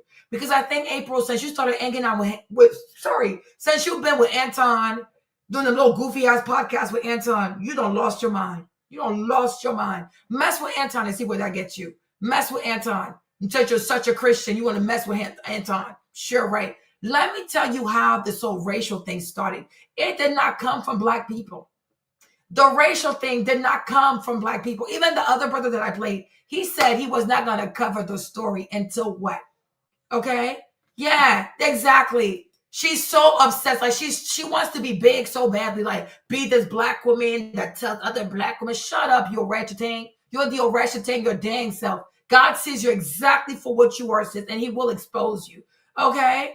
Exactly. That's why the other brother said this. I mean, he was like, he wouldn't have covered this. It was white people who racialized it. And that is exactly what ABL said. ABL also said he was not going to cover this until who? Drum roll, please. Matt Walsh. It is not black people. But when you are bigoted, when you are prejudiced, when you're an idiot and you're stupid, your first instinct is to believe that if somebody made it racial, oh, it had to be black people. Are you kidding me? Are you kidding me? Why does your mind go, oh, if somebody made it racial, oh, it had to be black people? Why don't you find out how it became racialized? Why do you assume that it's black people that made it racialized? Make it make sense. Make it make sense. Make it make sense. So let him say it again. Let him talk. Let ABL talk. A bit before I gave my 2 cents because I needed more information to figure out what's really going on. Now, here's my opinion about why this story has become popular. I think a lot of people on the right, on social media, blew the story up because they knew it'd be a thing that got a lot of attention. And they were also trying to prove a narrative about black violence on white people. You can see it right here from Matt Walsh. This is dated April 3rd, which is Thursday, right around the time when the story first started trending. You see what it says right here. If I told you that a young man stabbed another young man to death for telling him that he was in the wrong seat, and then I told you that one young man in this altercation was white and the other black, and then I asked you to guess the race of the assailant, every single person would know the answer immediately. Young black males are violent to a wildly, outrageously disproportionate degree. That's just a fact. We all know it. And it's time that we speak honestly about it or nothing will ever change. That has 19 million views. This kind of stuff is what caused the story to blow up.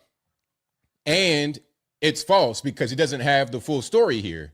And that is the danger about reporting on things like this without knowing the full story. You're going to push a false narrative and your narrative becomes the default. Now, let's keep on going here. Here's something else. They're showing pictures of both of the young men, both holding weapons. And I think Carmelo's is an airsoft. They could both have airsofts, but they're saying, oh, it's not the same. How is it different? How is it different? Is a finger too close to the trigger, too much into the guard? I don't understand. It looks like the exact same picture to me. People say they don't see race, but do you really not see race? Did Carmalo Anthony have any gun violations? Had he been locked up before? I don't really understand. Okay. Now, here is Austin's father saying, hey, please stop the narratives. Please stop with the fake stories. Please stop with the race baiting. This is the father. And I was asking back on April the 3rd, hey, will the father's wishes be respected or is it more important to score points? Let's watch this. And then we got a lot more videos to get into.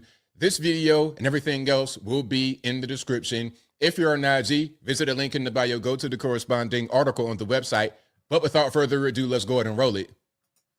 I want to clarify something right off the start because I've already heard some rumors and some gossip.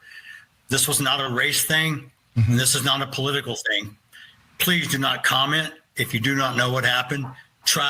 Do not turn this into a racial thing. It was not. Do not politicize this. It's not. This is a human being thing. This person made a bad choice, and it affected both his family and my family forever. This is Jeff Metcalf, Austin's father. So are we going to respect his wishes or are we going to do whatever because we think we can? Okay, let's keep going here. We got more to get to. This, I believe, is Hunter, Austin's twin brother, who was right there and unfortunately was with him in his last moments. He held him as he died. So really unfortunate. Let's watch this. There was this kid, before I knew his name now, this kid was sitting under our tent at track. We asked him to move. He started getting aggressive and talking reckless. And my brother stepped in and said, you need to move. He's like, make me move. Austin grabbed his backpack. The kid, I tried to whip around as fast as I could, but I didn't see the stab. But then I look at my brother, and then I'm not going to talk about the rest. So just that's just what I saw. And I tried to help him, but it was just senseless. It was really senseless. Really, I don't know why a person would do that to someone just over that little argument. It's just crazy in this world nowadays how people just up and do that. Like a man has a family. That man has people that care about them all the time, and he did everything for our family too. He was a strong man. He was strong. Anyways, I don't. We heard this already. Let me go. Sorry, you guys. Where is she again? Where is this lady? Let me bring her back.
You are so damn stupid. You are this girl. Sorry, you guys. Oh, can I even see this? Sorry. Hold on. Sorry, I didn't see that it stopped working. Give me a second. Where was she again? Sorry. Hold on. I'm getting a little distracted. So sorry. Shut the screen. Let us start over. Sorry, my bad. Second situation in recent history where someone either says something that someone else doesn't like, and instead of us saying, okay, when someone has wronged you with their words, right? And who told her it was about words? Okay. Like, who told her it was about words? She was like, oh, when somebody hurt you with their words. Who told you it was about words? Did you read the police report? What is she even talking about? That what? Heinous violence is an appropriate response, right? But how can you speak on, oh my gosh, like, how can you speak on something you haven't even read the police report? So you think it's about words? Like, what are we talking about? You think it's about words? I'm like, but damn, like, you guys, I swear, when I tell you, I never, like, this whole, like, sometimes, okay, this, like, coon stuff is a bit too much sometimes, right? Like, oh, self-hating blacks is a little too much. But when I tell you, I'm starting to see it, like, I am truly trying to see it. How, you have not even read the police report, but somehow you know that he stabbed, so the white man got stabbed over words, right? Maybe that's what you would do. People have a tendency of projecting. Maybe you would stab somebody over a word. You are insane. Did you read? No, she hasn't read, but she knows, like, she comes to this whole narrative, right? That's so problematic. You're going off of what you heard, not what you actually read. Oh, over words. What words? What are we talking about? Like, this is the second situation in recent history where someone either says something that someone else doesn't like, and instead of us saying, okay, I'm gonna walk away because if I don't, something bad is gonna happen, we respond with violence. Who is we? What is she talking about? Ma'am, the boy was sitting there quietly under a tent because he was raining. They put their hands on him. They pushed him. They shoved him. They grabbed his property. He told them multiple times, do not touch me. Do not touch me. And they kept touching him. What, like, where'd you get? Oh, it's about words. Like, what words? What are we talking about? We've seen that in the Savannah Craven situation. And now we've seen that in this scuffle or disagreement that has happened between two peers. These individuals are peers. They both. You don't have audio? Hold on. This is my StreamYard. Hold on. Stop sharing. Give me a second. You don't have audio? Do you hear me or you don't hear her? Do you hear me? My streamer is just acting stupid sometimes. Hold on. Situation. We need to have a discussion as to what is going on in our culture. Do you hear her now? Fallon, you hear it? Do you hear her? Let her say it again. Filled with the light of Christ, who is governing all of our thoughts and actions. What was she talking about? And so for me, I want to move it aside from these two young men. Okay. And I really want to talk to those of us who have to sit and wrestle with this situation. We need to have a discussion as to what is going on in our culture that we believe. Whose culture? Whose culture? Like American culture? Like she's saying black culture. Which culture? She's so weird. That an appropriate response when someone has wronged you with their words, right? That heinous violence is an appropriate response, right? So in her head, because she made a choice not to get informed. She made a choice to get not informed, but she wants to be sanctimonious. So in her narrative, in her head, Austin called Carmelo the N-word. So because he called Carmelo the N-word, Carmelo was so triggered that he went into his knife. He walks up to Austin, right? And then he just like stabbed him in the heart. She really does. Like she's so disgusting. Like she's really insane. She truly is insane. And like I'm like, you're just exposing how bigoted and prejudiced you are. Like, this is crazy. Oh, you're behind, no problem. Okay? She's just exposing how prejudiced, how bigoted, maybe how self-hating she is. And I'm not surprised though. She started hanging out with Anton. I don't know what she thinks he can do for her, but whatever. She started hanging out with Anton. So she believes, in her narrative, she believes that because Austin called the boy, he called Carmelo the N-word. I don't even know if he did actually. I don't even know if he did actually. I don't even know. Right? So Carmelo was so triggered because he heard a white boy call him the N-word. So he was so triggered. He goes into his bag, he grabs a knife, and he walks up to Austin and he stabs him in the heart. As if that was even possible. Because even just walking up to him, as if that's even possible, make it make sense. That's what she believes. And now she's going to come on her platform as a Christian, as an image bearer of God, right? And she's going to proceed to say the most prejudiced things about black people. God ain't in this. This ain't God. This is not God. And it's the culture of black people. Since America was conceived, how many times have black people been called the N-word? And how many white people have died for calling black people the N-word? You're not even serious. Right? Even using the N-word is not even considered to be a crime. But using the wrong pronoun for a trans woman is a problem. Right? Since America was founded till today, how many white people have died in the hands of a black person for calling them the N-word? You don't even make any sense. If black people were really out here so triggered and killing white people behind the N-word, a lot of white folks would have been dead. It doesn't make no sense. Okay? You can probably count on like two hands. No, sorry, not two hands, on two fingers. The number of white people who have been killed for calling a black person the N-word. Saying all kinds of foolishness. Okay? This is crazy. This is really, really crazy. This is so crazy. Just making up crap. Like, this is the second situation in recent history where someone either says something that someone else doesn't like, and instead of us saying, okay, I'm going to walk away because if I don't, something bad is going to happen, And my thing is, she said this is the second instance in like recent history. So how many years? Like 20 years, 50 years? Do you know how many people die every day? You sound stupid. Do you know how many people die every single day? So you only have two, allegedly, because Carmelo doesn't even stand. So I guess one, right? So you only have one example because it doesn't, for Carmelo, it doesn't apply. Nobody got stabbed over the N-word. Saying all kinds of foolishness. Okay? Say, you know how many people died in a single day?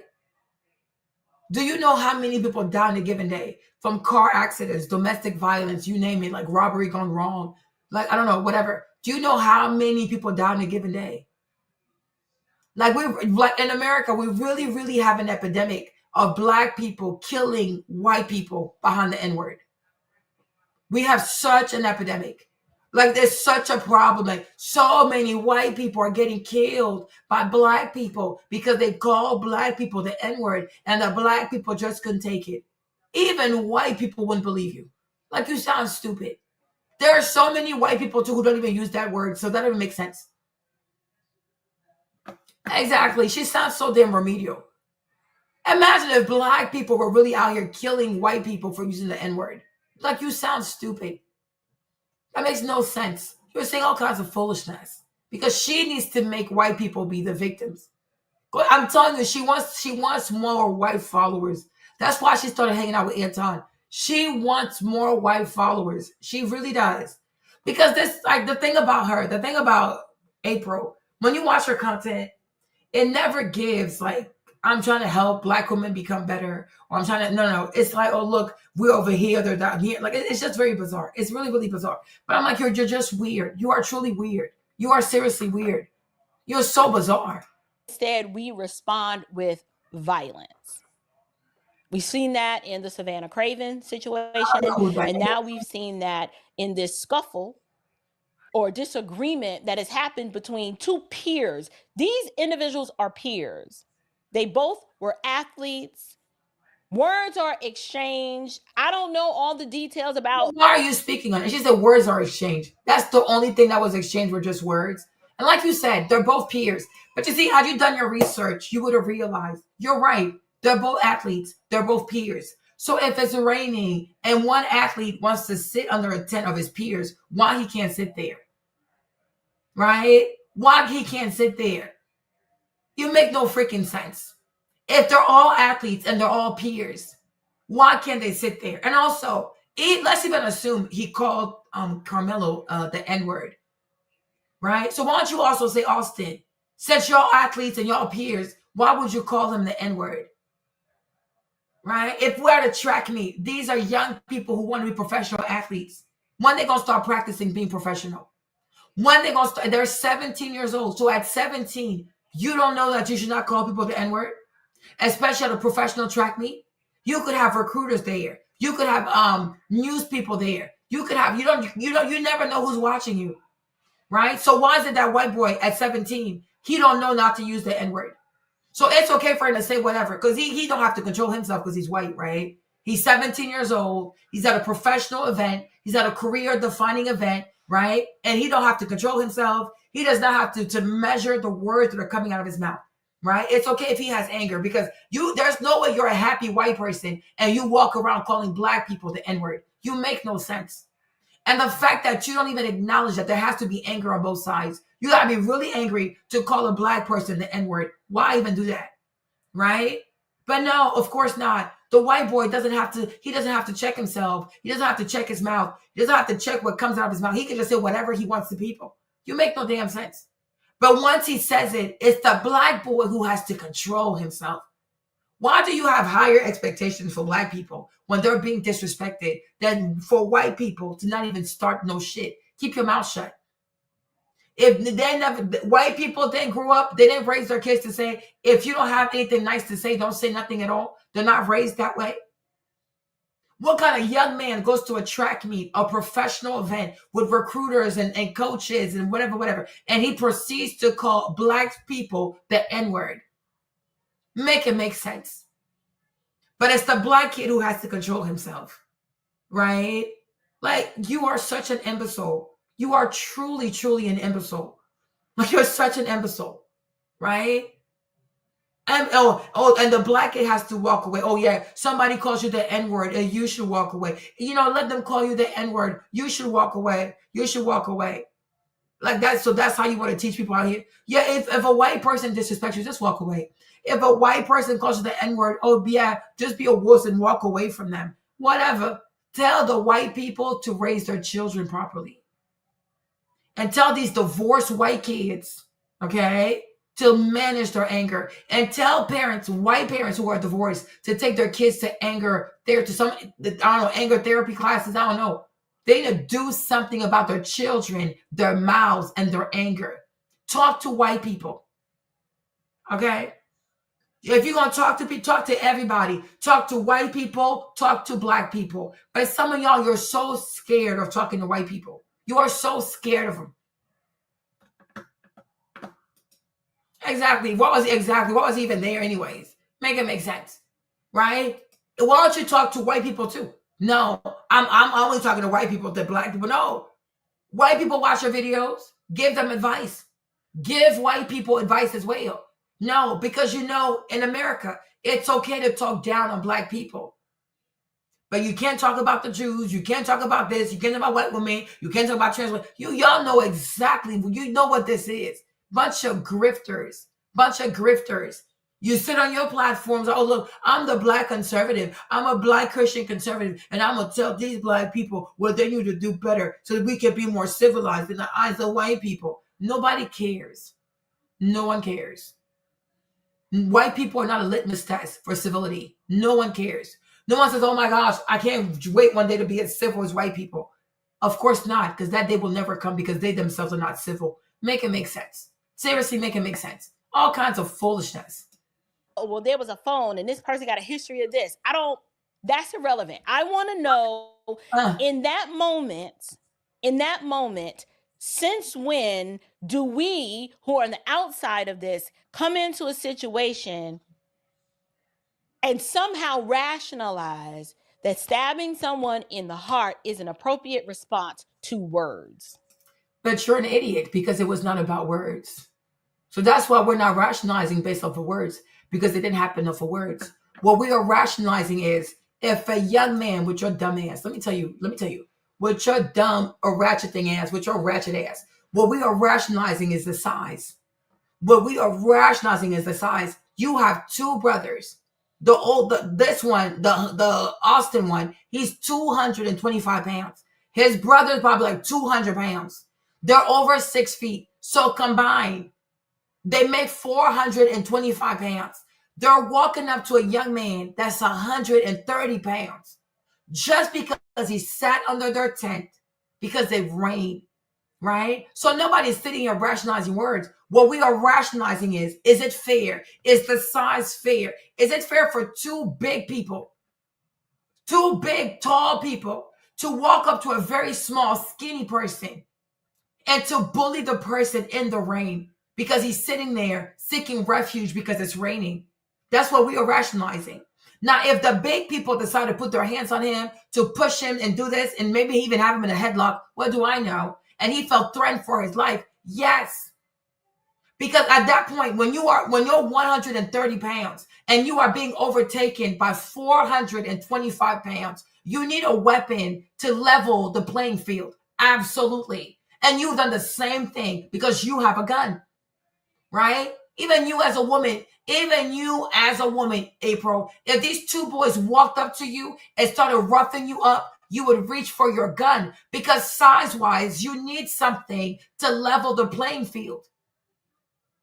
Between these, like the two brothers and what's that boy's name? And Carmelo combined is a 310-pound difference. So he needs something to level the playing field. Otherwise, he's going to die. He's going to die. Make it make sense. This has nothing to do with words and the N-words. Nobody cares. No one cares. No one cares. The same way white people can use the N-words, we can also use the W word. That's not a problem. Okay? Black people are not short on insults for white people. Trust and believe that. They use the N-word, we use the W word. It's not a problem. They say YN, we say FWs. It's not a problem. Nobody's tripping over that. The problem is the size. It's the size. And it's the collective size of those two brothers walking up to a black boy that's 130 pounds. You're over 6 feet. You're 225 pounds. You're also 200 pounds. Why are you guys walking up to this young man, this little person like this, and try to bully him in the rain? Why can't you just let him sit there? Why he can't sit there? No, they do the most. They do the most. And they start putting their hands all over him. Exactly. Say it again, Tim. Kyle Rittenhouse needed an assault weapon and a hero, but Carmelo with the knife is a monster, according to them. Unbelievable. Come on, do they get paid to do? I mean, of course they do. They get the views, right? Like, you sound silly. You sound crazy. Oh, please. I don't know.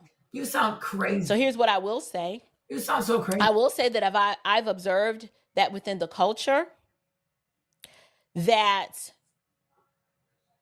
we are so focused on pronouns and microaggressions and feeling attacked and needing safe spaces that are Black people are focused on pronouns. These are trans people. It's white trans, what's it called? It's the white trans community that is obsessed with pronouns. Black people don't care about pronouns. What are we talking about? Pronouns, that's a trans issue. Sorry. Young people are not learning how to regulate their emotions, and all they know how to do is emote. And when I say our young people, I'm talking about regardless of ethnicity. This is not a black issue, a white issue. This is a sinful, fallen image bearer issue. What? And we as the adults need to figure out, why is it that our children do not know what a healthy response is to disagreement? And then also, why is it that we are dropping the ball and allowing our children to respond and emote in their emotions, and not teaching them that this is not a healthy way that you deal with conflict? Why is she talking in broad statement and stereotype? Because she's a bigot. She's a bigot. She's a bigot. She's the, I don't want to say it, y'all, but child, she's a bigot. She is giving coon. Okay. And my thing is, it's funny how she says, oh, it's not about race, it's about ethnicity. But she only said that. She really focused on Austin's mother. If it's not about race, it's not about ethnicity, you should have compassion for both mothers. And you should pray for both sons. Because this is tragic both ways. But you only focus on the white people. And then when it comes to the black people, you are saying that black people can regulate their emotions. Because in your eyes, or according to your narrative, Carmelo stabbed this white boy behind some N-word. And then you say it's not about race. Who are you fooling? Who are you lying? Like, stop lying to yourself. It is, to you, it is about race. And obviously, you don't think much of black people. You are insane. You are truly insane. All they do is emote. No, he was not emoting. Carmelo was not emoting. He was sitting quietly. He was sitting quietly until he felt threatened for his life. And at that point, he has the right to defend himself. He has the right to defend himself. He didn't touch these people. He didn't talk to these people. He didn't take their stuff. He did not harass them. He did not bother these people. They chose to start something with him, right? I don't know. So talk to their white mama and ask her, why can't your sons leave people alone? Why can't your sons let somebody sit while it's raining, right? Talk to that white mother. Ask her questions. Why are you talking to black people? Unbelievable. You gonna come here and try to check the emotions of black people. Go check their emotions. Have you seen how these white people are reacting to this? But you don't come talk to black people because you're scared of these people. We have adults, parents who come up to schools who will make excuses for the bad decisions and the poor behavior of their children. And in turn, you have parents assaulting the teacher. Back in the day, it was not like that. Back in the day, if your teacher called home and said that you did X, Y, and Z, and your mama or your daddy had to come up to that school, the teacher didn't have to worry about the parent coming up there and them getting their heads knocked off. The teacher had confidence that the parent is coming and they're going to deal with you. What are we even talking about? So it's not about race, but what you're describing is a black situation, right? Because white children have never been afraid of teachers calling their parents. White children run their households. They tell their parents what to do. Yeah, she really does. I'm sorry, but she speaks like an educated slave. I'm not going back with Mamie. Like, seriously, when have white kids ever been afraid of the teacher calling their parents? They run the house. And a white household, the children of the parent and the parents of the children, So what you are describing here is a black family. So you want to talk about black people. So then don't say it's not about race, because it is. It's about black people. You sat here because you want to give a sermon and a lecture to black people, because you believe that today black kids are so out of control that for an N-word, black kids are out here stabbing white children in the heart at a track meet. Say with your chest, sis. Say with your chest. Say what you mean and mean what you say and stand on it. I just think if you're a racist, you're a bigot, you're a xenophobe, stand on your stuff. Stop pretending. White kids are afraid of somebody calling their parents. That's a black stereotype. White kids not afraid.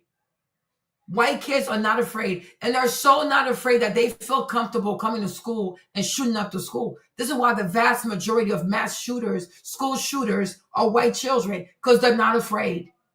They are not afraid. They're not scared, right? The same way you see black kids cutting up in school, white kids also be cutting up in school. You just want to focus on black people because it's convenient to chastise people who look like you. It takes real courage. It takes real courage to go out here and chastise white people. You don't have the courage. They had confidence that the parents would deal with the children, but that is not the same today. We are living in this culture of death where human life is diminished. Abortion culture, I believe, contributes to that, where it's like, well, you could just kill it. It's not human. You could just kill it. Somebody say something you don't like, you just shoot them. Words exchange and you feel some sort of kind of way, just punch them. That's the culture that we're living in. And we can point to a number of things. We could say, oh, this is social media's fault. Oh, this is technology. Devices are raising our children. Oh, this is a lack of PE in the school. I don't know. We can point to so many things that might be the reason why this is the case.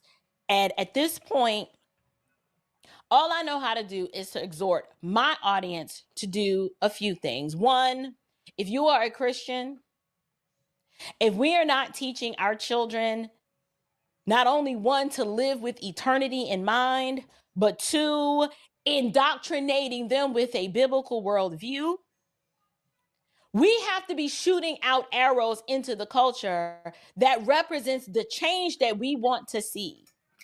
It's a woman who has a gun. What y'all saying? I know she's just crazy. She's just crazy. The point she's making is not even relevant to the case. No, because she didn't read it. She didn't read the case. Because she's a bigot. Like, she's a goofy ass educated slave. Like, she's a mammy. She didn't read it. But sure, she thinks she knows. That's why I'm saying she's full of prejudice. Because in case you haven't read, how can you speak with so much conviction? Oh, the N-word should not trigger you to stab someone. It never did. What are we talking about? It never did. We're not even, I'm like, where did you get this from? Right? Like, this is crazy. Exactly. But she's just like saying all kinds of foolishness. Yeah, I'm like, this is insanity. She's just saying all kinds of foolishness. Exactly. Most black children are taught about God more so than white people. And that's why he sat there quietly. He didn't bother those people. They're obviously not, those white kids were obviously not raised in the word of God.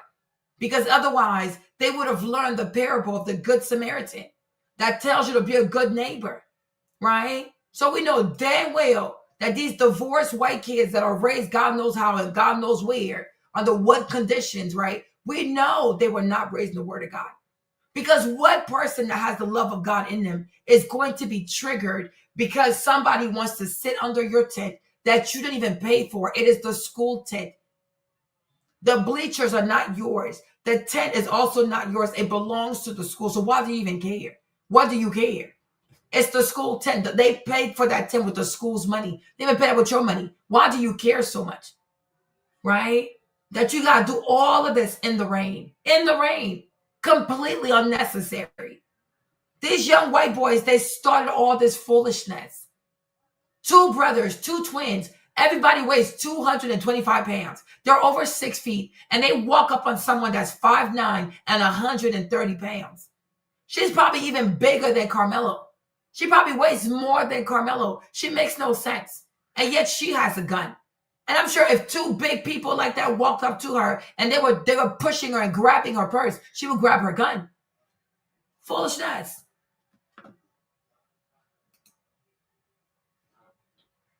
Exactly. Like they really, I think for them, it's like when they hear these white people say they're Christians, they truly think these white people are saying they're Christians because they have the love of God in them. They don't. White people say they're Christians. A lot of them say they're Christians because they need to believe that their ways are righteous. I don't know if I'm making sense. You know how when you want to do evil, instead of saying, I want to do evil, but, oh, God told me, I heard from God. You know what I mean? They call themselves Christians in order to convince themselves that their ideas are righteous. Their heart is good. It's not the will of God they seek to do. If a lot of white Christians were truly after the will of God, a lot of things we wouldn't see over here. We wouldn't see it. But they're not after God's will. They want you to believe that their fleshly desire is white people, is what God wants. That's why they always, like, just like the Zionists, right? Oh, they want you to really believe, oh, they're God's chosen people. Do you have a certificate of authenticity from heaven? Show me your paperwork. Show me a piece of paper, right, with the seal of God that shows that you're God's chosen. This is what they do. White people always use religion to give themselves authority, to give themselves credibility, to give themselves like this aura of prophetic, prophetic assignment. They have this prophetic assignment. Bull. It's a bunch of BS. They're racist hard speaking. Because when you are truly circumcised in your heart, you can look at this situation and say, it's raining. Why does the boy have to leave? Did he bother anybody? Did he attack anybody? Was he playing his music loudly? Was he doing anything to bother you people? No, he was just sitting there. Even the brother said he was just sitting under our tent. That was his crime, just sitting there. A tent that they themselves didn't even pay for. It is the school tent. I can understand if the principal had an issue with him sitting there. They're just student. All this equipment, they didn't pay for this. So why are they doing too much like this? Oh, my daddy bought this. Your daddy didn't pay for this. It's the school's property. Doing too damn much. Make it make sense. Foolishness. If we're not doing that, we already know that the world is getting more and more evil and wicked. We just need to be preparing our children on how to live and how to have healthy displays of disagreement versus allowing them to be overcome by their emotions and leaning into how they feel to where all they know how to do is react. You are so damn stupid. When he told the boy, don't touch me, he was trying to diffuse it. Like, stop touching me. You sound stupid. You sound really stupid. April, if you want to raise your black sons to be doormats for white people, teach that to your white son. Nobody, stop trying to sell your submissive crap, your white worshiping crap to people, right? If you want to teach your black sons to worship white people, to be doormats for white people, if you want to teach your black son that if a white man calls you the N-word, if another white student calls you the N-word, you stay calm and collected, and then you just talk to them. For somebody who has so much to say about Dr. King, for somebody who has, oh, Dr. King this, Dr. King that, you sound just like him. You're always sitting here criticizing Dr. King. You sound just like him, right? You teach your kids to behave like Malcolm. Teach your kids to behave like MLK. Teach your kids to behave like King, right? If a white man smacks you, let him have the other cheek. Teach that to your sons. If a white man pulls on your clothes, just give him your sweater. Teach that to your son. If a white man wants to just grab the book bag off of you, let him have his way. If a white boy wants to yank your iPhone out your hand and crack your phone, even though it costs like $2,000, right? Let him do it. If a white man wants to take off your shoes, let him do it. April, you teach that goofy ass civil rights, peaceful protest bullshit to your son. Teach that to your son. It is one thing to say be calm. I think in Nick's case, Carmelo was calm until somebody touched him. It's very easy to say, oh, if you're insulted, if you're being violated, stay calm. Everybody has limits. And that's why white people have to teach their children to also be good people. White people also have to teach their children to have boundaries. White people have to teach their children to respect people's boundaries. White people have to teach their children to know how to accost a stranger in a polite way, a respectful way, and in a friendly way so that it does not escalate to being something else because we don't know each other. I don't know you, you don't know me. So the way you step up to me, it's everything, right? White people. The real problem here is white people and their lackadaisical attitude when it comes to upbringing children. They have a problem teaching their kids. When the kids are small, white people need to learn to teach their kids how to conduct themselves. You see, if more white people teach their children civility, kindness, respect, the love of God, being a good neighbor, right? Someone does not have to look like you, have your complexion, go to your school for you to extend an act of kindness, for you to be generous. We would not be here. Had Austin minded his business, they would have ran like a track star. Everybody would have gone home. Not only had Austin minded his business, if Hunter also had told his brother, calm down, right? Because somebody can be the dumb twin, but at least let the other twin be the reasonable twin. You can have a hot temper, goofy ass, dumb ass twin, but the other one should be like, brother, calm down. It's not that serious, right? God gave this boy a twin for a reason. But instead of his twin helping him to make good decisions, he was out there just hyping him up. Okay? So it's like, what the heck? Like, seriously, like, this is just weird. And before I finish this segment, here's one thing else I'd like to say. And y'all are not going to like this part. And this has nothing to do with Carmelo. And this has nothing to do with Austin Metcalf. Y'all ain't going to like it. But I keep saying it. And I keep saying it. And my words bear out to be true. No, they don't. That when our society functioned with a similar pattern as to biblical order, where men were the heads of their homes and wives lovingly submitted to their husbands and children submitted themselves under the authority of... You see how she's so racist? You see how she's so prejudiced? So because she's assuming that Austin doesn't have his dad. She already went there. And we're going to prove her wrong. Here's his father. Just, you're so stupid. Like, why can't people take their time and read? No, it has to be a broken home. Because that's what she believes. But she wants to convince herself, oh, it has nothing to do with race. It has to do with race. Yes, it does, because you didn't check. He has a father. His parents are married. Right? That's his dad, right? The parents are married. They're married. They got 4 kids. The people are married. They're married. They live in a suburb. The boy just, like, they gave him a Lexus for his birthday. What are we talking about? Then they also bought him a Wrangler, I guess, right? They also go to Disney. So what makes you think that in their family, the man, first of all, what makes you think that in his household, the daddy's not there? That's number one. Because you're a bigot, you're prejudiced. Number 2, what makes you think that in their household, the father is not the head of household? Right? The people who are divorced over here. Oh, that one. The people who are divorced. I'm probably gonna do her tomorrow. The people who are divorced are the white people. Austin, his mom and dad are not married. So what are we talking about? What are we even talking about? What are we even getting to? What are we even getting to? Their parents, things were different, and everybody understood the assignment. And the wickedness, the Bible instituted the family as the foundation for healthy societies, because before the police deal with you and before God deals with you, it was your daddy, who is a representative, in a sense, of your father in heaven, who dealt with you. It was fathers that restrained the evil in the children and who taught their sons emotional regulation. But when the society and the culture is all twisted upside down and we have all these disjointed homes, hear me clearly, I don't know the family breakdown of the assailant's family, and it's irrelevant because I've moved this conversation away from him.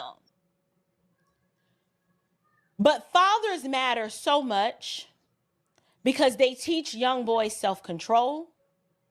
They teach them how to regulate their emotions, and they don't emote and lean into everything they feel, but rather this is what I know, and this is what I believe, and this is what is to be true. It is a difference. Gender expression in terms of the differences between men and women, we're not the same. We're not the same. And because our communities are reflective of these reimagined families, you really don't know how children are being raised today because it's not really consistent across socioeconomic backgrounds. It's not consistent across ethnicity. All American families are just down bad and are just messed up. And so it's no wonder that when situations like this happen, the culture's confused and can't just look at this and be like, I don't think this was an appropriate response to word exchange. But instead, you got people egging it on. I bet you he gonna learn now not to put his hands. It's like, wait, what? Someone died over an exchange of words. Since when is? And then she keeps repeating it. So you see, it's about Black people, right? Right. So it's about Black people. So don't say it's not about race. You want to talk about Black people, so say it's about Black people, right? You want to sit here and chastise Black people because you think you know better. Girl, go get your eyes brought. Like, go get some done with these eyebrows. Like, you got the eyebrows of a witch. Go get that. Is that an appropriate response? You're so damn evil. So at the end of the day, I am praying for both of these families. My heart grieves because I am a mama of boys and I am a mama of twins. And the Bible commands us, as we have been forgiven, we are to forgive others. And everybody may not be there. And if you are an unbeliever, you definitely can't wrap your mind around forgiving someone that has caused such incredible pain to your life. But as a Christian, we are commanded to forgive. And so, outside of praying for both of these families and just asking the Lord to use this for his glory and to bring about his purposes, I really don't have nothing else to say. I'm really not interested in casting blame on anybody because... But you don't want to, because you rather live in the prejudice. It's not even about casting blame. You should get to the bottom of this. Nobody's asking you to cast blame. We're saying you need to educate yourself on the matter before you also come out, which I'm not going to say it, before you come out and speak on things that you truly know nothing about. And you're just full of prejudice. You're full of stereotypes and you're full of assumptions. And it's so dangerous. Assuming like this, it is so dangerous because right now there are so many racists who are looking for Black, like, yeah, she's just weird. There are so many goofy ass white racists who are looking for Black people to say the things that they want to hear. And so when you're speaking out of just brash emotions, you're the one that's emoting. If anybody's emoting, it's you. Because if you're speaking without the facts, then out of what abundance are you speaking? Your emotions, your perceptions, your inherent biases, and your prejudice against people who look just like you. You're disgusting. You are disturbingly disgusting. And I hope I never see you on my feet again. You are so disgusting. And like the Bible says, hold on. Like Prophet Samuel told Saul, God is not to be mocked, April. Because what you're doing here, this right here is fake. You're such an actress. You use your Bible, you claim to be a Christian and the image bearer, right? No, you're the image bearer of a serpent. You are the image bearer of a serpent. That's why probably your head looks funny. Okay, you got a funny head. But then again, you are from Dominican Republic, so who knows what kind of weird santeria your people did that gave you a head that's built like this, okay? Because you got it in certain places, child, you got the head of a witch. But what do I know? Okay? You, Anton, bunch of bad head shaped people. But anyways, my point is, if you don't know the facts, then be quiet. If you don't care to educate yourself from there, then be quiet. Because God forbid your words are used as a weapon against a young black man that you know nothing about. But because you watch a few rap videos or because you consume a few clips of, yes, certain black kids misbehaving, automatically you have lumped Carmelo with those people. It's one thing for white people to do it. It's actually an atrocity. It's disgusting for you as a black woman and as a black mother of two boys. What, like, the way people are talking about Carmelo, people can talk about your sons like that, and they probably already do. They probably already do, right? Imagine people not even giving you the benefit of the doubt because you happen to be black and you have nappy hair on your head. And I'm sure if he had tattoos, you guys, thank God he doesn't have any tattoos. But you already know if he had tattoos, oh, he's part of a gang. He's part of a gang, right? All they have is his complexion, his gender, and the fact that he had that, like, the fro stuff, right? But God, if he had a tattoo, they would have tried to find some gang to attach this boy to. You know what I'm saying? That's why even young black kids, be very careful getting tattoos. I'm being serious. Be very careful because you just never know. You just never know. You really just never know. Okay, yeah, maybe her kids are bullies. Exactly. Maybe her twins are bullies. Okay? But I'm like, yeah, he's not going to do it again. So I'm like, stop saying all kinds of foolishness.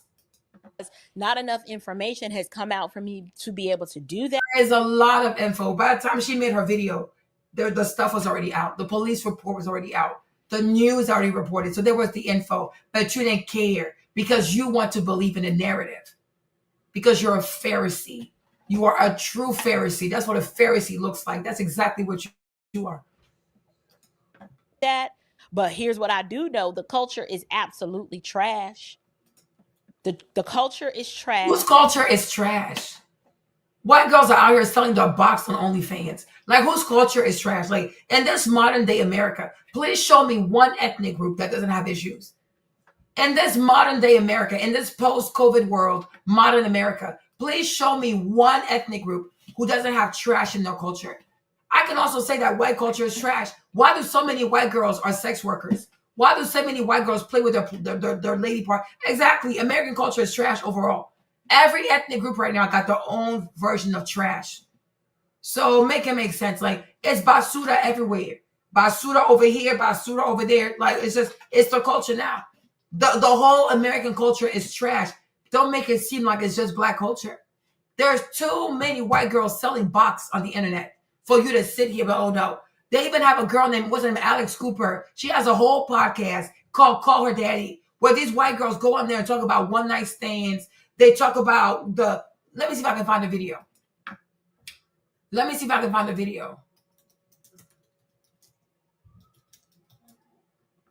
Okay. She sits there. That one girl I saw that one time, I remember her video, child. I don't even know where she is. Hold on, let me go to my history because that's how I did it.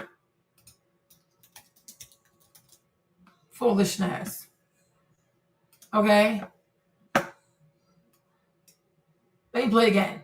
So even white culture is trash. What are we talking about? Let's hold on. Of Gen Z. This is their against Alex Cooper, the host of the Call Her Daddy podcast. And if you're unfamiliar, this was, and I believe still is, the most popular podcast for women, especially young women of Gen Z. This is their #1 podcast. And the way it started off is much different than its current iteration. It started off as two girls in their 20s oversharing about their sexual exploits, giving women tips on how to give the Gluck Gluck 9000, and going into extremely graphic detail about their hookups, and encouraging other women to do the same. Encouraging women to keep rosters of the men they hook up with, and essentially encouraging them to imitate the worst douchebag men that they've ever met. This is what these white girls are teaching other white girls to do. So how is this not trash? How is this not trash? White girls are notorious for hookup culture, one night stands, giving random BJs to random dudes. Like, And they have a whole podcast. And the thing that is so sick is that Spotify put $60 million behind this. So right now, every culture is trash. White people have their trash.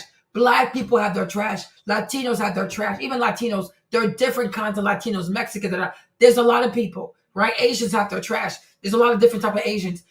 There's trash everywhere right now. So why are you so fixated on black people? Make it make sense. So they can get payback, or get even with those men.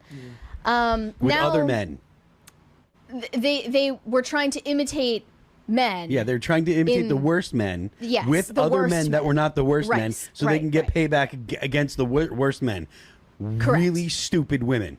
Correct. The men that didn't do anything bad, we're going to treat them bad because men treated me bad in the past. You are a dumb idiot. Correct. Now, Call Her Daddy has evolved quite a lot since then.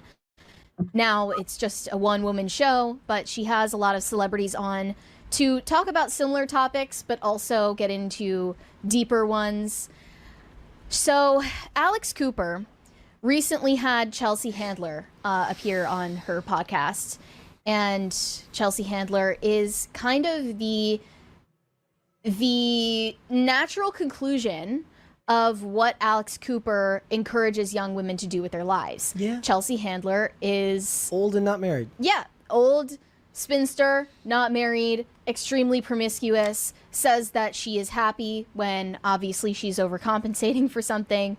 It's interesting to juxtapose Chelsea Handler with Alex Cooper, because Alex Cooper, on the other hand, ended up getting married and quote-unquote settling down after her years of promiscuity. So you see two different conclusions from the same lifestyle here. But let's take a look at Chelsea Handler's own story from the Call Her Daddy podcast. What is the best one-night stand you've ever had? So many. I mean, I had so many fun one-night stands in my 20s and 30s. I once had sex with this guy. Why, can I just ask, why is it that, like, there's plenty of valid criticism of, like, manosphere types, right? Why is it that The Atlantic will write an article about that, but nothing is ever said about this? Do you really want to know? I'm merely asking as a formality. Rhetorical. Because feminism. Yes. Okay. Right? I mean, it's also, this kind of behavior is not something that comes naturally to women, which is why you need an entire media infrastructure to convince them it's a good idea. Most women wouldn't naturally gravitate towards commitment-free sex. We're biologically wired not to do that. So that's why you need Chelsea Handler to sit on this show and convince women that it's fun. Okay, so you see, they have their own version of trash. They have their own version of trash. There is trash in every single culture. There is trash in every single culture. Everybody has their version of promiscuity, violence, alcoholism, addiction to corn, this, I mean, you name it. Molestation, I mean, whatever, you just name it. Everybody has it. Incest, this, and that. Everybody has it. Like, stop. And we've got to rebuild families, and we have to talk to our children and instill in them an appreciation for other image bearers. Hear me clearly. You've never heard me advocate on this channel Christian passivity. This is the person who keeps Jesus in her heart and her 9 on her hip. But we operate that way. I told you in using. You see what she said? What she say? What did she say? Let her say it again. Let her say it again. Hear me clearly. You've never heard me advocate on this channel Christian passivity. This is the person who keeps Jesus in her heart and her 9 on her hip. Okay, so she keeps Jesus in her heart and her 9 on her hip, because I guess she has she has a gun, right? So she's saying, hey Kevin, right? So she's saying, when a white person calls you the N-word, you should not resort to violence. But she's a Christian and she has a gun on her hip. So when is she going to use her gun? You know what I'm saying? Like, when is she going to use her gun? Because why do you have a gun? So what? She only going to, what is she going to use her gun? Because if we should not always emote, first of all, why do you have a gun? But my thing is, why don't you just talk to the person? If you ever felt threatened or you feel like you're about to get robbed, just pray for the person. Pray for them. You know, find a way to diffuse the situation. Convince them with words and prayers not to rob you. So it's okay for her to have a weapon to defend herself. But it's wrong for Carmelo to have a knife to defend himself. You see the hypocrisy right there. She's just so full of it. She thinks it's okay to say I'm a Christian and I have a 9 on my hip. Like seriously, ratchet or ratcheting. She's a ratchet thing. I don't know what kind of Christian says that. But we operate that way in using wisdom, right? So there's wisdom in shooting someone. So what's your wisdom like? Well, if you decide to shoot someone, what will be your wisdom? Self-defense? She's so stupid. Not going out looking for a gunfight, but doing the least amount of restraint under self-control, making sure that we are not the aggressor. So, but who told you he's the aggressor? So she thinks, you see, she thinks Carmelo went under that tent. Yeah, she thinks Carmelo went under that tent looking for problem with these white people. This is just disgusting. All you could have done was just read. You could have read. I mean, imagine making a big fool of yourself like this. And this is going to be on the internet. That's crazy. This is crazy. He didn't go to their tent looking for problems. It was raining. It was raining. The same way he has a knife. He's also wise. He has a 3.7 GPA. Saying all kinds of foolishness. Okay? He's also very wise. Just like you're wise. He didn't go looking for problems. He wasn't brandishing a weapon. It was in his bag. He didn't go there. It was raining. That's why he sat there. Like, actually make it make sense. You're such a bigot. And that we meet the aggression that we experience with an appropriate amount of aggression. That's exactly what he did. There needs to be a credible threat. Yes, an absolutely credible threat. Exactly. And that's why you should have done the work. 2 brothers over 6 feet. Everybody is 225 pounds. Thrusting and pushing this boy in the rain because he sat under their tent seeking refuge while it was wet, while it was raining. Okay? You sound stupid. I feel sorry for all the girls who listen to you because, my Lord, you're just so damn remedial. This is crazy. In order for it to be justified. And in this situation, you are so. I just don't think it was an appropriate measure of force. Yeah, because you're not educated, you dumbass. That was enacted. Yeah, sure. Go fix your brows. What an idiot. Okay, you guys. Yeah, like she's so damn silly. She is so damn silly. She is so damn silly. Like this is what I'm like, they've all been doing this. And like, did somebody call them and be like, okay, if you're a black conservative, we need you to take this stance? Unbelievable. Unbelievable. This is crazy. This is really, really crazy. So I think tomorrow, who do we have for tomorrow? Yeah, but no, he wasn't threatened. They just call him the N-word. Or she thinks he went under the tent because people said he was on the wrong tent, right? So she's probably thinking like, oh, he went there intentionally to seek problems. No, he did not. It was raining. That's all it was. It was raining. Yeah, she's Dominican. Her people are Dominican. Her people are Dominican. She's not African American. Her people are Dominican. And she was born in the U.S. and she was raised in the Bronx. Yeah. He said, babe, once you told me she was a Dominican, nothing she said mattered. Next caller. She's organically anti-black, even as a dark Latin reject. Yeah, she's Dominican. She is Dominican. She's very prejudiced. She sounds like she's very, very prejudiced. This is insanity. She's Dominican. Dominican, born in America, raised in the Bronx. And then like when she was, her parents are divorced. And then she moved, I don't know, with her mom. They moved to Georgia. They moved to Atlanta. Mm-hmm. Yes. Yeah. She's like, her people are Dominican. Mm-hmm.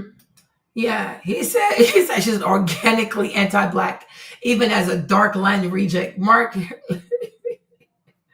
I know black, I Dominican.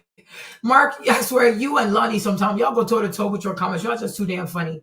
Yeah, she's Dominican.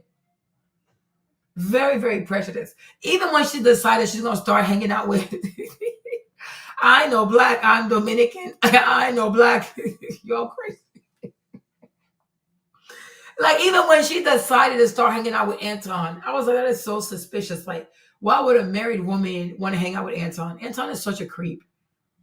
That's a married man. He's in a studio 2 o'clock, 3 o'clock in the morning with women. Or he's with the woman on the panel. Like, he doesn't want to go home to his wife. Unbelievable. I'm like, that's who you want to associate yourself with? And he's out there, he calls women hyenas and stuff like that. And I'm like, that's what you want? That's the type of time you're on? No. That's crazy to me. That's really crazy to me. All you got to do, all you have to do, okay? I know black, I Dominican, is read. Read. Don't speak on stuff unless you've done your homework, because it's very serious. Like, there's a young man's life, like he's gonna fight. I mean, he's not gonna be fighting for his life. I'm not gonna say that, but because for me, the first degree murder charge is not gonna stick. Okay, yeah, she's very funny looking. Like, they're all, like her, Anton. They're even Jason Whitlock. They have these weirdly shaped heads. Their heads are shaped so damn funny. You know what I mean? Like, so, and then sometimes I do wonder, like, were they bullied by black people growing up? Is that why they're acting like this? Like, they couldn't wait for a time like this. Were you waiting for this all of your life? I'm like, it sounds so crazy. It's the white kids who are from broken homes. It's the white kids who have divorced parents. Yeah, she has a weird head. Anton has a weird shaped head. Jason Whitlock also, his head is funny. George also, his head is funny. They all have these oddities about themselves. Yeah, they're too much. They are really, really too much. They are truly, truly too much. I'm like, all you have to do is just read. But to sit there and be like, oh yeah, he stabbed him in the heart because the white boy called him the N-word.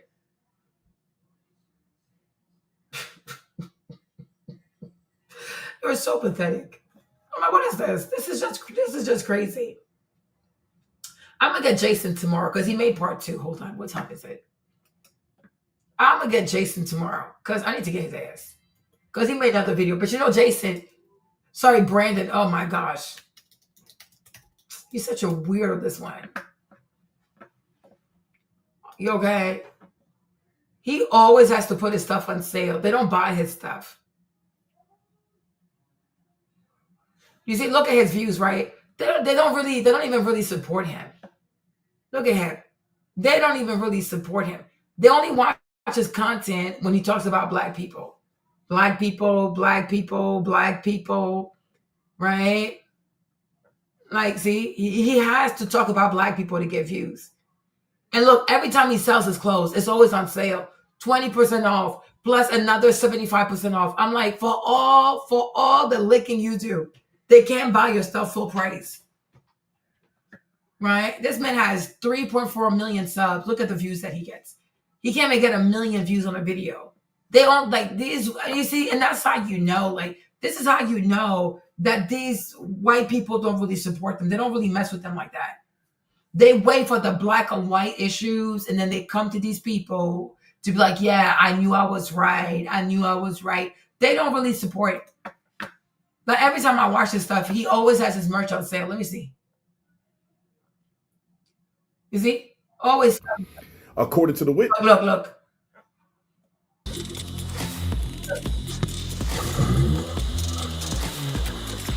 This video is brought to you by TatumStore.com. TatumStore.com. Make sure you go on Tatum Store and get your merch today. And also, Synergy, it's on its way. They just gave me the videos of them packing all of our energy drinks and all of our night drinks. And I'm so excited. I could cry a little bit.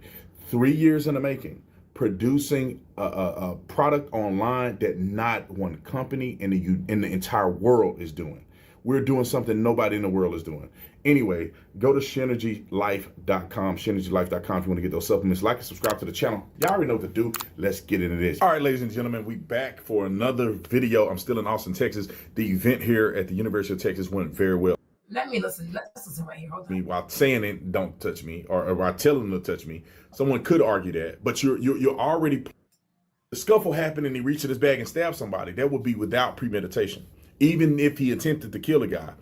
But when you begin to plan and plot and say, when they touch me, although I'm encouraging them to touch me, you could say that I'm not encouraging them to touch me while saying it, don't touch me, or while telling them to touch me. Someone could argue that, but you're already plotting and planning that when somebody does this, I'm going to use this knife to kill them.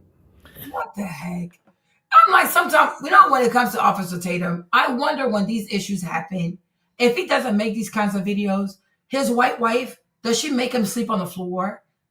Does he get threatened? You know, women are crazy. They're a bunch of bullies. They're a bunch of feminists. I wonder, like, if he doesn't make these videos and take these stances, like, will the white woman, does she threaten him? Like, you better go on your channel and tell your people they're wrong. Otherwise, you're sleeping on the floor. Otherwise, I'm divorcing you and taking the kids. Like, is that what she does? Like, it's just so weird. I'm like, he just does too damn much. Like, you're not a lawyer, sir. You were a police officer. You got like 6 months of training in the academy. You sound so damn stupid. In this case, we can also say that police officers, when they shoot a person who's resisting arrest, that it's premeditated murder. You make no sense. Don't we have time? Police said, don't come, stand back, stand down, put your hands behind your back, put your hands behind your back. They're giving you a warning, but giving somebody a warning does not mean it's premeditated. You sound so damn stupid. You're not a lawyer. Like, stay in your lane. Like, you're punching above your weight class, literally, right? You sound so damn stupid. So when police officers shoot somebody after they've told the person to comply with their orders, are we then going to charge these police officers with first-degree murder? It's a warning, right? Because you really don't want to go there. You want your peace. Leave me alone. Don't touch me and see what happens. Like, what the heck? So every time now you give a warning to somebody is premeditated murder. You sound so damn stupid. But this is what you have to do to get views. Because they're not going to buy your t-shirts. And you know this. Like, sometimes you'll give them like 75% and an extra 20%. I'm like, damn, just give it away for free then. You do all this ass licking, and these white people, they need all these crazy ass coupons to buy t-shirts from you. That's weird. Even his energy drink stuff, like his vitamin stuff, they're not going to buy. I'm like, do you not understand what this is? They only watch your videos to hear you say the things that they want you to say. They don't really want you to be rich. They don't really want you to have a brand. You're stuck doing this, you jingo. He's like, this is so weird. Like, who does this? And what happens? The kid touched him. He did nothing. But then the kid pushed him, and then he stabbed him in the chest. Now, like, you see how he glances over the boy pushing him? So he pushed him, and then he pushed him. The kid did nothing. He pushed him again. So it's okay to push people. Self-defense has to be an articulable, equal use of force.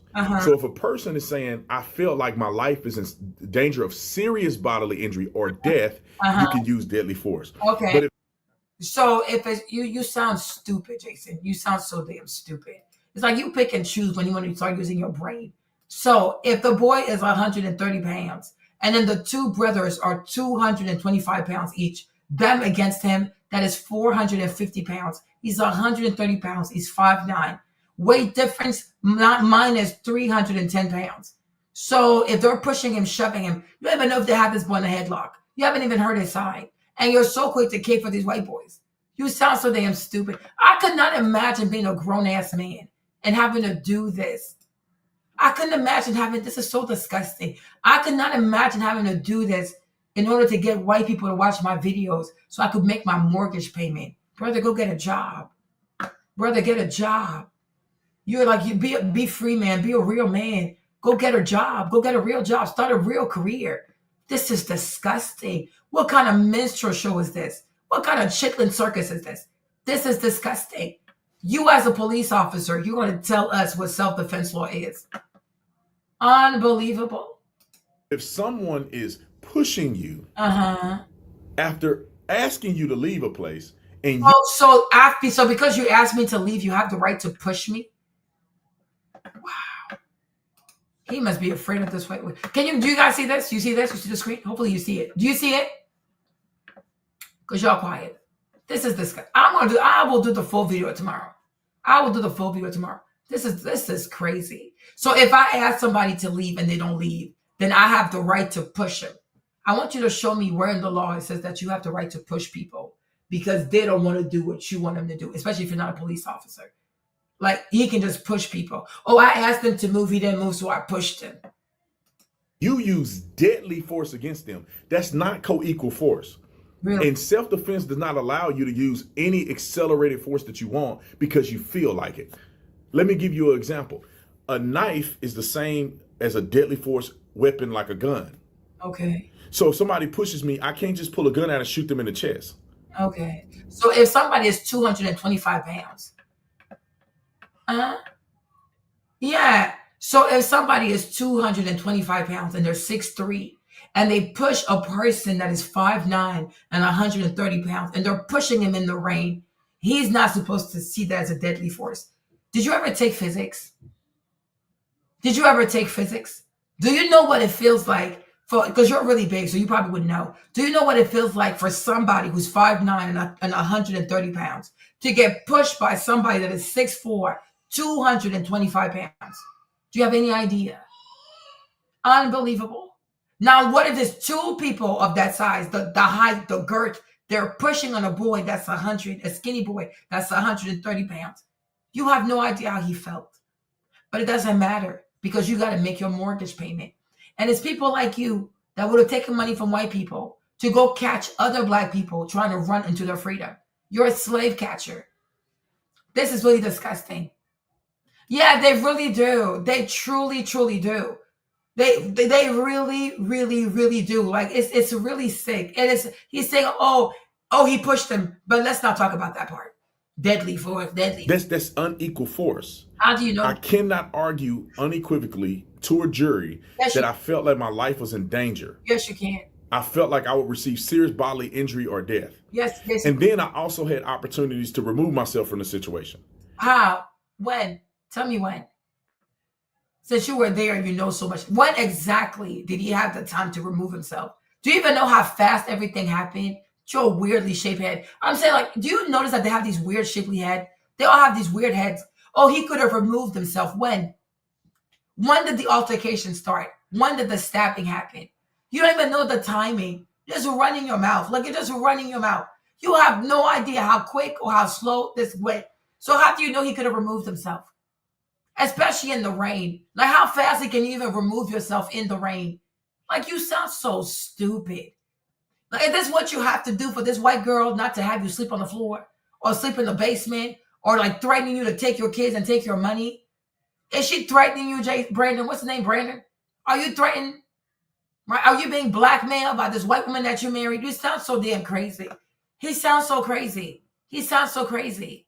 Which means that when I went in my bag and I said, touch me, I could have just moved away from the situation. Instead, I escalated the situation. And my thing is, what told you sound stupid with your funny shit head.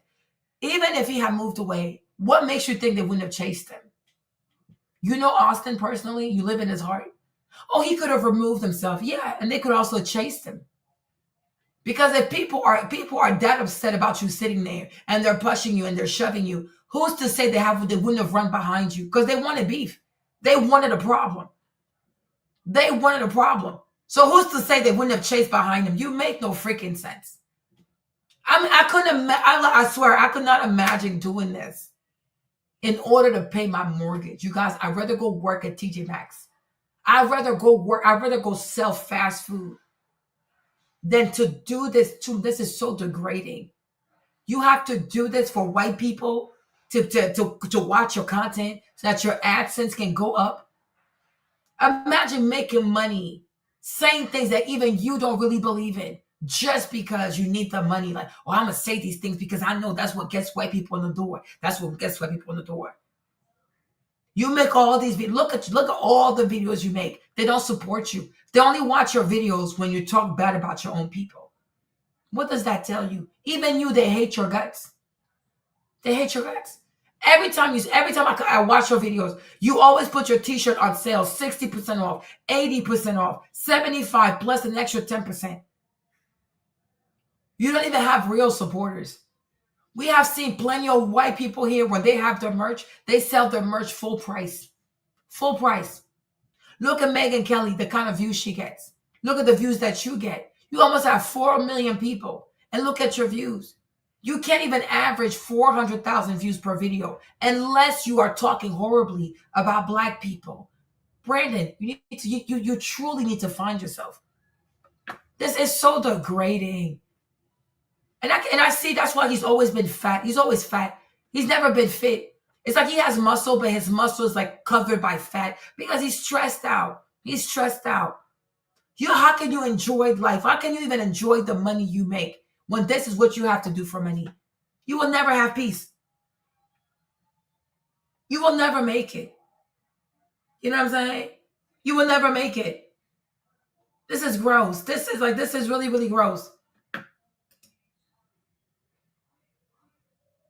Yeah. I'm like, this is gross. They don't care. We're going to do the whole thing tomorrow. It's just a little bit. We're going to watch the whole video tomorrow and cuss his ass out tomorrow. I'm like, this is so sad. Every day, if you go on his channel, you watch his videos, right? His merch is always on sale. Like, I'm saying, like, crazy ass discounts. 60%, 80%, 75% with an extra 10%. One, free shipping with a discount. I'm like, damn. They don't support him. They do not support him. They only care about him talking bad about what black people. Then they watch the content. Anything else, they stop watching. If there's something going viral versus white versus black, and they need someone to make them feel good about their racism, then they come to his channel, and then they go. These are not real supporters. They're not real supporters. They're racist. Your audience is racist. Imagine even the people, because they're white, and they don't find it bizarre that you always have negative things to say about your own people. Because I'm like, even if they were good people themselves, well, okay, like, can you talk about something else? Yeah, he definitely does. Because she probably runs the household. You know, they're crazy. She gonna do a whole like, what's that boy, Tiger Wood on his ass and take everything. And probably lied that he raped her and put hands on him. You know, when you're married to a white woman, you're never free. Because at any moment she can lie. Oh, he put hands on me. Oh, he assaulted me. These women are crazy. So that's why I said, I wonder if like he really has to do this so he doesn't have to sleep on the floor. You know, I wonder if she threatens him because I'm like, there's no way. Even a good woman, you know, because it could happen. But I'm like, what kind of white woman, like she's okay with her husband always saying bad things about black people? Always saying bad things about black people. Okay, that's enough. Like, they're not all bad. Like, I mean, our kids are half black, right? She has a baby with black man. Every day he talks bad about black people. But she doesn't say, okay, like, you know, your kids are half black too, right? They need to hear you say good things about black people too. Because how are these biracial kids going to love themselves if everything they hear from their dad is always negativity about black people? They're going to have issues. They're seriously going to have issues. But he's so lazy. He's so greedy. He's so unambitious. Doesn't have a big vision. I'm going to sit on YouTube and just beat a dead horse. Oh, let me talk bad about black people so I can make some money. He's so damn lame. But all right, you guys, I'm going to let you go for now. I'll be back tomorrow. Don't worry about it. It's going to be a crazy-ass marathon for Carmelo. But I'll be back tomorrow. We're going to watch this video tomorrow. And maybe we'll watch Megyn Kelly. I'll see how I'm going to do that. So I can do like different videos. But I'll watch the Megyn Kelly with you guys so I can see what this almond counting heifer got to say. Okay? Foolishness. They are insane. They're truly insane. All right. Good night, people. Love y'all so much. Thank you for sticking with me. Prayers up for Carmelo. He's going to come outside. Let me see how much he has so far. Okay, so far he's at 374. That's really good. Really, really good. Really, really good. Ooh, people are giving. Okay, $100, $100. Okay. $100. Okay. Good job. Who told you he made a bad choice? But anyways, you gave the money, so we'll take the money. Okay. All right, love y'all. Exactly. It's very, very bizarre. That is very, very bizarre. Yeah, we can do more. It's going to get to 500,000. It's going to get to 500,000. It's going to get to 500,000. And by God's grace, it's going to get to 1 million. Okay? Good night, my loves. See you tomorrow. Bye-bye. Let's go to sleep. Let me get some sleep. I'll be back tomorrow.